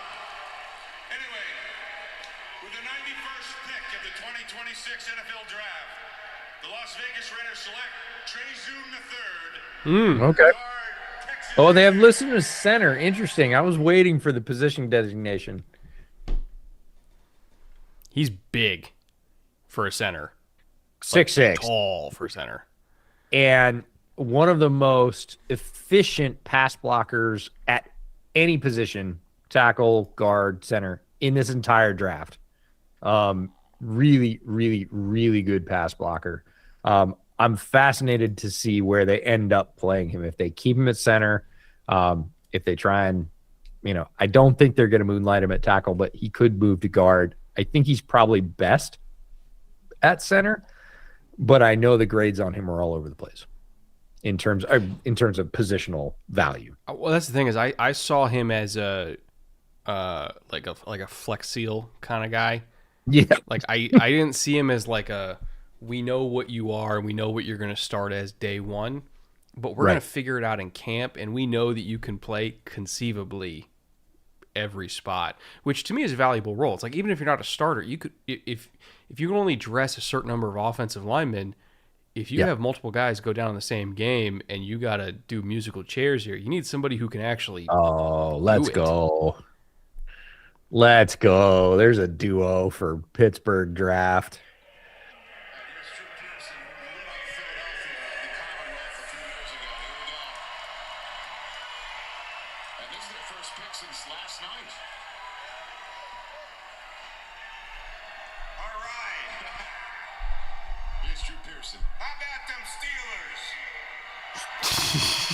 All right.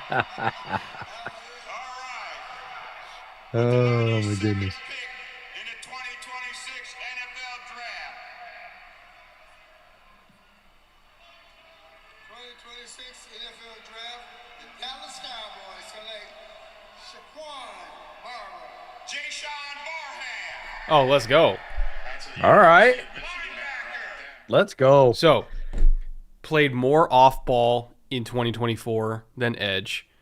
Yeah. Played a lot more edge in 2025. Yeah. His position is yes. Like whatever you want him to do.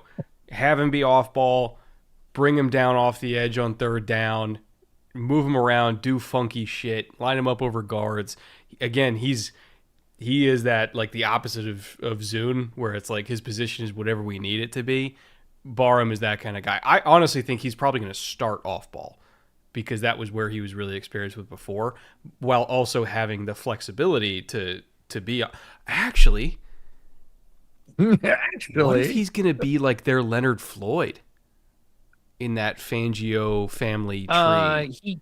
He could. I don't love the edge setting with length as much as I did from Floyd, which is what everybody said he couldn't do coming out of Georgia. Full disclosure, I was writing draft columns for Windy City, and I was writing up, again, you don't know who the Bears are going to draft, so it was pre-draft.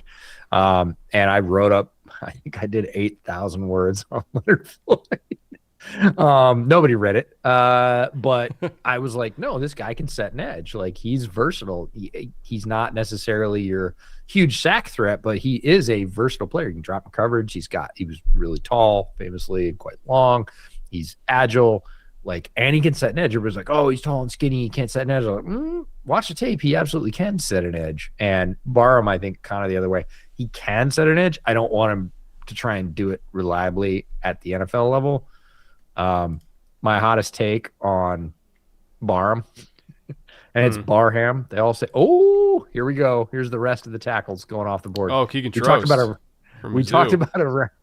about a round one tackle run. Now it's happening. This is the clean out tackle run. My hottest take on Barham, which is how everybody in the broadcast announces that, is that there is no closer congruence between a player and his college mascot than Jayshawn Barham. Oh, just because he's a straight up Wolverine on tape. just put him somewhere, no and he's gonna fight him. I don't care who you put him over. Tight end, center, guard, put him in a wide nine. He's not fighting anybody. He's fighting air. He's still gonna fight him. He is all teeth and claws. He is just an attacking player, and it's really fun to watch. Leonard Floyd might genuinely be the most mentioned player in this channel's history. It's either Carl Davis. Well, Carl Davis was a founding member of the channel's history. That's a little bit different, but come on, Robert Woods. If you're a longtime bootlegger listener, Bobby Trees, come on. We talked a lot about Bobby Trees. Are you a big quick slot to question. blocks? Guess what we're going to comp you to? Bobby Trees. Bobby Trees. I have a great comp coming tomorrow for one of the wide receivers. It's the other guy, not the one that got picked early. It's Reggie Virgil. I have a great comp for Reggie Virgil. I'll unleash that tomorrow. But quick question for you, because I've never asked you, and there's not too many football questions that I've never asked you. Have you ever watched Dorsett's Pitt tape? Like from when he was in college? Yeah, at Pitt. No. Go do it. Find it. I'm sure he was the fastest person on the field by Just- several orders of magnitude. Just go do it. It is appointment viewing for NFL fans. Like, oh my God. That's some fun stuff right there. Tom Coke for 1999. Well, I guess I won't listen to ESPN 1000 for the next week. I don't want to hear how the Bears should have drafted X, Y, and Z.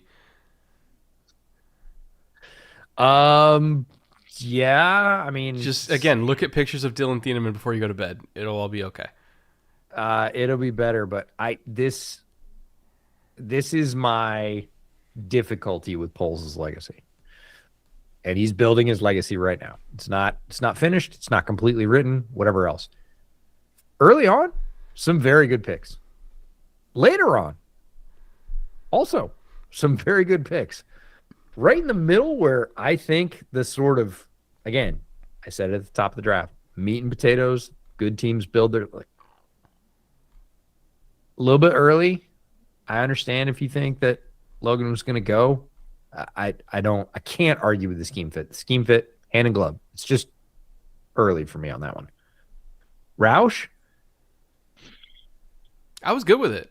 he's a nice player. It's a luxury pick for a defense that needs like help, like it needs air. And then Xavion, like, okay, all right. Well, yeah, Xavion, yes, But I mean, it was that kind one's of like, not.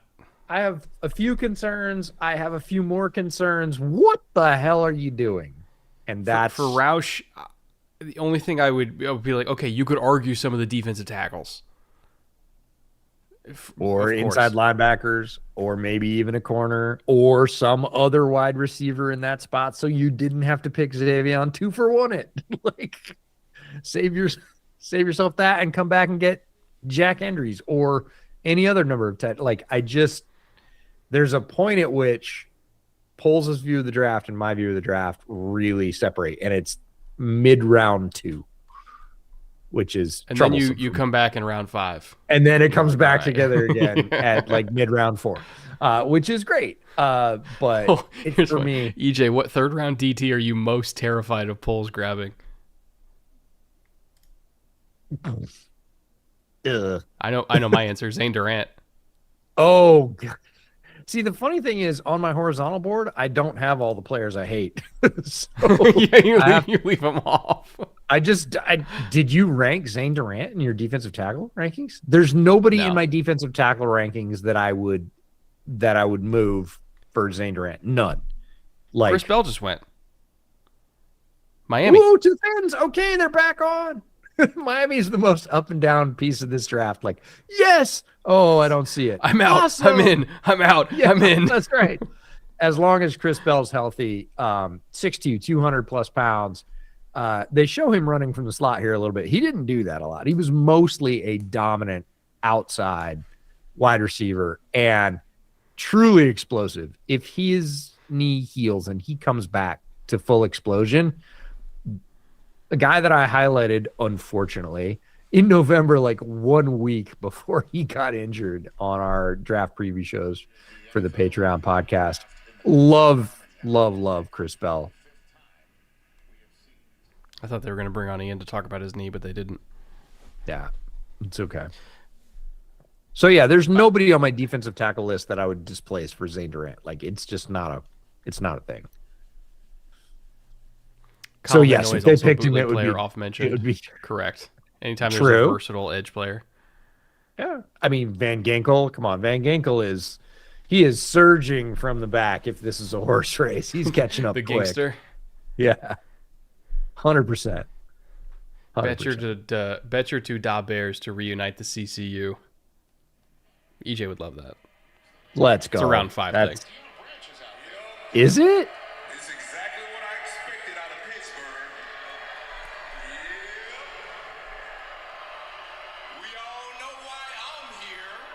Deion Branch. Let's go. Yeah. I'm sorry. Listen, I apologize. Seahawks legend, Deion Branch. That I had to wait in the back. Thank you guys for being patient. Thank you, Pittsburgh. Yeah, we appreciate you guys too. I'm here to announce the greatest organization's 95th pick in the 2026 NFL Draft. The greatest organization select Eli Raradon, tight end. Oh, there it is. We have apparently reached the plateau where people are comfortable with his medicals. Yeah, and he would have gone a lot earlier if he didn't have those multiple major knee injuries. The tape is good. It's really good. It's sneaky good. Like, and I don't say like sneaky athletic or sneaky gritty. Like he kind of lulls you to sleep a little bit, and you're like, okay, he's doing good tight end things, neat. And the more you watch, the deeper you get into the tape. You get past the highlights, you get into the games, you get into the second game, you get into the third game, and you're like, man, he's making a bunch of receptions like deep down the field. He keeps doing it. Like he's doing it consistently. He did it in the last game. He's doing it in this game. Did it in this game.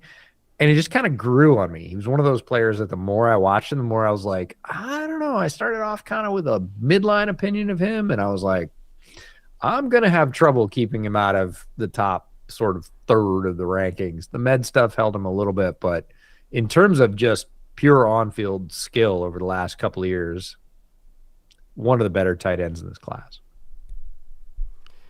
And he's a true Y. He's an actual, real, honest-to-God tight end. Which you keep saying that. You keep saying that. Speaking of things said way too often on Bootleg, he's not a tight end, he's an H-back.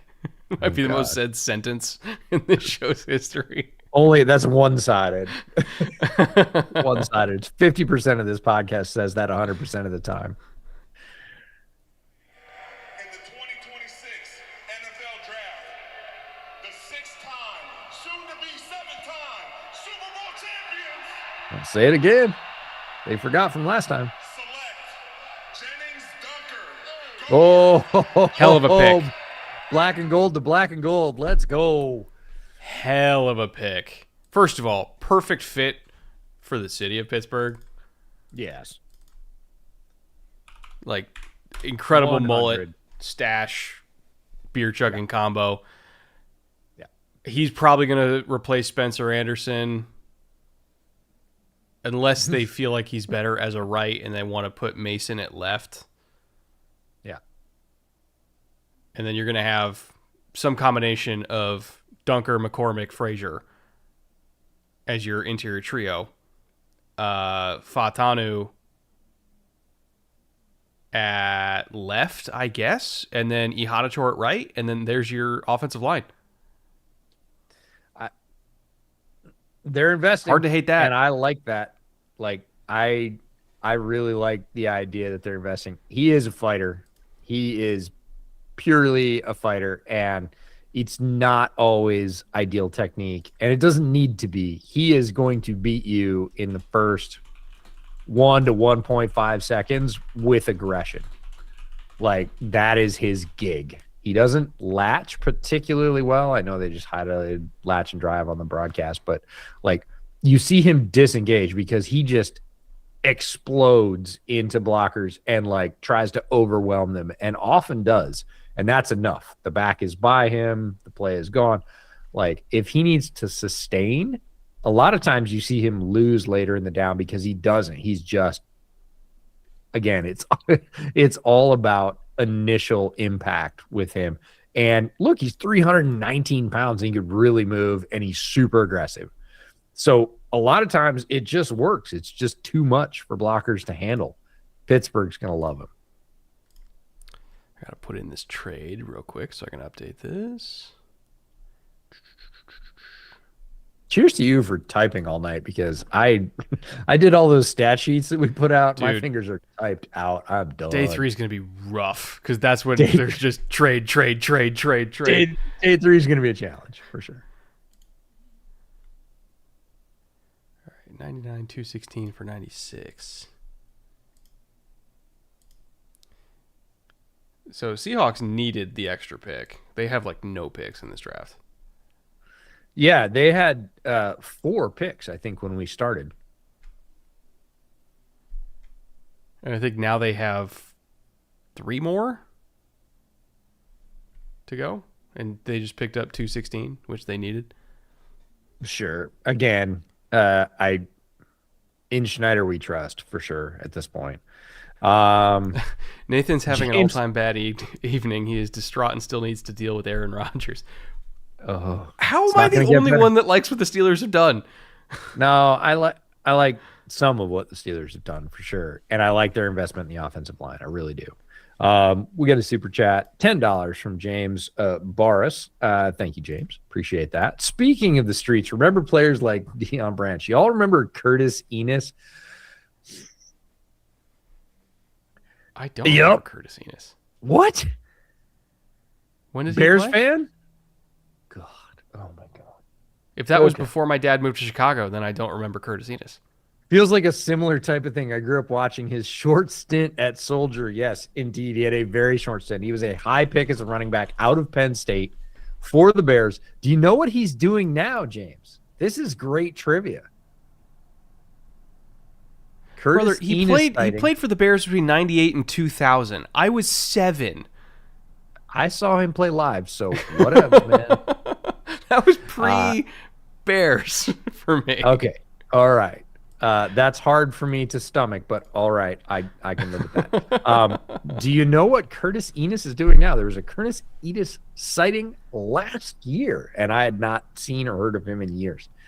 He is a very jacked Illinois high school state basketball boys referee. How about that? Yeah. And somebody for him. posted a picture, and I was like, holy cow. He didn't give up the workout routine. He's got the ref shirt on. He's like, doesn't look like me, obviously, at all. When was he, so he was the 5th overall pick, and he played for 4 years? 3 years? Yes. It did not go well. Was this an injury thing, or was he just not good? A little of both, but Little column A, little column B. well, I think it's more he was a very good college player, and in those days, very good college players were highly sought after. There wasn't a distinction about, hey, you're going to come to this next level, and you're going to need skills you maybe don't have. It was just like, hey, man, guy tore it up at a football factory, Penn State. He's amazing. Oh, look at the testing. Yeah, we should draft him. No, didn't work out that way. Oh, Caleb goes to the Vikings. Caleb Tiernan, tackle, Northwestern. So he'll be right tackle for them, obviously. Well, here's the thing with Tiernan. It says ideal size. Ideal height, I think, is what they're trying to say. He has very short arms. He has slightly shorter than Rashawn Slater arms. Guess who he talks to regularly about arm usage? Probably Rashawn. Rashawn Slater, yeah. The previous Northwestern because tackle. he's an O-line masterminds guy, and Rashawn works with them. So. Yeah, and Rashawn also went to Northwestern, and he comes back to campus, and Caleb goes, hey, man, you make it work. How can I make it work? If you watch Caleb Tiernan's slide on the right-hand side, and he leads with his left hand, turns his chest, and gives this little pop, this little double punch, it's Rashawn Slater all day. Like, that is Slater's move verbatim. It came from Slater. They have the same length arms. Rashawn was like, here's how I deal with it. Caleb was like, cool, I'll do the same thing. So, there you go. So back-to-back Vikings picks, both of them Yeah. are good. Yes. I'm a big Jacoby Thomas guy. He is a big safety. Okay. He could also Who be a just big won- nickel. Who just won money? Jacoby Thomas went before Keontae Scott. I mean, I had him in the same tier. No. I'm So sorry. this is a That's win incorrect. for old Coleman. Jacoby Thomas, good player, same tier as Keontae Scott. If we're talking about on field, it's not. I mean, It's not on field. Don't do that. You know better. I like him a lot, man. I think he's a I really know good you player. like him a lot, and I like him some, which is fine. But saying he's as good as Keontae Scott is disingenuous. He is huge. He is violent. Tackles well. Like when he puts his foot in the ground, his burst over 10 yards is really, really good. I think he's a very underrated player. I know Keontae got a lot of the press, and again, I love Keontae as well. Keontae played a position in that defense, i.e. nickel. A lot got fed to him, and they trusted him to make the play because they put a lot on his plate. I think Jacoby could have done that as well. Jacoby played like a true safety position, and quite frankly, quarterbacks were typically dead before they could really test him. But when things were in his zip code, especially like underneath, Let's go. Seahawks talk about pick up a Julian Mike Neal. McDonald type of corner. Okay, this is funny because Brett and I had a disagreement that wasn't a disagreement about Julian Neal because I was like, well, what do you think of Neal? He's like, I don't like him at all. And I was like, wait, what? What are we talking about? And he goes on at length about why he doesn't like Neal. No, And I think was you like, said, what do you think about Neal? yeah, I did.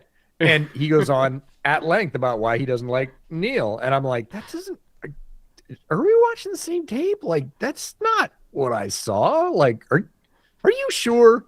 And he's like, who are you talking about? I was like, Julian Neal. He's like, oh, I'm talking about Devin Neal. I was like, no, Julian Neal. Very different Neal. Long, tall corner out of Arkansas. Very smooth, patient. Love that pick for them. And after, good God, Paul Posluszny makes another selection for the Jaguars. We have a super chat that we have to read because it's amazing. Oh, yes. I love this pick. I love this pick for the Jaguars. But first, I'm going to get to the super chat. Utter you, $50. I've held Tony Dorsett's Heisman Trophy before. He lived just behind my house, and I knocked on his door when I was in high school. I told him how I'm such a Cowboys fan, and then he asked me if I wanted to check out his trophy case. I'll never forget it. Utter, that is an amazing story, and thank you for the super chat. That is awesome. That's insane. I freaking love it. You knocked on Tony Dorsett's door and was like, hey, I'm a Cowboys fan. And he's like, great. I played for the Cowboys. You want to see my trophy case? Oh, did you, Tony Dorsett? Did you play for the Cowboys? That's so good. I love it. That's amazing. Thank you for sending that. That made my day. Real quick, Jalen Husky for the Jags. Where did I put him? Okay, Jalen Husky, 6 foot, 192. Second most tackles among safety, star, nickel, slot defenders with 67 in this class, trailing only Dylan Thieneman. Snaps per reception, one of my favorite stats, 30.8. Had 4 interceptions, which is second. NFL passer rating against when targeted, 55.9. 349 snaps at free safety. So free safety, prominent player, great range, great size, does tackle, plus player that I honestly don't think I ever heard mentioned once throughout the process. I literally cannot remember anyone I talked with, and think about what I do for a living, that mentioned Jalen Husky once. And I watched his tape and I was like, huh. And you know the way I do it. I watch their tape and then I look up their stats. I watched his tape. I looked up his stats and I was like, is this gaslighting? Is somebody not telling me about this guy? Played at a major college, had tremendous production, great size, really good range, like the tape. Crickets. Absolute crickets. Steal by the Jags. Love that pick. Noah Kennedy for 499 says, do the Steelers want Everett in the slot? Maybe. They have JPJ and Dean, which is a fair point. Also, I love the Aller pick. I wish they'd tell Rodgers to kick rocks. I feel like maybe that was their way of telling Rodgers to kick rocks. I hope so. I really feel like they're just sort of being held hostage for something that's not worth being held hostage for at this point. Yeah.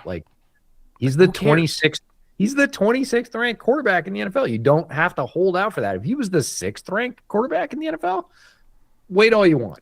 Like, also, like, it's you're not like he's a saying, franchise legend. Like, who gives a shit? I don't understand it. I really don't. It's an odd situation that a team is so beholden to a player that played literally bottom 5 football in the NFL. And at this point, like, cut the cord, figure out what you're going to do. Even if what you're going to do is Will Howard versus a rookie for your starting quarterback, you're just invested in the offensive line. You've got good weapons. You invested in those as well. Like, give it a shot. Like, if it doesn't work out and you're terrible, guess what? I know Pittsburgh fans are allergic to being terrible, but, like, guess what? 2027 is a really good quarterback year. Another bootleg staple is EJ dad lore. I think EJ's adventure lore. Oh, is really what I come for. Or injury lore. Oh God, we don't need to start Endless. that. You know how it starts? It's always like, I got a paper cut, and like 10 minutes later, you're like, and I was suturing the cut above my femur. That's the way all injury stories go everywhere. At bars, on road trips, whatever. It's like instantly to the worst injury you've ever had. It's crazy. I wanted Dunker to the Niners, mostly because him and Kittle together would have been peak entertainment. This is my 4th year watching this amazing stream. Thank you guys for the best content. We appreciate you for being here with us all the way through night 2. Again, we were on for over 4 hours. Tomorrow we're going to be on for 7? A lot-ish. A lot. What time do we start tomorrow, by the way? What time does the draft start? It starts at noon Eastern. So for you and 9. Me, it's 9. Which means 8:30. Yeah, stream starts at 8:30 Pacific. So up and at 'em. Day 3 is always the slog, but we will get through it together as a family, like we always do. That's correct. Thank you all for coming again tonight. We will see you tomorrow just before noon Eastern. If I can find the button to end the stream, because I have 9,000 tabs open. Thank you once again. We'll see you tomorrow morning.